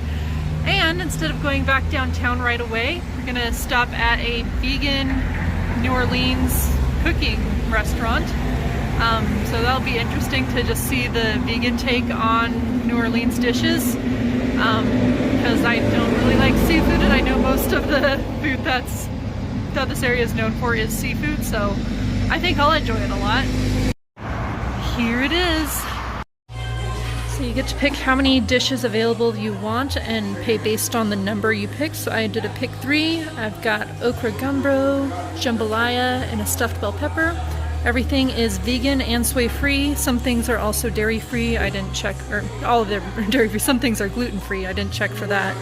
But I'm gonna eat at least the gumbo because that looks like it'd be hard to travel with. And then maybe save the rest for later so I can enjoy it while I'm downtown too.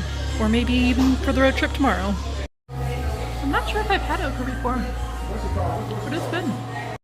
And now I'm walking to the nearest trolley stop to head back down to the French Quarter. I'm actually really excited. I tried all 3 of the items I got, but I only ate all of the gumbo. So I have jambalaya and stuffed pepper for later. And whatever I don't eat tonight, I'm going to also put the rest of my muffaletta sandwich in here, and I think this will be a really good road trip lunch tomorrow. Let's go for another ferry ride. Now that it's warmer, we'll enjoy the ferry views from the top.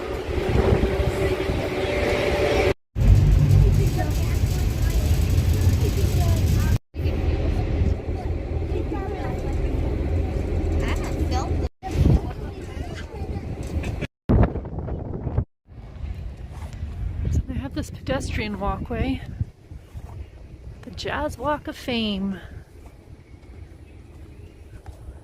There's a statue next to the ferry port.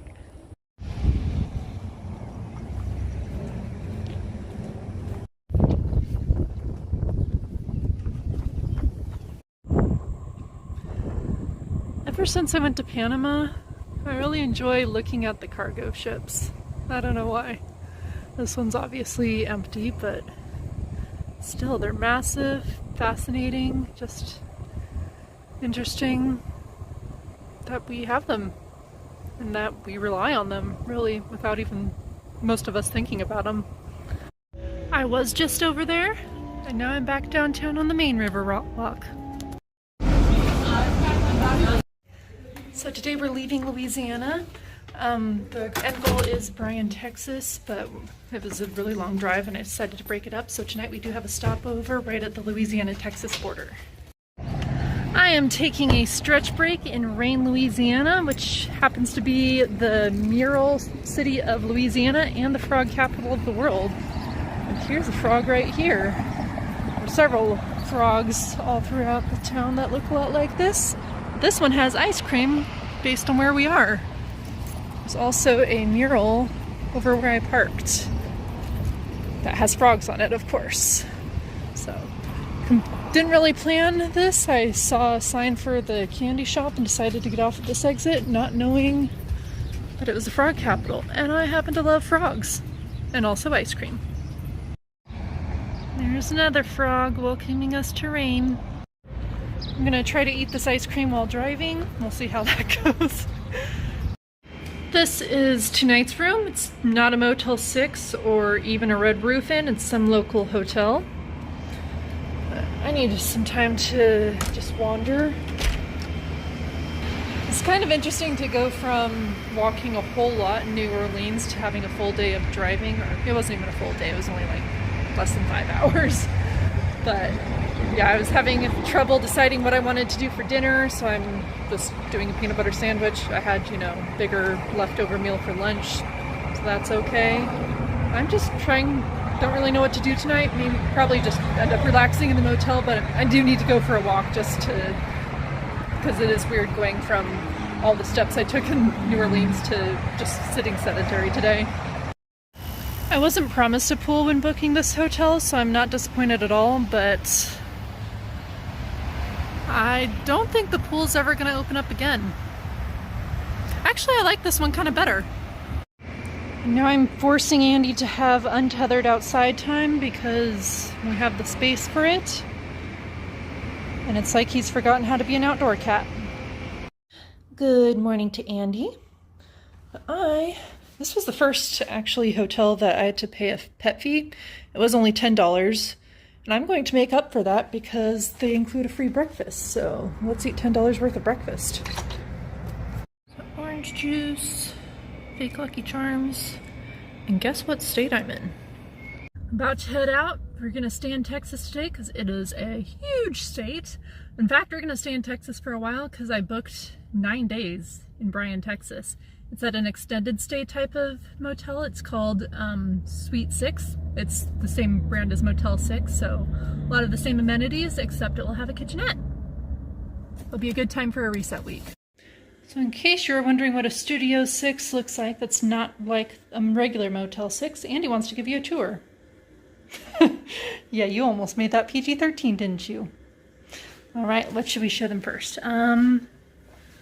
Yep, here's my stuff, the bed, mirror, hello, TV, there is a lot more furniture, there's the bathroom, and of course, most importantly, the kitchen is the unique feature. So, it has a stovetop, smaller microwave than usual, but a much bigger fridge.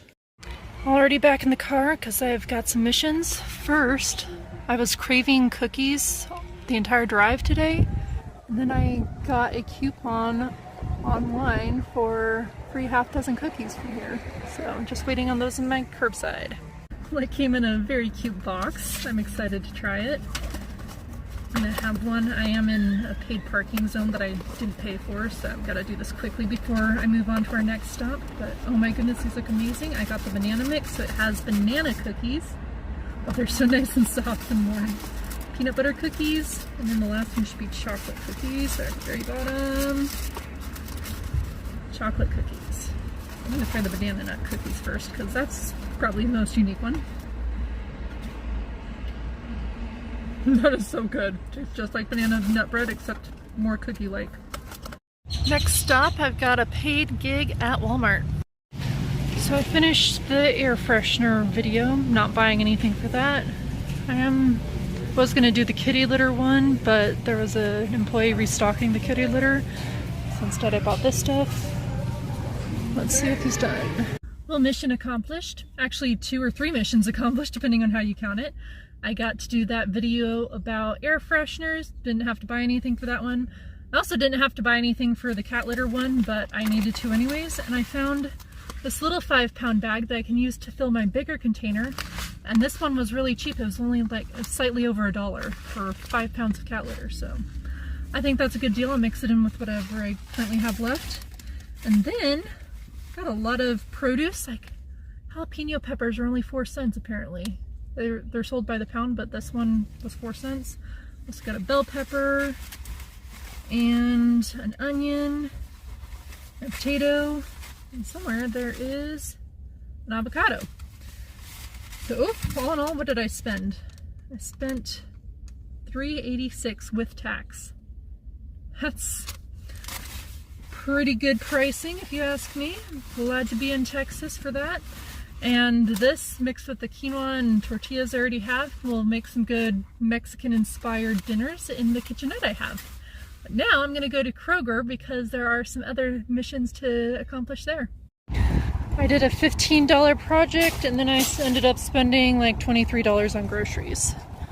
I'm still gonna go out at least once while I'm here, but this should last me for most of my meals while I'm in Bryan.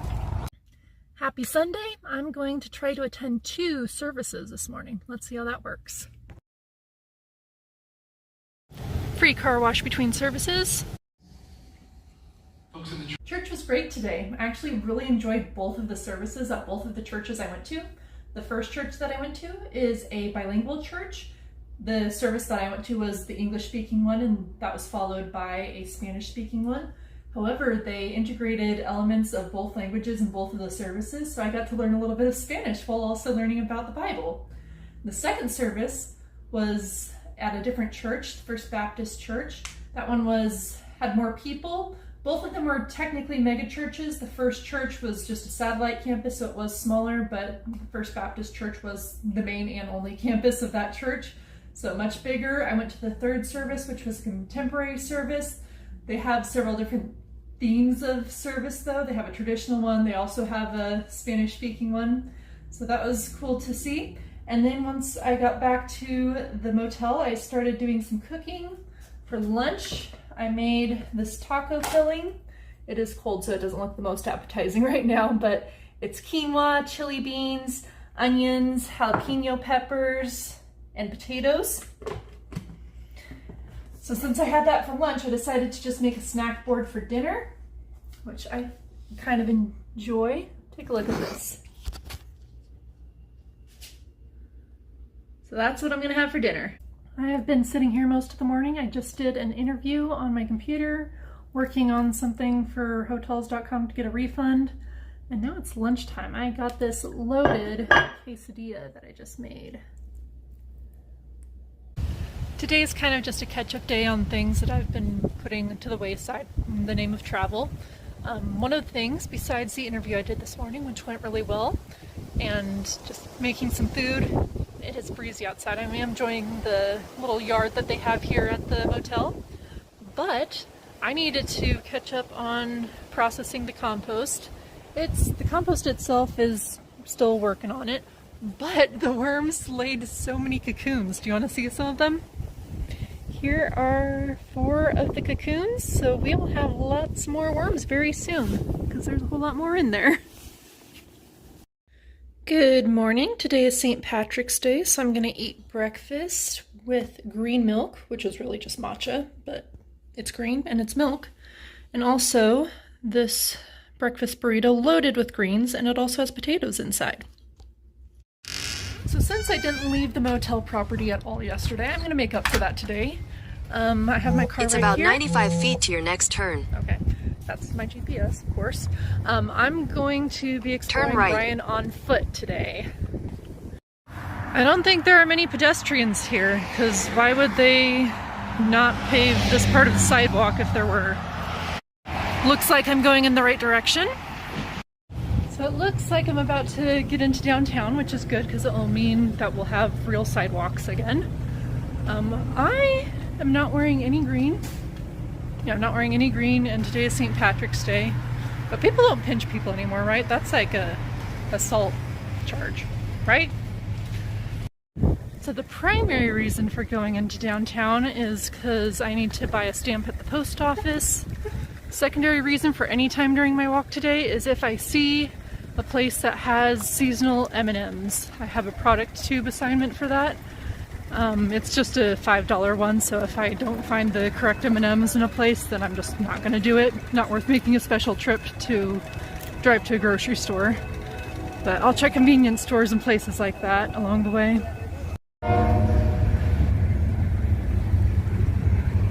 Alright, I ended up seeing a Subway and I had another product tube assignment that I could use to, if I bought chips or a salty snack at a sandwich shop. But now I'm finally at the post office. So I have a bag of chips. I spent $1.83 on them and I'm gonna get paid $30 after I review them. But post office time now. Well, so far all the tasks today have been quick and easy to do. Post office took like, a minute tops maybe to mail off my postcard. I'm gonna continue to walk through downtown. It is very cute, it has lots of historical markers, but I don't know if there's anything necessarily to do here. So I'm going to continue to a nearby park that I've heard really good things about. I'm going through a neighborhood now, and I bet this mansion costs less than a studio in San Diego. So yeah, that's one of the reasons I moved out. I want to be able to buy a house.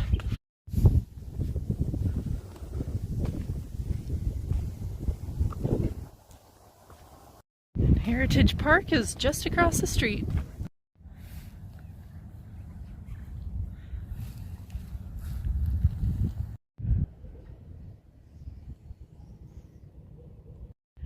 So obviously a very historic park and a very sunny park, which I enjoy because my whole plan for coming to a park today was to catch up on some reading.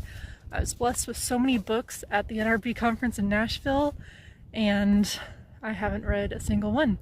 And I'm actually going back to Tennessee pretty soon here. I just found out a little bit ago, I got a text, but different part of Tennessee, but still, I want to, read a couple of books before I get there, I would hope. I'm also a little behind on my Bible reading challenge. I was going to spend the first 90 days of this year reading the Bible. I'm several days behind, so I need to catch up on that. So yeah, I'm going to spend some time here in this park doing just that, reading one or the other book, either physical book or the Bible on my phone. I am going to try to avoid eating those chips that I got right away because it is Tuesday, so gotta do the CC's challenge again. So I hopefully will work up an appetite between reading here and then walking over to CC's. I will see you there. Welcome to CC's challenge on a Tuesday. Here is plate number 1. Here's plate number 2, and they are making me a mac and cheese pizza as we speak. And this is the benefit at coming between meals. You get pretty much the whole restaurant to yourself. Plate number 3.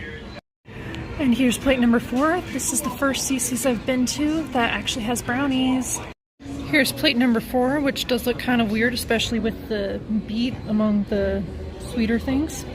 But I am waiting for the dessert pizza to be made. So I haven't finished plate number 5 yet, but I'm pretty sure I'm going to finish all this as well as plate number 6. 6 plates complete. I just pressed this button on the claw machine and I won candy. I didn't even pay. Well, I'm really glad that CC's is not that far away from my hotel. It's like half a mile, so my stomach needs a rest now. And here's the closest thing I have to home right now. That might change soon. This morning I'm going to take it easy. I think in the afternoon I'll go down to the university area and do some exploring there, but I figured that would be an afternoon activity and then just take it easier in the morning.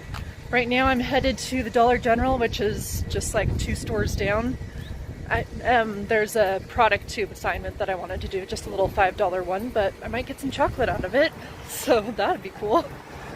I think going to Bryan and spending 9 days here has been a good transition from the go travel that I've been doing back into more work-life balance, because I have been doing some work here. And also, I do need to think about transitioning into a job soon. That is going to be my next destination, is visiting a job that I'm considering. So I have to go back to Tennessee, this time to the Memphis area. Now, last time I was in Tennessee, I purposely avoided the Memphis area because I was wanting to live within a few hours of Memphis. And so I knew that once I moved, that would be a good place to go explore, so no need to explore it right now. This was a job that wasn't even available when I first planned that. I was looking at a different job, actually in a different state. That was nearby though. So kind of interesting how things turned out, that I'm going to be even closer to Memphis if this job works out, of course. So yeah, so when I'm done in Bryan, I'm going to make my way through Arkansas. Still need to plan that out. Probably going to spend 2 nights in Arkansas, or maybe one elsewhere in Texas and then one in Arkansas on my way up to the Memphis area. And then I will spend a full day at the potential job site. And then we'll go from there, because I don't know what's going to happen after that. And just like that, we made it to Dollar General. I decided to get 2 things with my chocolate shopping consumer research deal. It was only a $5 payout, but I didn't have to drive there because literally Dollar General's right there, hotel's right there. I spent $2, $1 for each of these, so still made $3 for just a few minutes worth of work. I just made it to Hensel Park, which has a very crowded parking lot despite the park itself being completely empty. I'm pretty sure it's a bunch of college students that don't want to pay the campus parking fees, and this is the closest you can get with getting free parking, which is kind of what I'm gonna do today too, because after I enjoy the park a little bit, I'm gonna go explore the college area.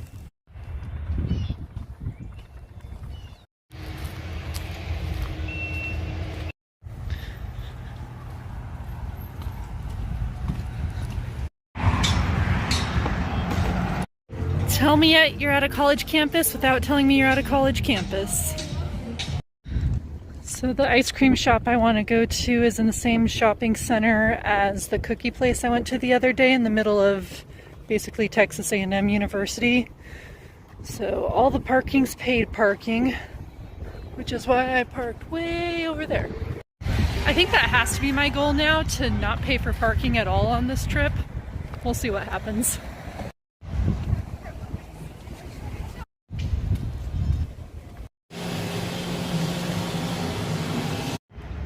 I ended up with the beets and fresh mint ice cream because that sounded the most interesting. Honestly, this tastes really good. It's like a fresh flavor, not too beety. The mint isn't too strong either. It's just a perfect blend, which I never thought about mixing beets and mints before. So try it out if you're ever in Texas. The ice cream was considered healthy since it was made of vegetables, right? Now let's see if I can pass for a student at A&M as we walk around campus. To be fair, I did graduate college less than 3 years ago. I was a lot older than the average student, but that's neither here nor there. Let's check out the Bonfire Memorial. It looks like a modern Stonehenge.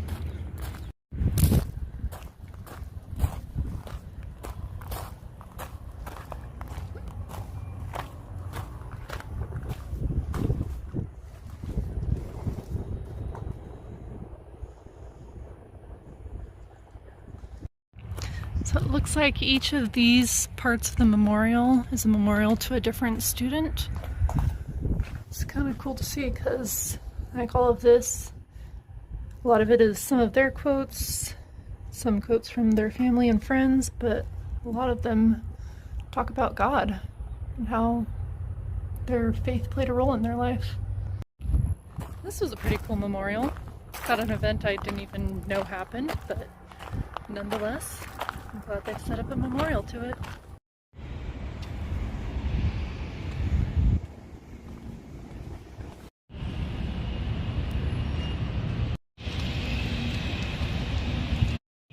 The squirrel's chasing me. Get away! Why is the squirrel chasing me? I don't have anything for him. And I don't like squirrels. Yeah, go away. No, the other way. away from me.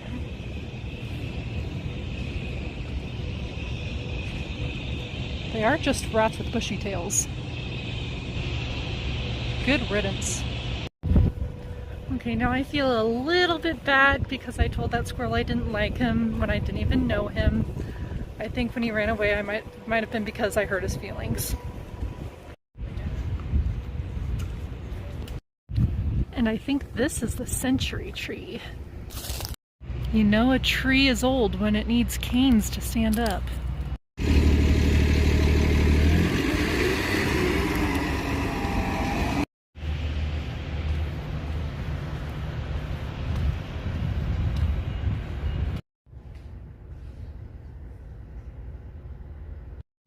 This whole street here is just churches and college ministries. Back at the park, but I think I'll walk around a bit more before driving back. Hello.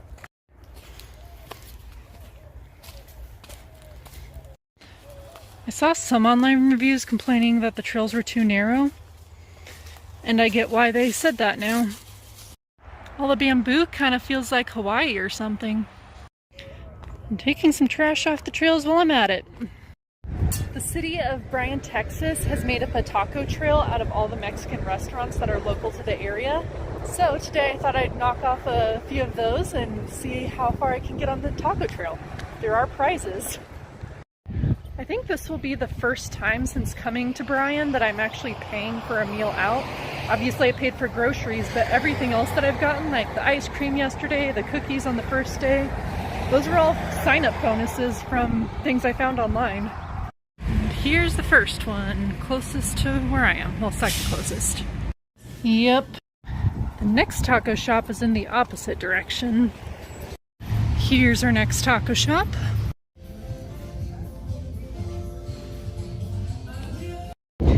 In addition to the taco walk, the city of Bryan also has an art walk. So this restaurant, I got a 2-for-1 because it has art and tacos. Well, I love supporting local restaurants, but let's take advantage of a chain restaurant and get a free cone because it is free cone day.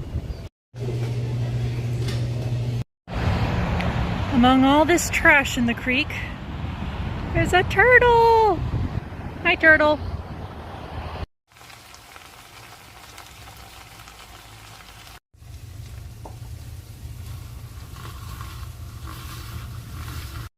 It is lunchtime the next day and I'm going to head to a different part of the taco trail here in Bryan, Texas. I enjoyed where I went yesterday. The one I had at lunchtime, I was just getting a little taco and yet that filled me up, and then dinner was even bigger and I got even fuller. I probably shouldn't have had that ice cream afterwards, but I mean, when else can you get free ice cream from Dairy Queen? So, headed to the next one, and I definitely won't be able to get through all of the places on the taco trail, but I'm sure I'll get enough to get a few prizes. I already have enough to get, I think, a t-shirt or a sticker. I think I'm going to go with the sticker and then save up the rest of my points to maybe get a tote bag or something. There's the restaurant I'm going to eat at.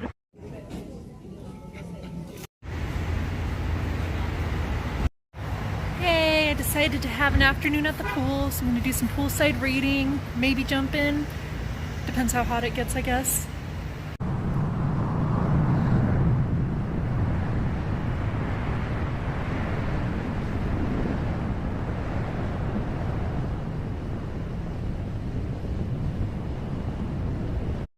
Today happens to be Wildflower Day at a nearby ghost town, I guess, so that'll be fun to check out. The ghost town's open on Saturdays, every Saturday, but today's going to be especially unique. So my goal here is to watercolor paint different Texan wildflowers on a bookmark. And here's what I've got. And this is the back of the bookmark. Okay, how does my painting compare to the real thing?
A master gardener at the Wildflower Day recommended checking out this idea garden that they have.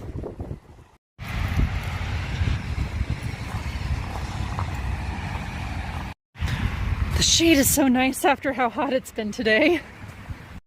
And since I'm composting on the road by traveling with a bunch of worms, I'm especially interested in this. This reminds me of teaching outdoor education.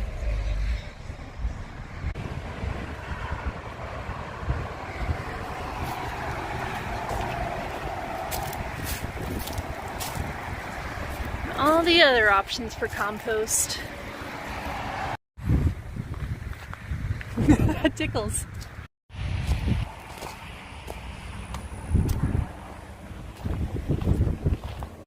And I decided for dinner to continue on the taco trail. I think I'm only going to finish half of this because I already ate half the chips. I also have the goal to visit 2 churches today. Here's the first one. I just want to draw attention to, I feel a little repetitive, but I did enjoy that service as well. That one was unique in that I was probably above average. Well, I know I was above average as far as age goes there. That was a pretty unique situation. It was a lot of college students. And in this one, I'm also going to try to find a demographic that suits me a little bit better. I'm going to join the young adults group here.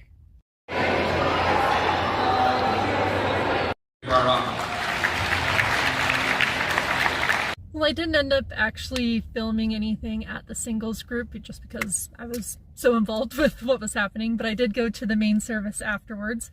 And if the sanctuary looks similar to you, it is because I went here the week before, so it's good to be able to return to a church for once. Of course, I am leaving tomorrow, so probably won't be a third time unless I make my way back through here somehow.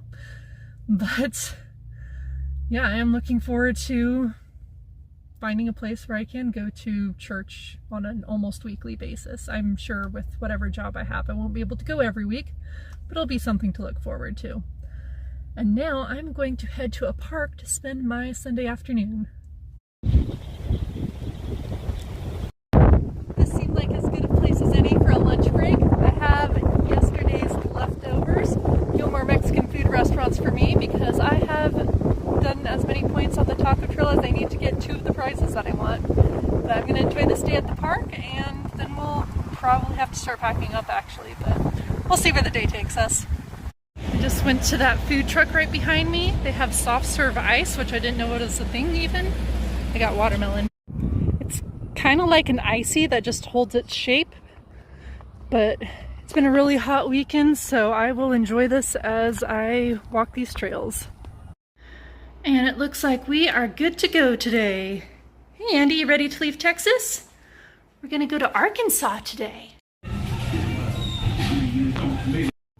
Had to get a Juicy's burger while I was still in Texas, and Andy's jealous that he didn't get one. We made it. Andy's under the sink if you can't see him. Hi Andy. We made it to Hope, Arkansas for the night, just staying the night here. I was hoping there'd be something to do, but I just started looking things up, and almost everything in town is closed right now except for a few fast food places. But I'm still gonna head out because this is where Bill Clinton was born, so we're gonna see his old house. Alright, I think it's the building that has the National Park Service seal.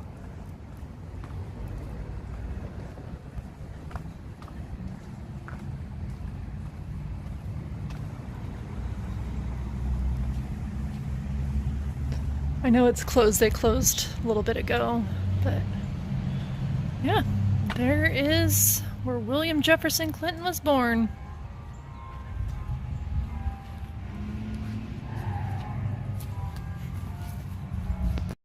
I guess it's not those buildings, it's this one where he was born. So right on the main street.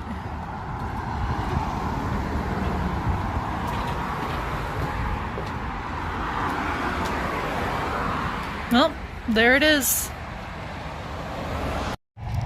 It does feel a little weird that they already made this a National Historic Site, considering that Bill Clinton is still well and alive. I mean, I remember clearly when he was president, because He was present when I was a child. But yeah, I'm sure it'd be cooler to be here when it's open, but I have even better things to do in the morning. Okay, this was dedicated in '99. He was still president in '99. That's very interesting. There's one employee that was still here closing up, and he gave me a little mini tour, not of inside, but just telling me the history of this area. So this is the actual birthplace of Bill Clinton, or William Blythe, I guess was his name at birth. And then the visitor center over there is just a neighbor's house, but they turned it into a visitor center. Back in the room for the night, I decided to get some Bluebell ice cream while I was out because I haven't had that and the entire time I've been in Texas.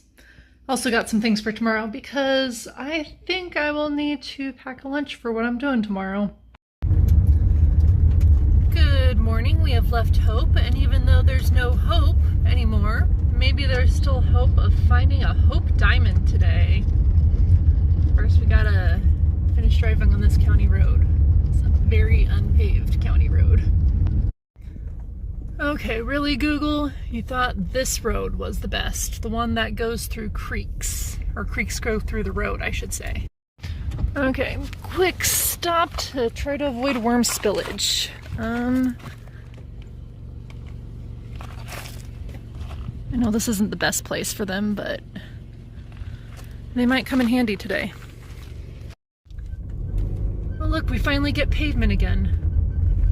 I'm wondering what the alternate route is because I know our destination allows RVs and they definitely couldn't make it on that county road. So this is a place I wanted to go to for a really long time, that Crater of Diamonds State Park. And there is an admission fee, but you can make up for it because anything you find, you get to keep. Like diamonds. So I don't know if we'll find a diamond today, probably not, because I did not come prepared. I see lots of people in the parking lot that have all kinds of mining gear. I brought a cat that I'm hoping is a diamond sniffing cat, because, I mean, there's truffle sniffing pigs, drug sniffing dogs. Why not diamond sniffing cats? And there it is. So Crater of Diamonds is the 8th largest diamond mine in the world, and it's the only one that's open to the public. So, once in a lifetime opportunity. So the hope is that I take Andy, he goes out on the field, runs around. He's really good at digging holes, usually for, you know, reasons of using the toilet, but we'll just ignore that. And wherever he starts digging or wherever he stops, we will look for diamonds. So right now we're using a method called surface searching. So we're just looking at the surface. It's really self-explanatory, seeing if there's anything that reflects or just looks interesting to us. And maybe it could be a gem or diamond. How are you doing, Andy? Have you found anything yet? All right, let's look for some diamonds. Are there any diamonds in this pile right in front of you? Is this why you're stopped here?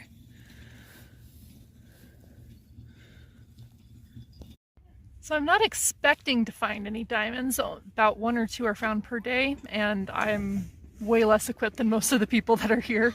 However, I would like to find a few just cool looking rocks to have a memory of the day we spent here. All right, diamond expert Andy, where are we gonna go next?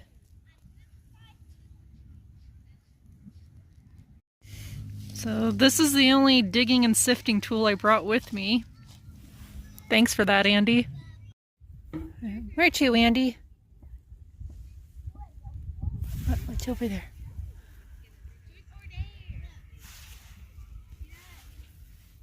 All right, lead the way. Are you camera shy?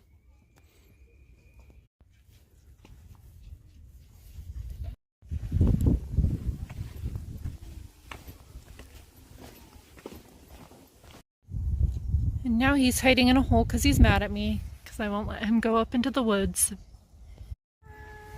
He tried climbing this tree, didn't get very far.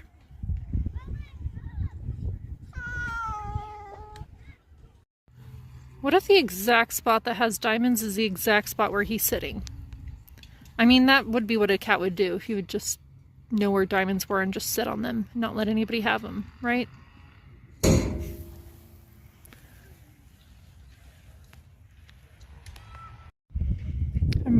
pretty sure this is quartz, but I found something that's cool looking. I got here about an hour after it opened, and as the morning's progressed, it's gotten a lot busier. So now it's probably a good time for a lunch break. So what I thought I found was quartz was actually calcite. Oh well. They've got a nice little museum here. Alright, back to the mines. I think Andy might be done with diamond mining. So I'm gonna do it right here next to him. So while I've been searching through dirt, Andy's been sitting next to this shovel that displays one of the diamonds that was found on this very spot. There are several shovels like this marking different areas, but now I'm going to continue walking around, not doing so much sifting, just walking and looking at the surface while I look at some of these other cool things around the state park. So here's an old mine. Of course, this whole thing is really a mine. And we're heading out of the mine area for just a little bit to go on this trail. Arkansas's nickname is the natural state, and you can see why in places like this. This is actually only my second time to Arkansas. The first time was just in the northwest corner of Arkansas. So we did go to like a park that had a waterfall and some hiking trails that was juxtaposed with like the foundation of Walmart, and we also drove outside the Duggar's house. So this trip is definitely going to give me a lot more insight to the natural part of the natural state, including where we are going to be spending the night tonight. It's getting a little crowded here. Still plenty of space. I could see easily spending days here if you wanted to, just digging through the dirt. But since we have some exciting things to do this evening, I'm going to head out.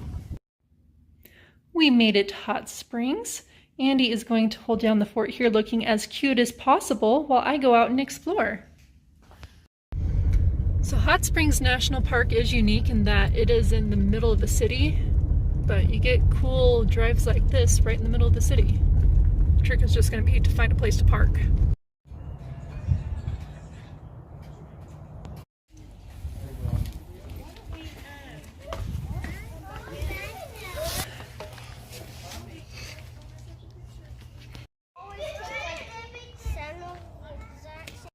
Let's get some spring water. It is warm, so I don't think it'll be refreshing. It tastes funny. Got my park stamps, and now it's time for the CC's Tuesday Challenge. Plate 1, props to this restaurant for spinach and reusable silverware. Plate 2, plate 3. Plate 4 has dessert because we're waiting on more pizza. We'll eat it alongside plate 5. And finally, plate number 6. Good morning. We have breakfast this morning, so let's check it out. Today feels odd. Kind of like it might be the end of an era. And in a lot of ways, I really hope it is. I am in Millington, Tennessee.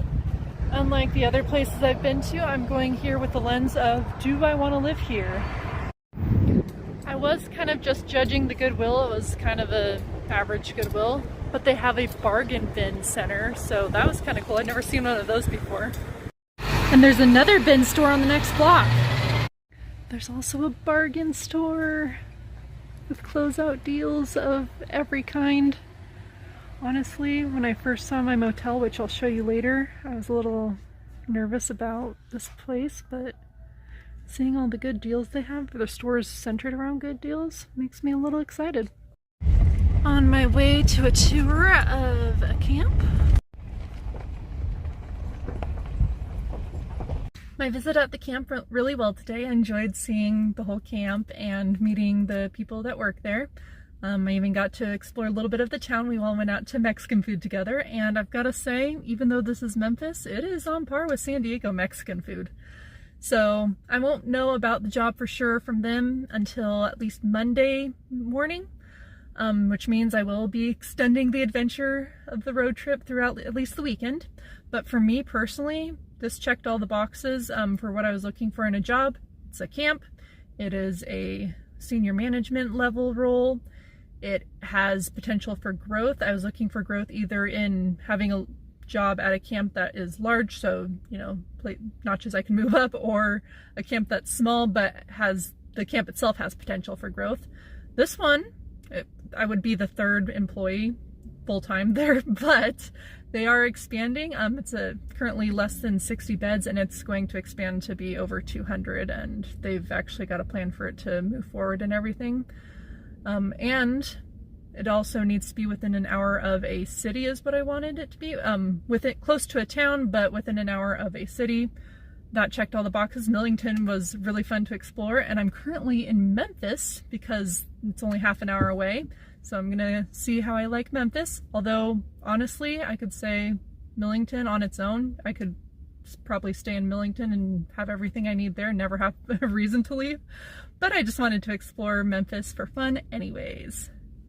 And I know I purposely didn't film the visit at the camp. Obviously it was an interview, and just for privacy reasons, didn't want to film everything there. So I'm going to try to make it up for you here in Memphis, starting with this wall of art.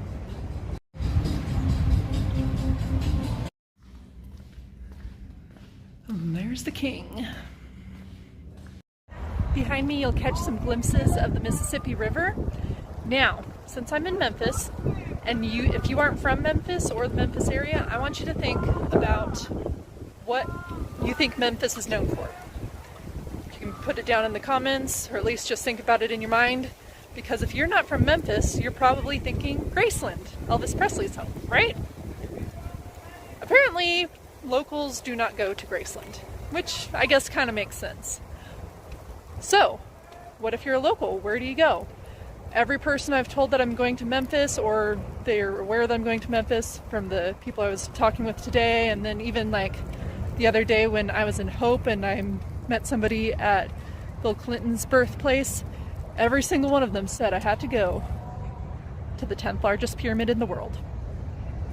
It's a Bass Pro Shop. Before Bass Pro Shop, so I did want to explore the downtown parks that are right on the river. Looks like there's even a little bit of a beach down there.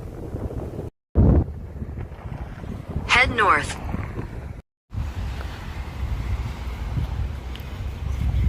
I have wanted to go to Mud Island Park for a long time, but it looks like we'll have to wait for another day.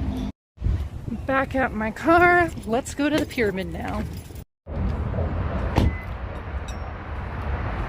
This is pretty cool. I'm excited to see what it looks like inside.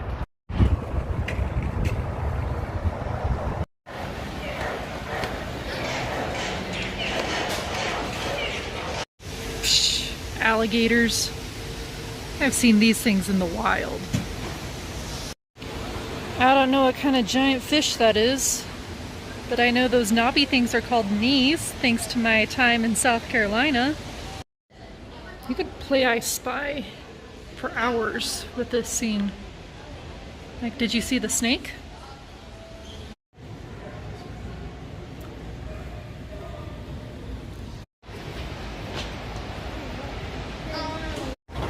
I bought a moon pie since I'm in Tennessee, but I wasn't sure if I actually wanted to eat this in Tennessee or over in Arkansas. So I went to a park where I can do both.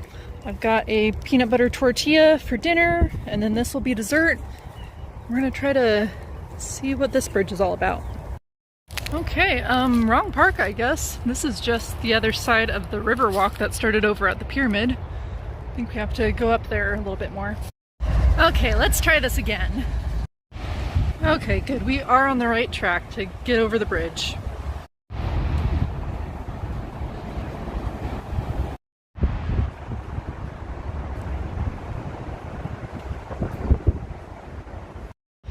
And now I have one foot in each state.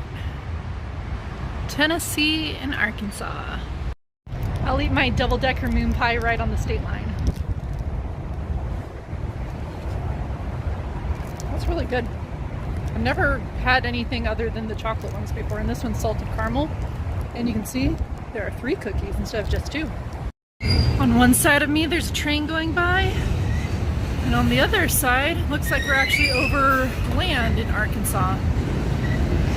Seems like just yesterday I was in Arkansas, because I was.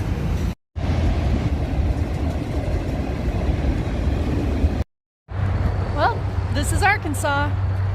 Now, the struggle with possibly working here in the near future is that I don't know what I should do now to make sure that I do it and what I should wait to enjoy as I'm a resident. Like, there's this whole trail system over here that goes along the river, but I'm not going to be able to do it all today. Should I do any of it today, or should I save it all for later? Like, yeah, I have the same conundrum on the Tennessee side, because there's also a river walk there. It would be nice to enjoy, but I don't think it's something to do today. But how much should I do today? Time will tell. I'd also really like to have my bicycle for this trail, which I left in Arizona. There's only been a couple times on this trip where I'm like, oh, I wish I had my bike. This is one of them. So hopefully in the near future, I will have my bike and take this trail and the trail on the Tennessee side. Just do them all together. Maybe park at Bass Pro Shop, come all the way up on the Memphis, Tennessee side, and then come over, actually it's right above me, this trail, over to the Arkansas side, and then take the trail on this side of the river. I'm also trying really hard not to get my hopes up, because there's been several times in the past where I had a job, seemed like it was in the bag, everything just needed the details ironed out, and then I would move there, and then something didn't work out. So I'm really hoping that's not the case with this one, because I kind of like it here. But throughout this entire trip, I mean, this job didn't exist when I started this trip. I was planning for another job that still hasn't come to fruition yet. So the entire time I've just had the faith that I'm on this trip for a reason, and I will get the job when God wants me to have that job. But I do hope it's pretty soon, because I am tired of travel, and of course there's a financial issue, and I think Andy would be a lot happier once we have an actual home to live in. Speaking of which, I need to go back to the hotel and feed him. Can you imagine being stuck on the bridge like all night? That would be awful. So on my way into Memphis, I drove over that bridge because that's part of the I-40. And now I'm on this bridge. I should count how many times or how many bridges I've been on going over this river. I don't know what kind of ship this is, but it looks interesting. I'm sure it's some necessary part of my everyday life that I didn't even know about. I am saying goodbye to Millington this morning. Hope to see it within the next week or so. But for now, I decided last night that I'm going to spend an extended weekend in Branson, kind of as a last hurrah, hopefully. I've been spending most of today driving through Arkansas so far. I mean, Memphis is right on the border, so the majority of the drive is through Arkansas. I haven't made it to Missouri yet. I didn't have any real plans to stop today, but I just happened to be driving by a place called Tyler Bend, which is part of the Buffalo National River. So yes, it's a national park. Gotta at least get the stamp, right?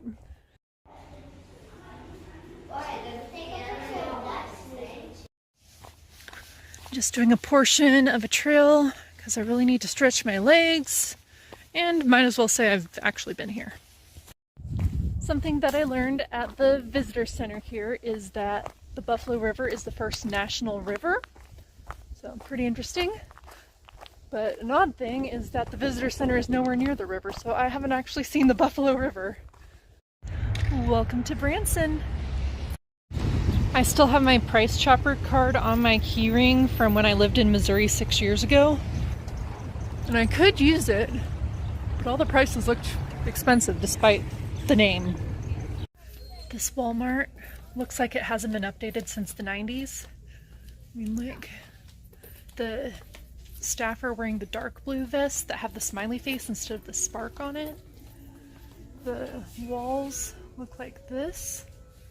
I had to walk back to the electronics section just to make sure there were modern day electronics and I didn't actually time travel. And they don't have groceries, just like back in the 90s. It's weird. So with it being my first night in Branson, at first I was planning on just either, relaxing at the hotel or maybe going out and just walking around the 76 strip and just seeing whatever I see. But I decided to treat myself a little bit. or a lot. This one's kind of an expensive one. I think the most money I've dropped on a single thing for this entire trip. I am going to the Sight and Sound Theater to watch the musical David. I've watched these musicals on streaming services over the years, and I've loved every one of them. They are amazing. They incorporate live animals into the performances, so I'm really excited for tonight. Got my ticket. Let's see what there is to do before the doors open. I've heard good things about their glazed almonds. I might get some of those. Almonds are secure and we're allowed to enter now. This is giving a throwback to NRB in Nashville because these signs were hanging all over the place. Might be a cool movie to see.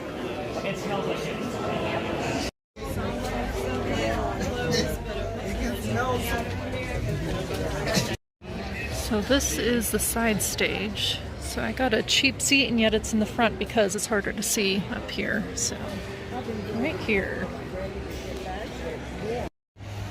The hot glazed almonds are delicious, and I'm just looking through the program while waiting for the show to start. I'm so excited. So yep, you guys will just have to come and see it yourself or watch it online. So yeah, this is a really big theater, and I am right here. Nobody's in front of me. There are people to the side, ahead of me, but not directly in front. Alright, so it's intermission time. David's killed Goliath. He has been fleeing from Saul. That's where we left off. It's been a really good show so far. I'm really excited about it. The special effects have been very awesome. Just even they have waterfalls that are made out of CGI screens. It's pretty cool. Excited to do a follow-up at the end about everything else that's going to happen in the second half.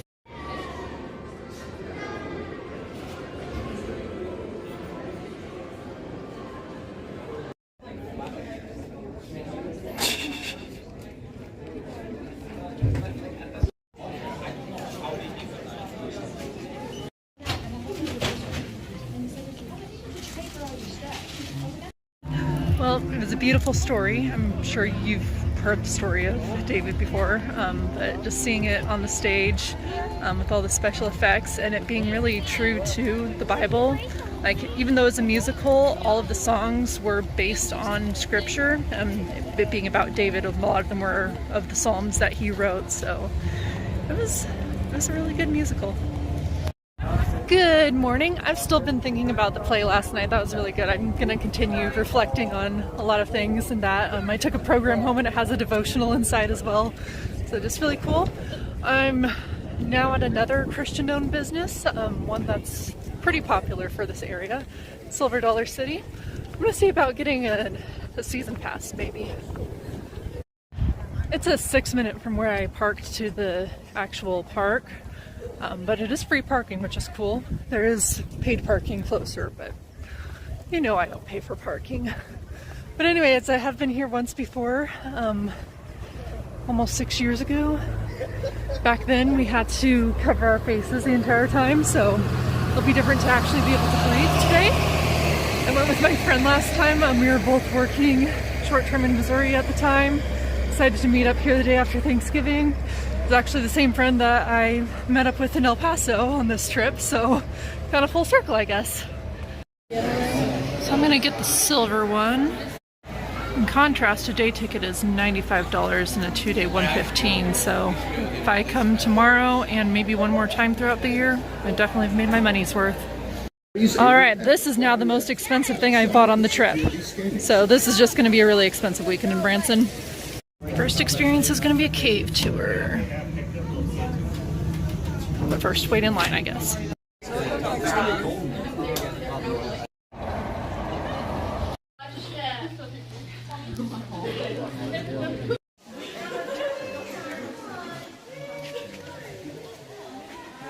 Use your handrails as we come up to the waterfall room. This is giving head.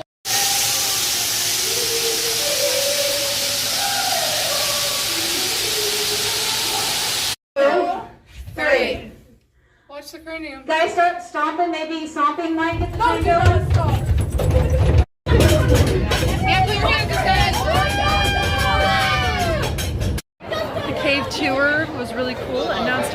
real ride.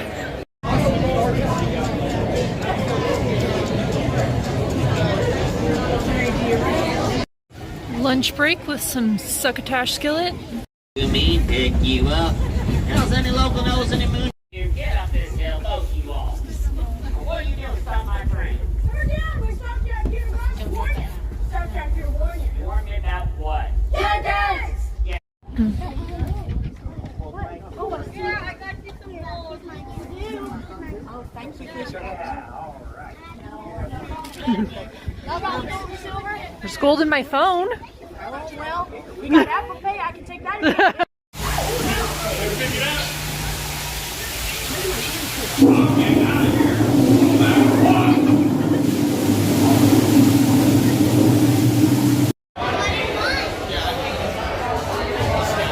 Hopefully. I amped myself up to get their signature cinnamon bread, assuming it was sold by the slice. I have to eat this all myself now. No, but they have a lid. I'm going to save some of it for later. This is a cinnamon roll in loaf form.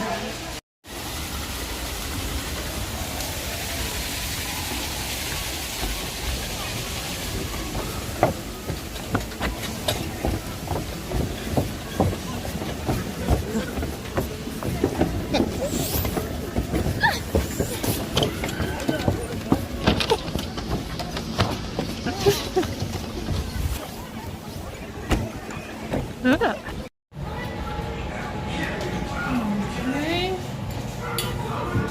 And what do I look like? Okay. Oh, now I look different. I'm different again. Again.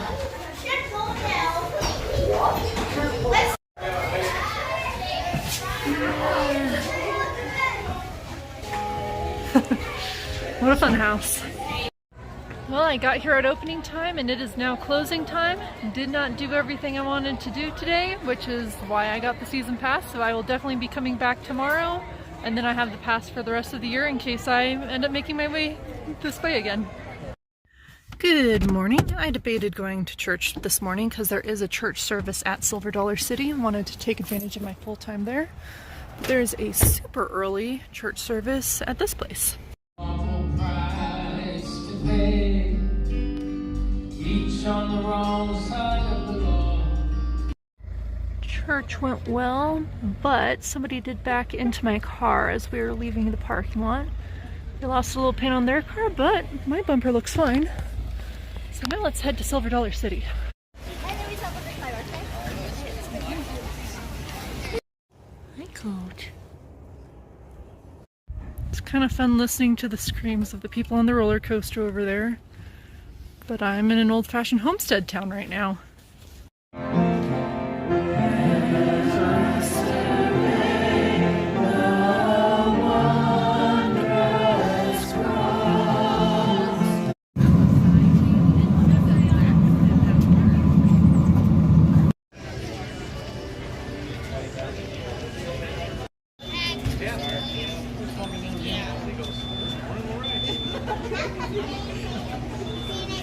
All along the coast. So long to get good at. So Tim's gonna start to inflate very, very light pressure until I think he fills it up, and then he stops and gives it one more good puff of air, and this picks up that hexagon pattern. And molds are. This very lovely little hexagon base is all finished up. Let's give Tim a round of applause, everybody. Has been cooked and it's kept warm, so it's kind of soft, gooey. What we're going to do is kind of cool it down so it's a little firmer so we can actually stretch it. Okay, so for Silver Dollar City taffy, about 8 minutes we're going to stretch it for. Taffy with an orange center and black stripes, kind of like a little tiger. I really like doing this one because it really comes. Kind of goes across there. You can kind of see in the mirror. You draw the paper. If you bring it down, you're going. You hear that sound, you get the bucket. My favorite now. Candy's changing in her hot kettle. So let that baby look nice all prior. We now have this. My coloring out. Yum, yummy. Yummy. Let's use it for whatever. Well, we're not making either of those items today. We're making our peanut brittle, so I'm going to use this bar, flatten it half down. For lunch, I needed a cookie bigger than my face. It's rad time. I got a little wet.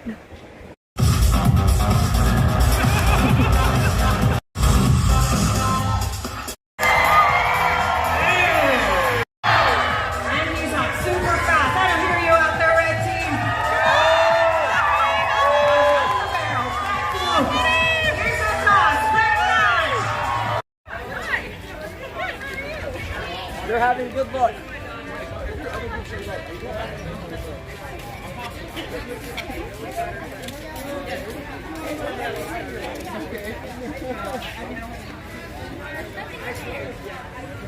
Smile. Let the world wonder what you're up to.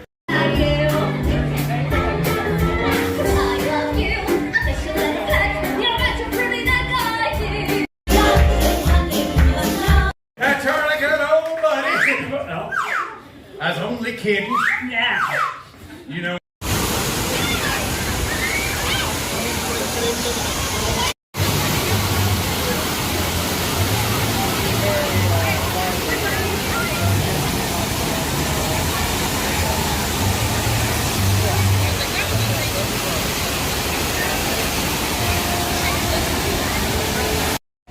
I am wet again. One more time on Time Traveler. And now the park's closed and won't be open tomorrow, so who knows when I'll be able to come back. Had to get the Ozark Turtle Sundae from this regional chain. And speaking of Andy's, should probably go back to the hotel soon because he's probably lonely. The Branson Ferris wheel was in Chicago the last time that I was in Chicago. I wonder if I have any pictures of it there. There's the Titanic. Well, half of it.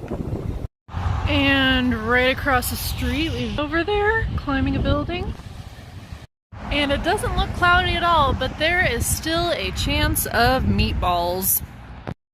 It looks like I'm not the only one taking pictures. They're taking a picture of Hollywood. I didn't realize I was back in California. I've actually only seen the real Hollywood sign once ever in my life.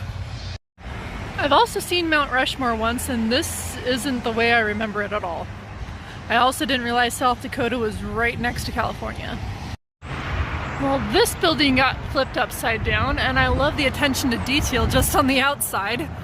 But it looks even cooler inside, although I don't think I'll be going here. Over at that octopus over there, I need to turn there, and that takes me back to my hotel. Unfortunately, right now I'm probably closer to my hotel than my car, so I have to backtrack and get my car. Back at the hotel for the evening. Probably gonna do some of walking around that area again tomorrow. Andy, are you here? There's my boy. How was your day? Time to say hello to a big giant octopus.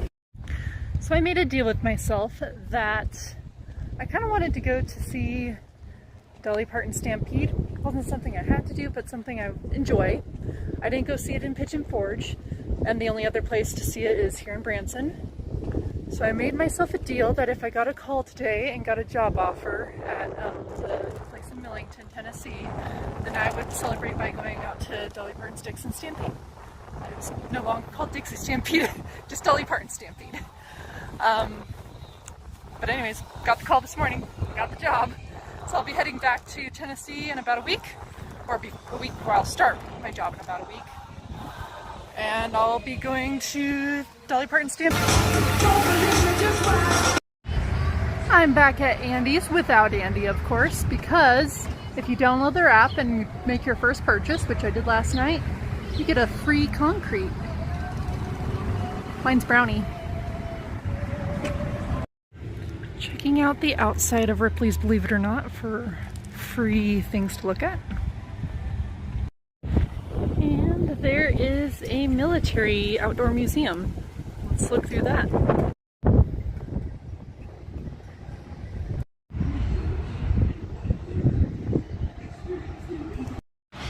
And these are the Stampede horses. Hi, horsies. Hey, Danny. Danny. Danny's ignoring me. Thought I found one horse that would actually look at me, but as soon as I started filming, he started eating. Doesn't have a name. I don't know what his name is. I think this one's my favorite, just for the coloring. Ivy! Ivy, I'm okay that you're not looking at me. This one might actually look better. You are a pretty horse. Hi, Appaloosa. Or Abel the Appaloosa. Alligator. Didn't expect to see an alligator here in Missouri. But you're pretty. Got my ticket, ready to go.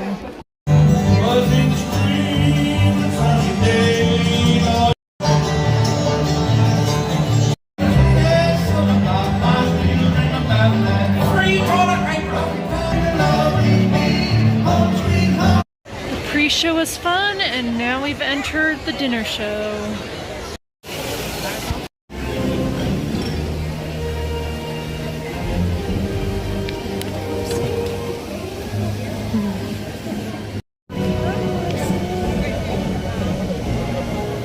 Did tell her she couldn't find horses.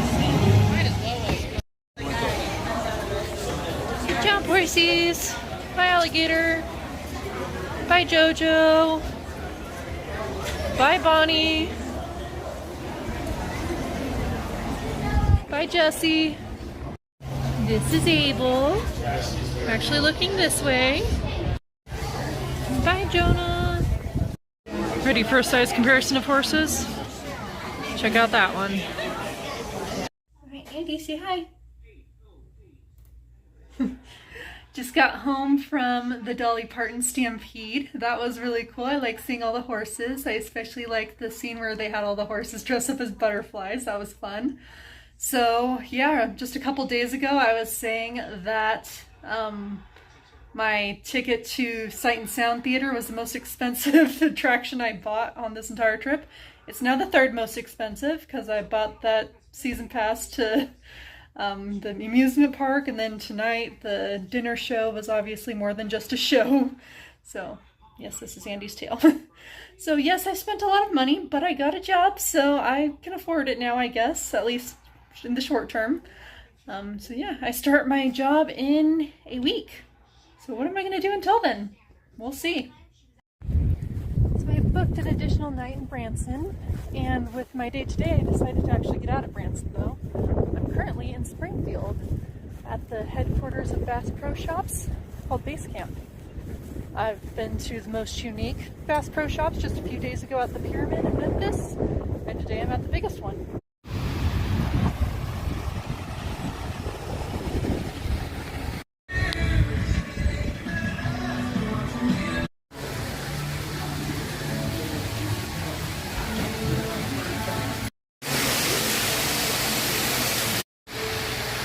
I think I should christen some gators as the national animal of this trip that I've been on.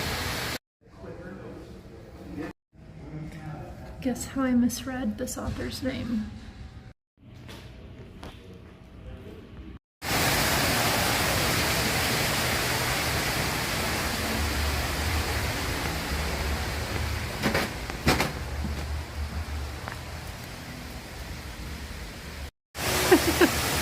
I think somebody lost their glasses.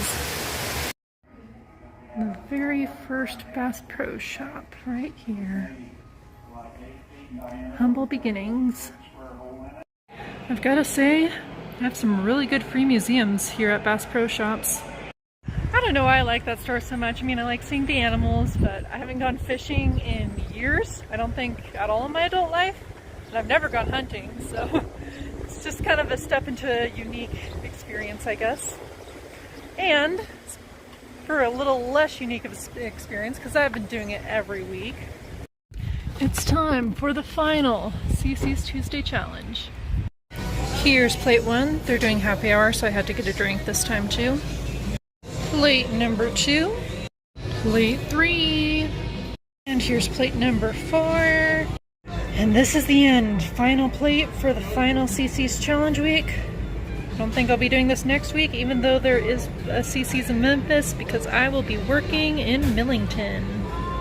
Okay, one more plate, because I didn't even know they made taco pizza, but they have it. I remember seeing this very first time I went to Branson. Always wanted to drive up here and see it. I'm spending today hanging out around Table Rock Lake. The visitor center is really amazing, has a cool movie inside, great museum, it's all free. It's open, I think, Tuesday through Saturday, so stop by there if you're in the area. Now that I've seen that, I'm going to actually see the lake itself.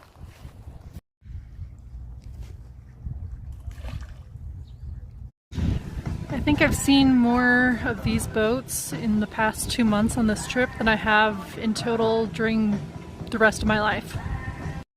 Well, I just made a cool find. I found this coin on this picnic table, and when you scan it, I dropped it. When you scan it, it takes you to this website where everybody else who's found one of these coins around the United States can log it.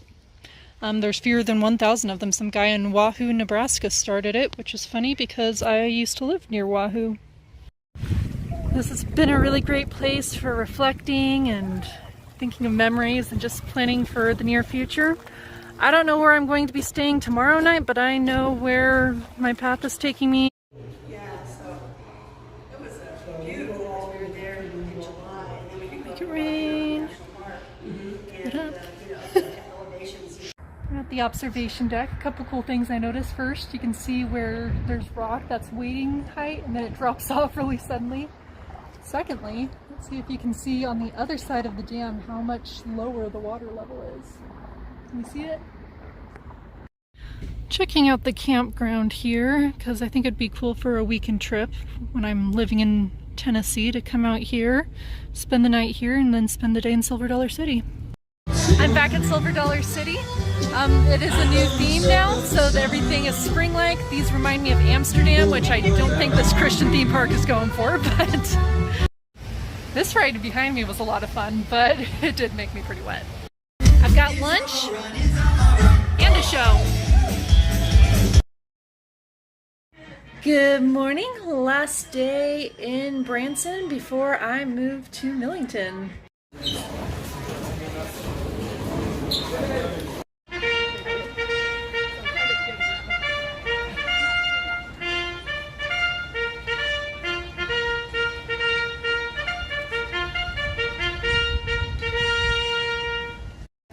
Beat my record, but I'm one shot short of what my goal was.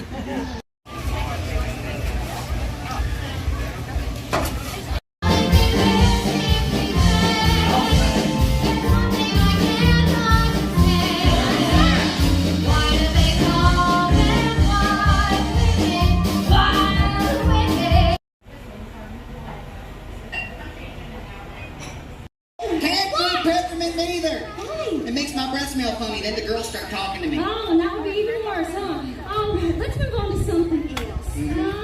I'm gonna go into the general store, and you are gonna wait right here. Are you with me?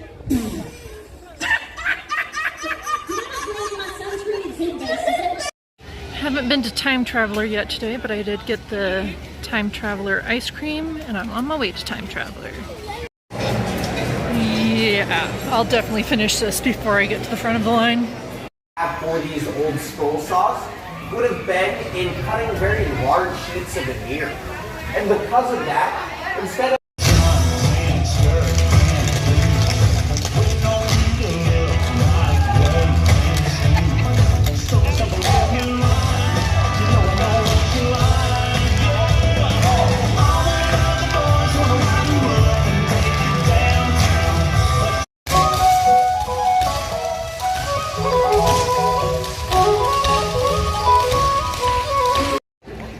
it's been some fun days here at Silver Dollar City, but it is now time to say goodbye. One more hotel breakfast. I'm taking a different route home. It's not going through Arkansas, or at least not much of it. It's going through mostly Missouri, because I wanted to see a home that is kind of to blame for why I like to travel and why I've enjoyed traveling this country so much for the past 2 months. It is the home of Laura Ingalls Wilder, where she wrote the Little House series. Good morning. I am settled into the motel that will be my home for the next 2 weeks, I guess. It's actually just a block away from here. Probably should take a little bit more of this stuff out, but I want to start searching for a more permanent housing solution before I get too comfortable there. But I am over at an Overstock store that I visited yesterday, and I think I'm gonna buy a couple things today real quick before I head to church. It is Easter Sunday, so I am a little bit more dressed up. I finally got to get this dress out. I haven't worn this since the cruise, but I pretty much only wear this dress for Easter and elegant cruise nights. So that's gonna be my day, and other than that, I'll just be settling into living here in Millington. Well, I am glad that Walmart was open today on Easter Sunday of all days. I'm glad that Andy ran out of food after we were at our final destination, so I don't have to lug a big bag around or get a bunch of small bags. And I'm especially glad that all the walking I've done over the past couple months got me a gift card on one of my apps to get this for a steep discount. And here is my Easter dinner. Had to visit a laundromat so I can have a fully fresh start on my first day of work tomorrow. First day of work! Hello friends! This is going to be the last episode of the Life Reset Road Trip with your host Jessica Lippy. The reason why is good news, because I found a job that I'm very happy with, and I have not found a place to live. As you can see, I'm still in a motel, but we will address that soon. So I am currently in Millington, Tennessee. I've been here for about 2 weeks now, almost. I moved in last Saturday. Today is currently a Thursday. I booked 2 weeks in this hotel just about, so checking out today. Because I was hoping that in that almost 2 weeks time I would be able to find a place to live. I work at a place called Camp Conquest. It is a Christian camp that is founded upon providing summer camps for developmentally and physically disabled people. So I'm very excited to see how that works next month. But my job is the guest service director, which I know that job title in and of itself can mean a variety of different things, probably means a completely different thing from camp to camp. For me, it's a lot of recruiting groups outside of summer to come to our camp. That includes both our primary goal of helping organizations that serve people with disabilities, as well as church groups. Something I'm personally trying to do is to get more schools out here so we can fill up our weekdays instead of just weekends. So I'm looking forward to doing more of that. I've already gotten really involved. And I have to move now because I can't live in a motel forever. It's been kind of hard. As you can probably see, the lighting here is way off. I had to bring in that lamp, which I will tell you a story about why I have that lamp to begin with in just a moment. Because I only had one lamp over here in the window, and then the bathroom has actually better lighting than the rest of the room because I had just this one light bulb at nighttime until I got that lamp. So I also had everything that was in my car, but as you probably remember, if you've been watching this entire series, I left half of my stuff in Arizona at my parents' house. And when I got the job, I told my parents, of course, and told them, you know, whenever you get the chance, you can come out here. If you aren't able to come out here, eventually I'll come back and grab my stuff. I knew one way or another it would work out. They called me the next day after I told them I got the job, and they said, okay, we'll be out in about a week. It's like, I don't even have a place to live yet. Where am I gonna put all my stuff? So thankfully, half of my stuff is currently at the camp in a room that's not being used. It's the sensory room that they use in the summertime, but not really used outside of summer.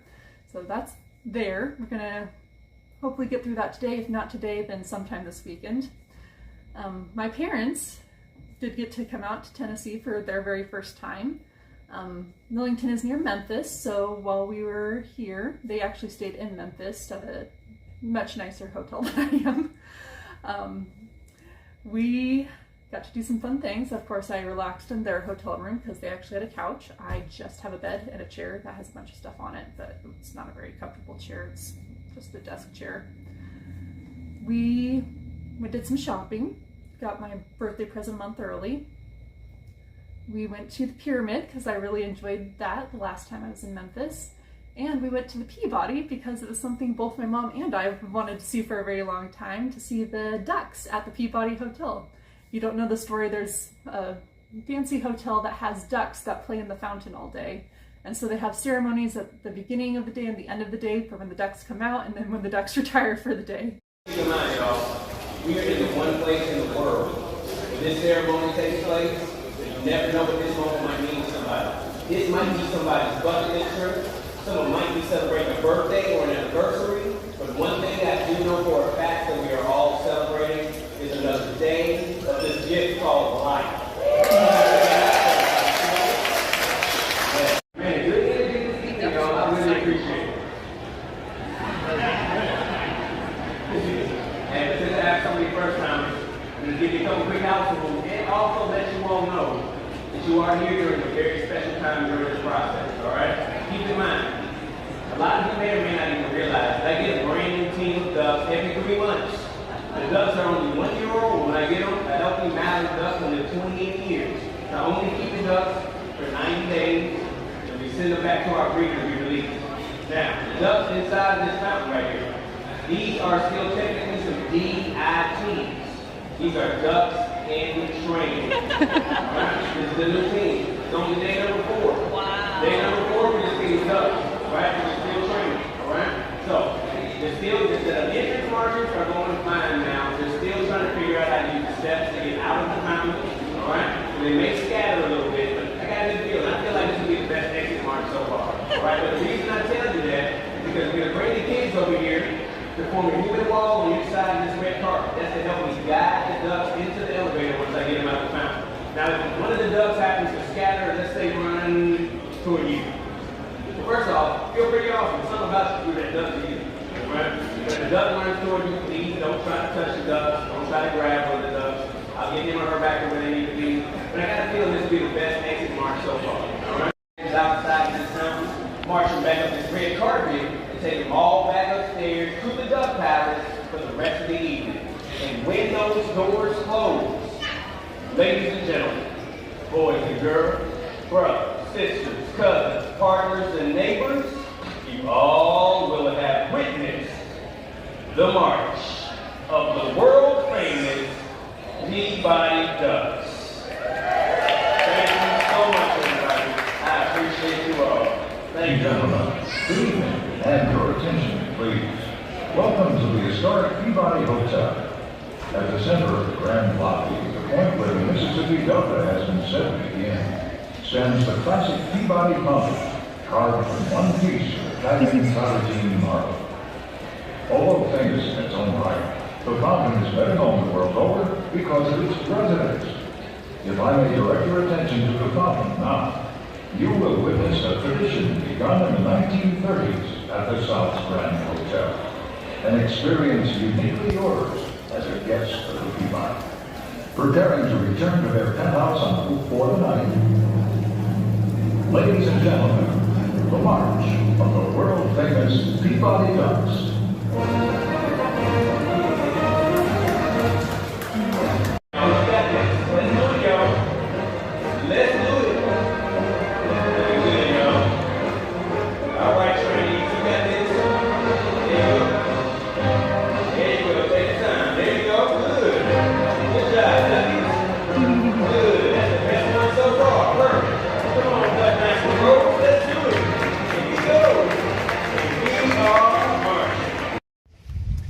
This is the Mississippi! So that was really fun to see. Of course, we went out to dinner, had some good food as well. They then went on to Pigeon Forge, so I was able to give them some tips because, of course, I went to Pigeon Forge earlier on this trip. And now, it is just time to move. But first, I wanted to answer some of the questions that you guys are probably wondering. So I wrote down some questions and then we'll address them. Number one question that I get asked most about this trip and pretty much every other trip I've went on, especially when you contrast it to I've worked in camp ministry for most of my life, is how did I afford it? That's a good question. In fact, I wrote an entire book about it before this trip, and after this trip I could probably write another book that is double the thickness of that one. But anyways, if you'd like that book, you can get it on Amazon. But I'm going to tell you a few things specific to this trip that may not necessarily be in the book. Because a lot of people also wondered, did it create debt? Because I quit my job before I was sure about my next job. Which was a good thing because this job didn't exist when I quit my previous job, and the job that I was thinking about going to was not nearly as good. So, about 2 years ago, I won a contest with Expedia, and the grand prize was $5,000 in travel credit, which was awesome. I was so excited to spend it right away, and yet every trip I had planned for that year, 2 years ago, I didn't need to use it because my trips were comped. I was going on a mission trip with my church. That was all funded by the church. I went to DC. That was mostly funded by the organization I was traveling with, as it was an educational service experience. So I ended up not spending much of it at all until Panama. I did spend a little bit of it on my trip to Panama last November, but still that was like maybe $100 worth of the $5,000 credit, and I was also gaining more because I have the Expedia One Key travel credit card, so I was earning rewards with that. So I was able to book all of my hotels using that travel rewards through Hotels.com. I also did this on a budget. Not only did I stay in budget hotels, like I'm currently staying in Motel 6, and I also stayed in Red Roof Inn. I'll get to that in a little bit. But I also tried to stay in areas that were lower cost than other areas. I traveled through the South. That tends to be a little bit cheaper than a lot of other areas in the United States. I also, like the week I spent in Bryan, Texas, the 9 days I spent in Bryan, Texas actually, I chose Bryan, Texas because it had the cheapest place I could find to stay. And I stayed at a Studio 6, so it was a little bit nicer than a Motel 6 because it had the kitchen. But I chose that place just because of the cost, so forming a trip around the cost can be very helpful. I also did budget activities. A lot of things that I did were free or very low cost. The one exception was the things I did in Branson, but even then I could have spent a lot more money in Branson if I'd wanted to. And for a lot of the things that I did, even if they were something I had to spend a little bit of money on, if it was something I really wanted to do, I would try to find ways to get it at a discount. Like in Pigeon Forge, when I went zorbing, I found that on Groupon and got it for a lower price admission. For Silver Dollar City, I got the annual pass and I'm planning to go back there next month, so I think that will be worth it. What else did I do? I did take advantage of freebies. Like going to the NRB conference, that wasn't free for the upfront cost. I did pay for that, but I, of course, got a discount to go, and I got the lowest tier possible. But when I was there, I took advantage of all the freebies within that conference. There were snacks, there were books. I finally finished one of the books that I got, so I have still a huge reading list that I need to get through. So that'll be more entertainment for the coming months when I'm not traveling as much. I also, when I quit my job in, at least I announced my quitting in October. Didn't actually leave my job until the first week of February when I started this trip. Between October and February, I saved as much as possible. Tried to spend nothing, outside of the necessary things that I needed. So no extra activities, no paying admission to places or anything like that. And just tried to live as low means as possible. Even with food, I was trying to eat on a budget, ate a lot of leftovers from work, things like that. So I kept my costs extremely low so I could build up a big savings, and I already had a big savings to begin with. And put my money in a high yield savings account, and I didn't earn money from that necessarily, but it helped me slow down my spending.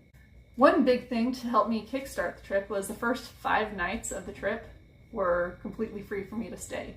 The first 2 nights I stayed at my parents' house, And then the next 3 nights I stayed with my friend in El Paso. She was staying in a suite at the Hampton at the time, which ended up being the nicest hotel I stayed at on the whole trip. So I'm very thankful for those connections. And even though I didn't end up staying for free anywhere else, unless you count, the free travel credit from Expedia, but I was able to pay my way the rest of the way on a budget. But those first 5 free nights really helped kickstart actually set the mindset for how to keep a low budget on this trip. Now, I talked about how I saved money and I did not go into debt because of that, but was I able to make any money while I was doing this? Well, actually, yes. I didn't make enough money that I was actually upping my total net worth, but I did make some money to help essentially slow down my spending or keep my budget a little bit more afloat. So you probably noticed I've been making videos on YouTube. Guess how much I made from that? Nothing! So yeah, YouTube was mostly just for fun thing. If it did take off, I would have been very happy about that, but I didn't make enough views to even start considering making money off of this. So hopefully people find value of this trip down the road. That's the real reason I did it. I also decided to make videos on this trip instead of I normally do a travel journal. I didn't travel journal this time. I decided to just vlog the whole experience. So nothing from YouTube, but I did make a little bit of money in a few other ways, just small amounts at a time. One that I would consider making money, but more just slowing down the spending, is getting rewards credit, mostly from my credit cards. I had 2 credit cards that I was spending with. One gave me a flat 2% cashback rate, and the other one was 1%, except with restaurants and grocery stores it would give me 3%. So I just had to wisely choose which of the credit cards I would use depending on what I was spending it on. So that helped me make some money back. I also had some rewards websites that I use. I use Swagbucks and uPromise. This is not sponsored. In fact, I'll say in most circumstances, I don't recommend them anymore. I've just been using them for a long time, and over time they have added up, but on a day-to-day it's not very much. Usually I take the poll and that pays me 1 cent per day on each of the sites, so that's my 2 cents, literally. But sometimes they have good cashback deals depending on what you're spending on other websites. Hotels.com is one of the sites that they partner with, and since I was making all my hotel bookings through Hotels.com, I would get cash back from that. Depending on the day, it was anywhere between 3% and 10%. Now, like I said, with the credit cards, that's not really making money because you're spending more money than you're actually getting. But in my particular case, because I had all that rewards credit with Expedia and Hotels.com, that was new cash to me because I could only spend my rewards credit through Hotels.com, and then this cash back, I can spend it on whatever I want. So that was kind of interesting. Again, didn't make too much money off of that, but it was something to start with. One thing that I definitely would not recommend is I tried playing games on my phone for money. So I signed up, was it Play Rewards or something like that? I don't remember, but they looked promising. I was getting ads for them, so I decided why not try? It'd be something fun to do in the evenings or just when I had downtime to play a few games and then make some money off of it. Just yesterday, I got my $20 from playing for like 2 months. So not worth it. Do not recommend. It just takes up space on your phone, and I'm sure there's better things to do. I could have probably read all the books that I got at the conference if I hadn't been playing games on my phone instead. So, but at least I have that money now, so it wasn't for nothing, but I did have to keep playing games until I earned that minimum $20 cash out, so wouldn't recommend it. One thing that I might recommend, although it depends on exactly where you live and how much you shop, is I did find out about an app called ProductTube about a month ago. That was a good app to download. It is consumer research. You've probably seen me talk about it on some of the other videos. But you have to take your phone into the store, which is kind of awkward, so if you don't like doing that, maybe either get out of your comfort zone or just reconsider this entirely. But you have to take a video of your shopping experience, shopping for certain things depending on the task, and then you submit that video. Sometimes you have to buy something, sometimes you don't, so it depends if that's going to be beneficial for you.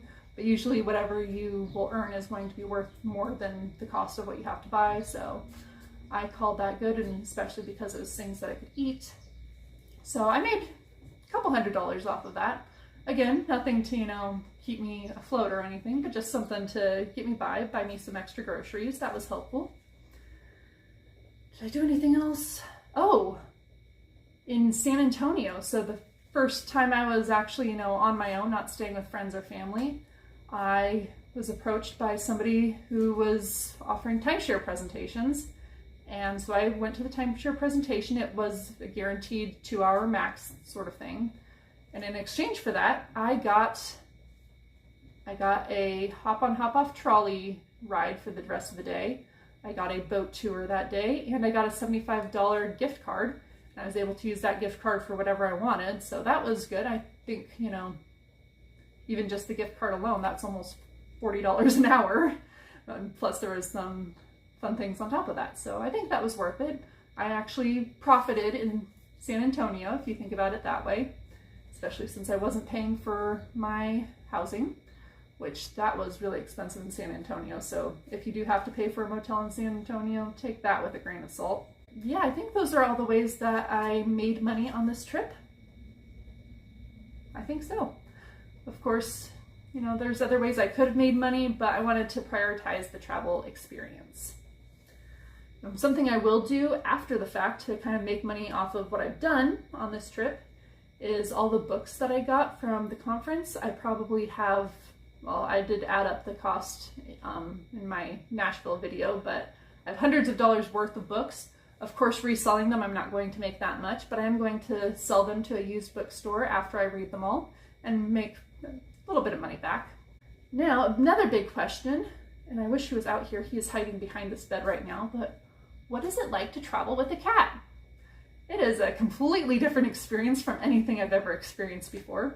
I took Andy camping once before, just for a couple nights several years ago, and he stayed in the tent pretty much the whole time. He would go out in the evenings to just go to the bathroom, and then I'd follow him and he would wander a little bit, but then I'd force him to go back to the tent and he would just stay there. He was not a happy camper, literally. This trip, I was concerned that it would be the same thing because every time I put him in his carrier, he just cries nonstop. And that happened the first day, all the way to Arizona at my parents' house from San Diego. So about a 6-hour drive, he was just crying nonstop. He calmed down when he got to my parents' house. Now, he was not allowed inside my parents' house. He had to sleep outside in this porch area. It was a covered porch, so he wasn't able to escape or anything. That is when we got the litter box, because I was not planning on him using a litter box because he doesn't normally use a litter box. He goes outside, and I was planning to just walk him on his leash every time he needed to go.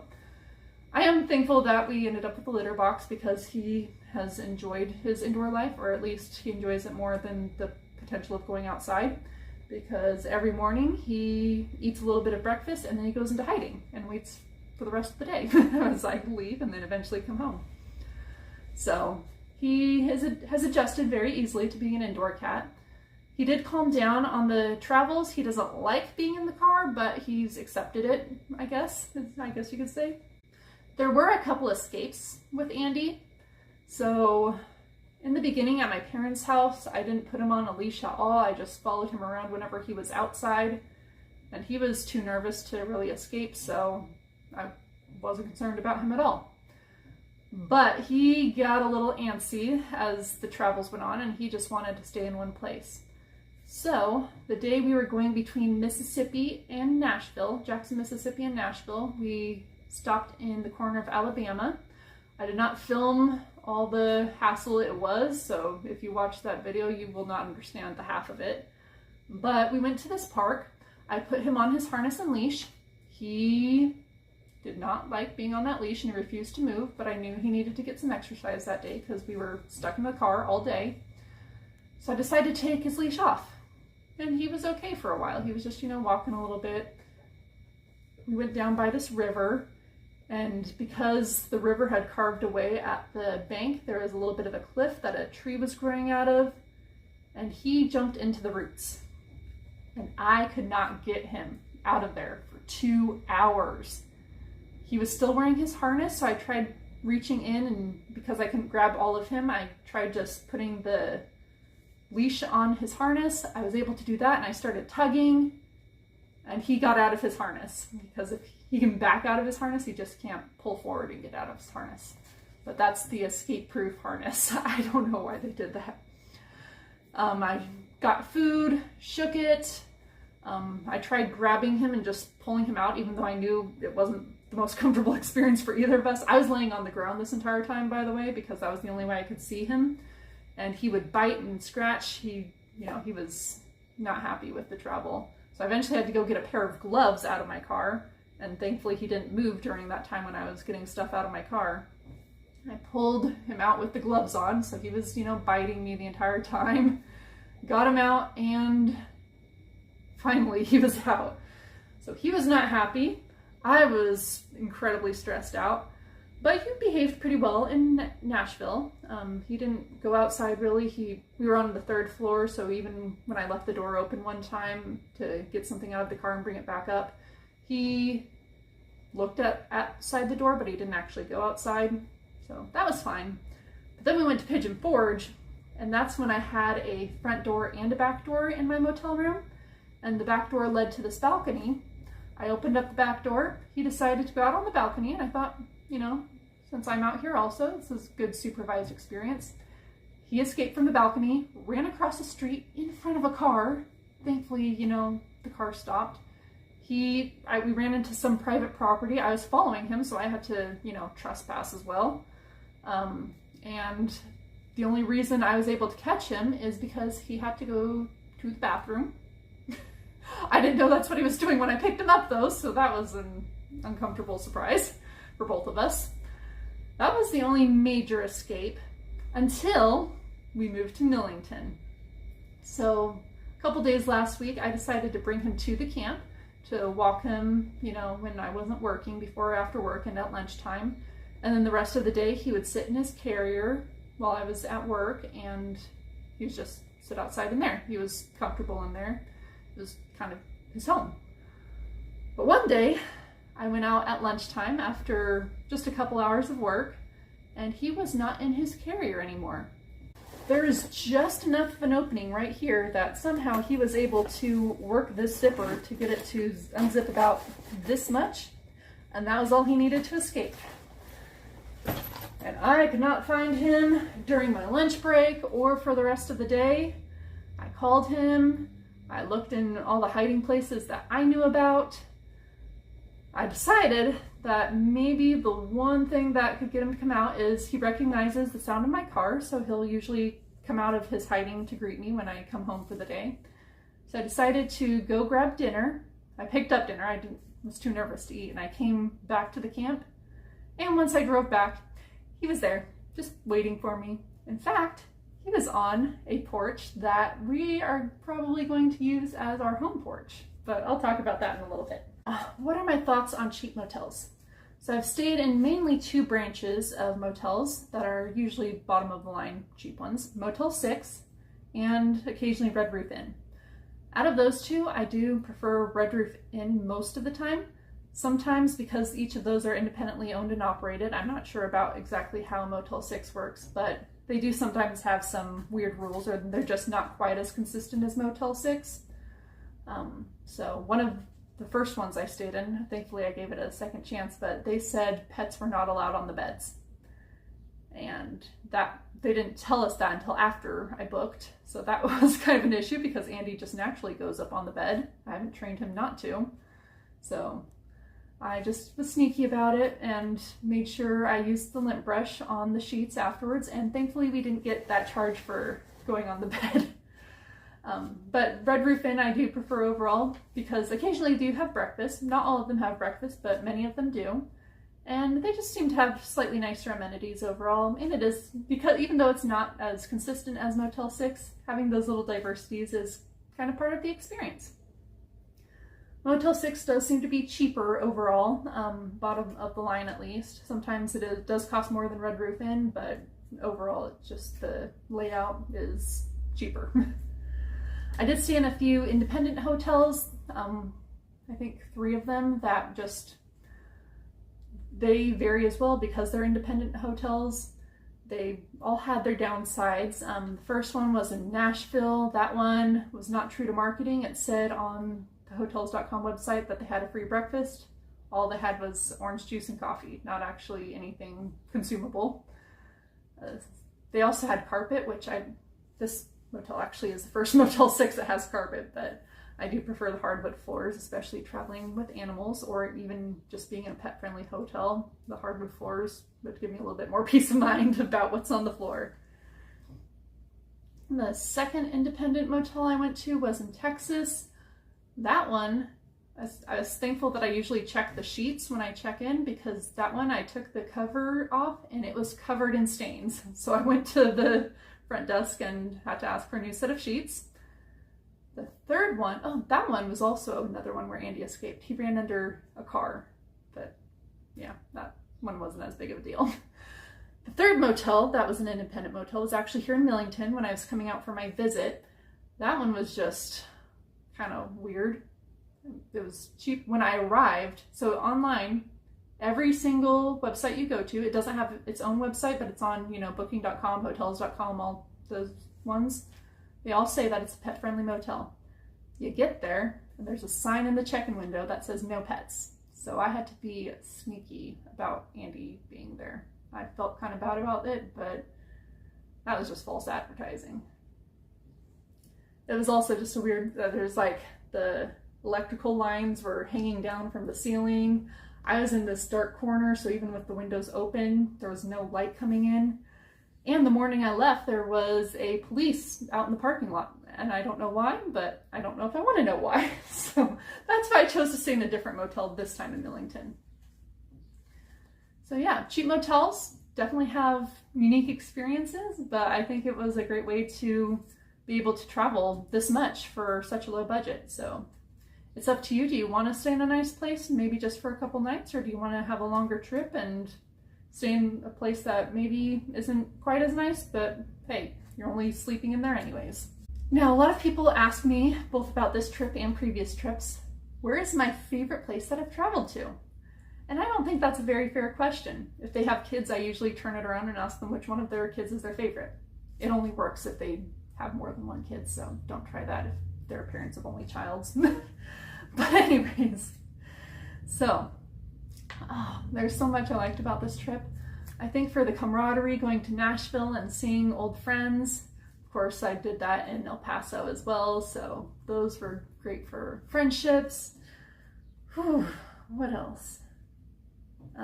Most surprising, I mean, Millington was, I didn't even know Millington existed until I started this trip, or even partway through this trip. I was surprised about being able to move here. Pigeon Forge was a lot of fun. It was a lot more fun than I expected. I knew it was a tourist destination, but I was just surprised at everything it did have to offer. I was also surprised that Branson was so similar to Pigeon Forge. It's basically identical cities. One best for my budget was definitely Bryan, Texas. It was low cost, even though I was staying in one of the nicest motels of my trip. It was lower cost, and there are so many things to do for free, and I was actually getting a lot of food for free just from signing up on apps and things like that. One hidden gem that I'm surprised isn't more popular is Brunswick, Georgia. That one I decided to go to just because of Hostel in the Forest was having their visit from Robin Greenfield, and I was following Robin Greenfield.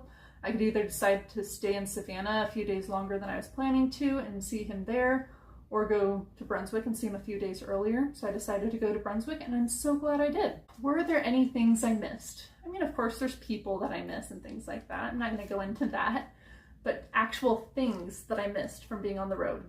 Yes. So in all my travels for the past couple of years, there's two things that I have missed a lot. One is my pillow, because I throw all the pillows off this bed, but they're wimpy pillows most of the time that have been slept on by thousands of people and are just flat. The other one, it's kind of embarrassing, but I do miss my bidet.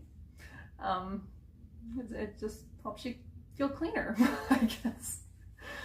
But so yes, I did miss my bidet. I did leave that at my previous home. I figured it'd be better to just get a new one when I do finally settle down someplace, but it wasn't practical to travel with because it requires installing and uninstalling at every toilet you use it at. Now I did have a pillow in my car this entire time, and I didn't start using it until I got to this motel because I was actually surprised by the quality of the pillows up until this motel, so I didn't really see as much of a need for it even to get it out of my car. So I didn't miss that so much. One thing I did miss though instead on this trip was my favorite deodorant is called Hey Humans. It is very hard to find. I usually have to buy it online. I found out about Hey Humans when it was carried in Target. I bought one tube of it there, and the next time I went to Target, they had stopped carrying it. So for years I was buying it online until just a few months before I left San Diego, I went to the grocery outlet in Santee, and they had it in stock there. Now I usually went to the grocery outlet in El Cajon, did not carry Hey Humans there, but it was in Santee, so I stocked up. But then I didn't bring it on this trip. I brought one tube that I'd already started using, and everything else I left in my parents' storage. So I didn't get it back until a few days ago. Very thankful I did, because when I ran out of my original tube, I bought something from a drugstore that was supposed to be an equivalent of native deodorant, which I thought was similar enough because Hey Humans is also one of those natural aluminum-free deodorants. It was not nearly as good, so Hey Humans all the way, not sponsored. Sometimes I do miss my bedding, especially when, bedding is not what you'd want it to be. Of course I had all my bedding in my car, but I just thinking about having to wash all that, especially my weighted blanket, that's a lot to wash. So I didn't want to do that on the road, so it stayed in my car. So I'm going to be very excited to use my weighted blanket again. Another thing I missed was all the green initiatives from California that just haven't transferred to the rest of the country.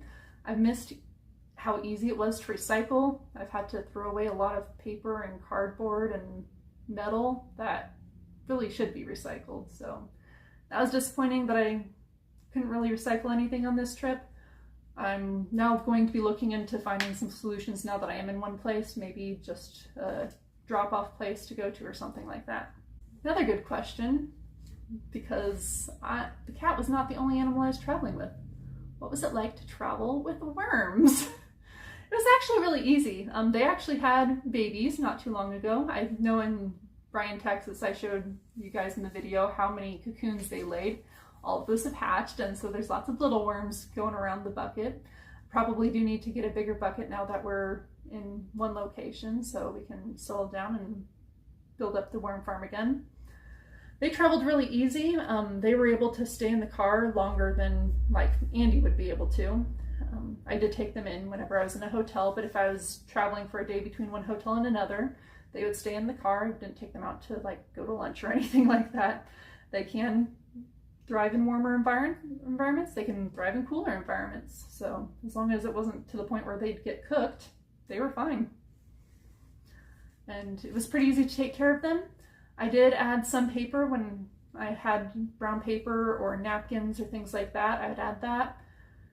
Now with food, it was a little bit tricky because a lot of the food I had was like already prepared food or already bagged food just for the convenience sake and because I couldn't buy bulk food at once while I was on the road.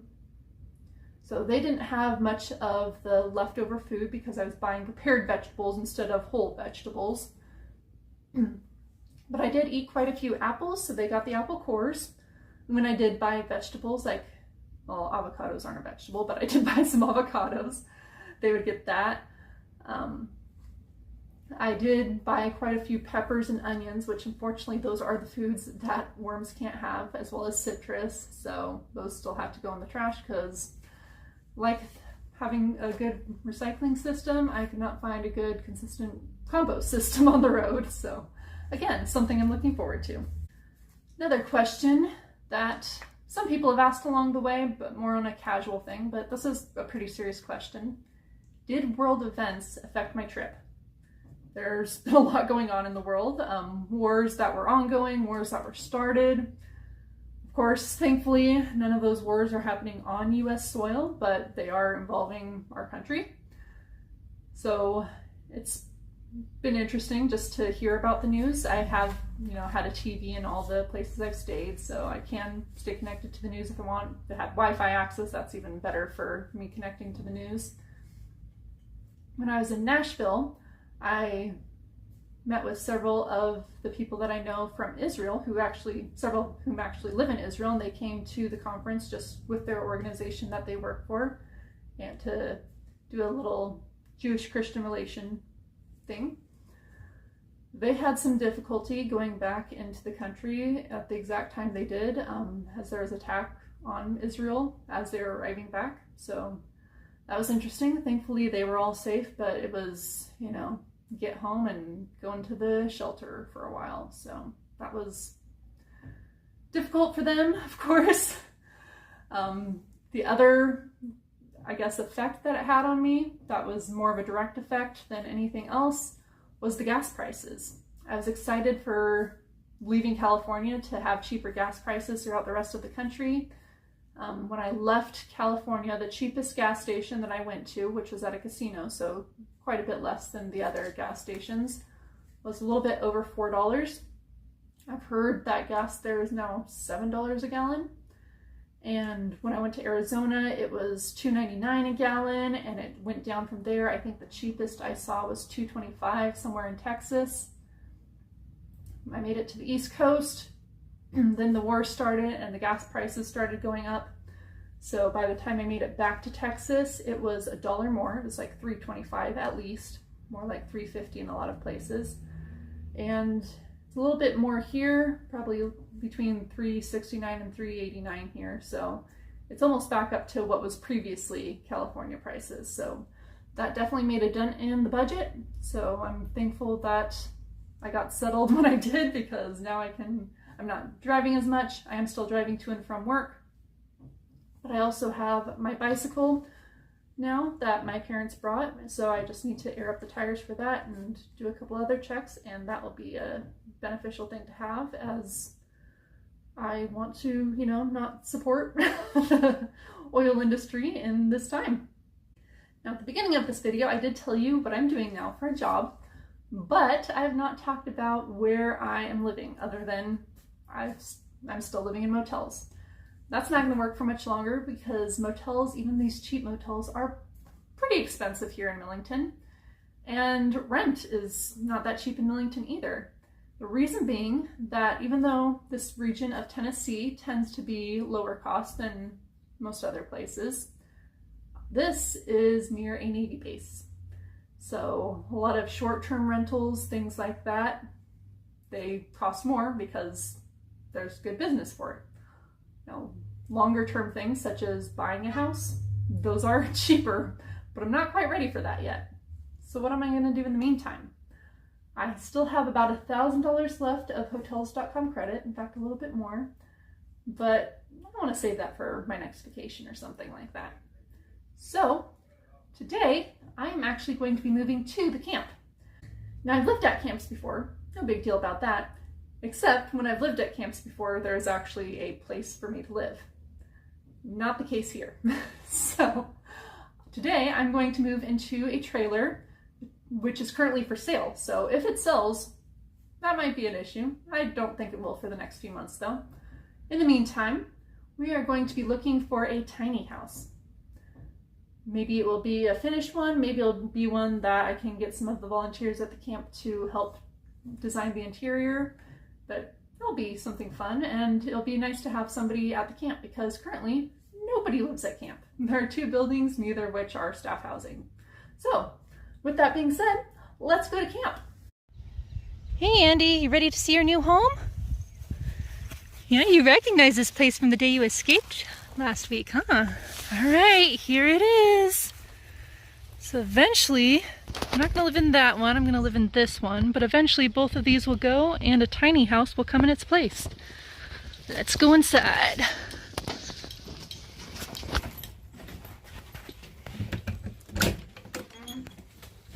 Here we are.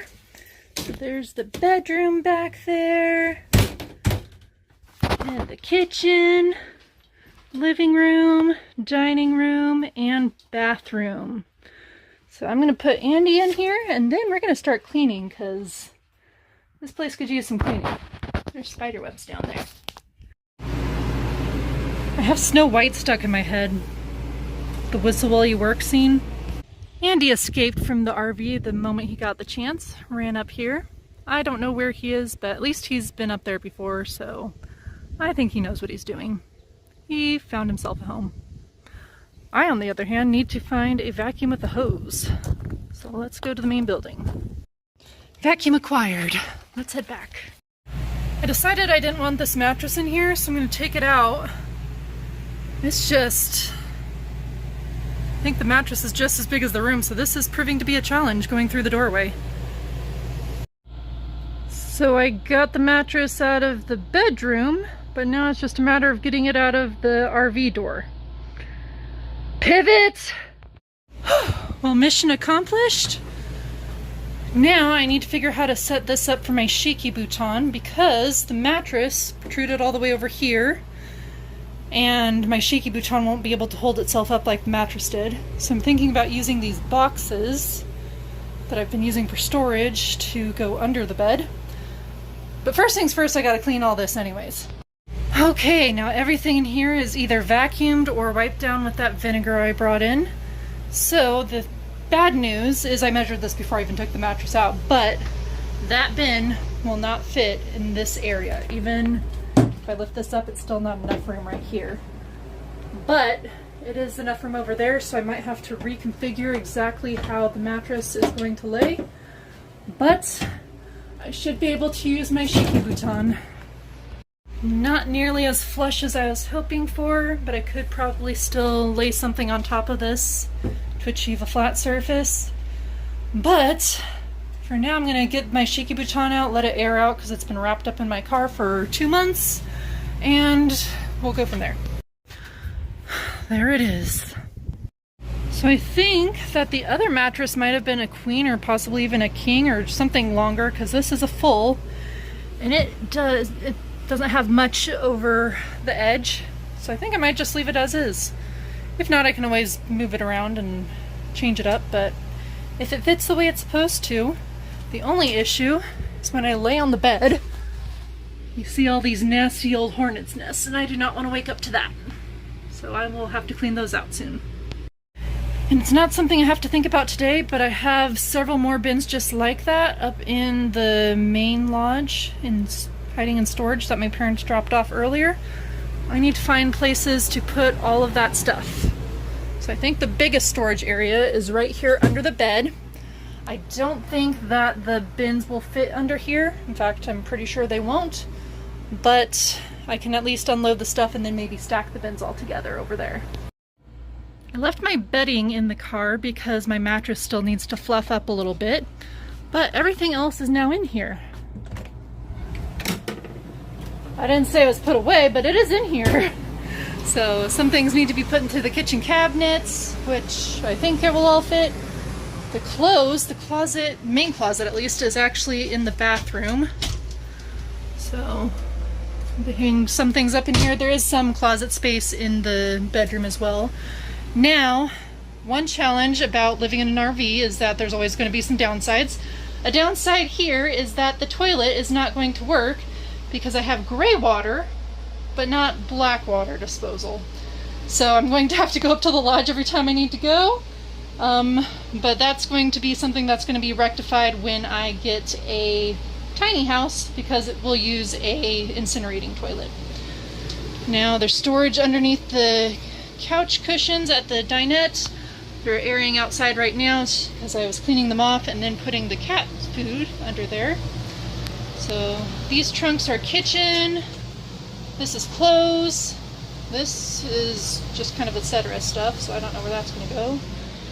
The backpack's toiletries, these are books, computer. The ice chest is actually empty now. So that'll be something for me to do, but I have to head back up to the lodge because I have a group coming to camp here in about the next half hour. Of course, I have all my deep storage stuff, so these bins and boxes are mine, plus all the bags over here. This stuff is the camp's, but all the bags on that rack are mine that eventually need to go down to the RV, but that might not be a today project because I need to get ready for this group that's coming.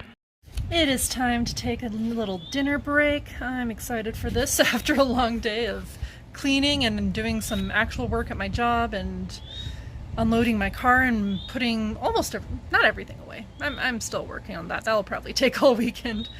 Andy is somewhere out here. I saw him run by a few hours ago, but he is way too happy to even consider coming here right now. But I know this is the location where I found him last time he got out, so he's fine, but he feels at home, and I feel more at home than I have for the past 2 months. Andy found me, but he is way too happy out here, if you can see his back legs. So he did not want to come in yet, but at least he knows where I am if he needs me. It's day 2 with still quite a few things I need to figure out where to put. But Andy has made himself at home. He spent all last night outside. The local geese have a new supervisor.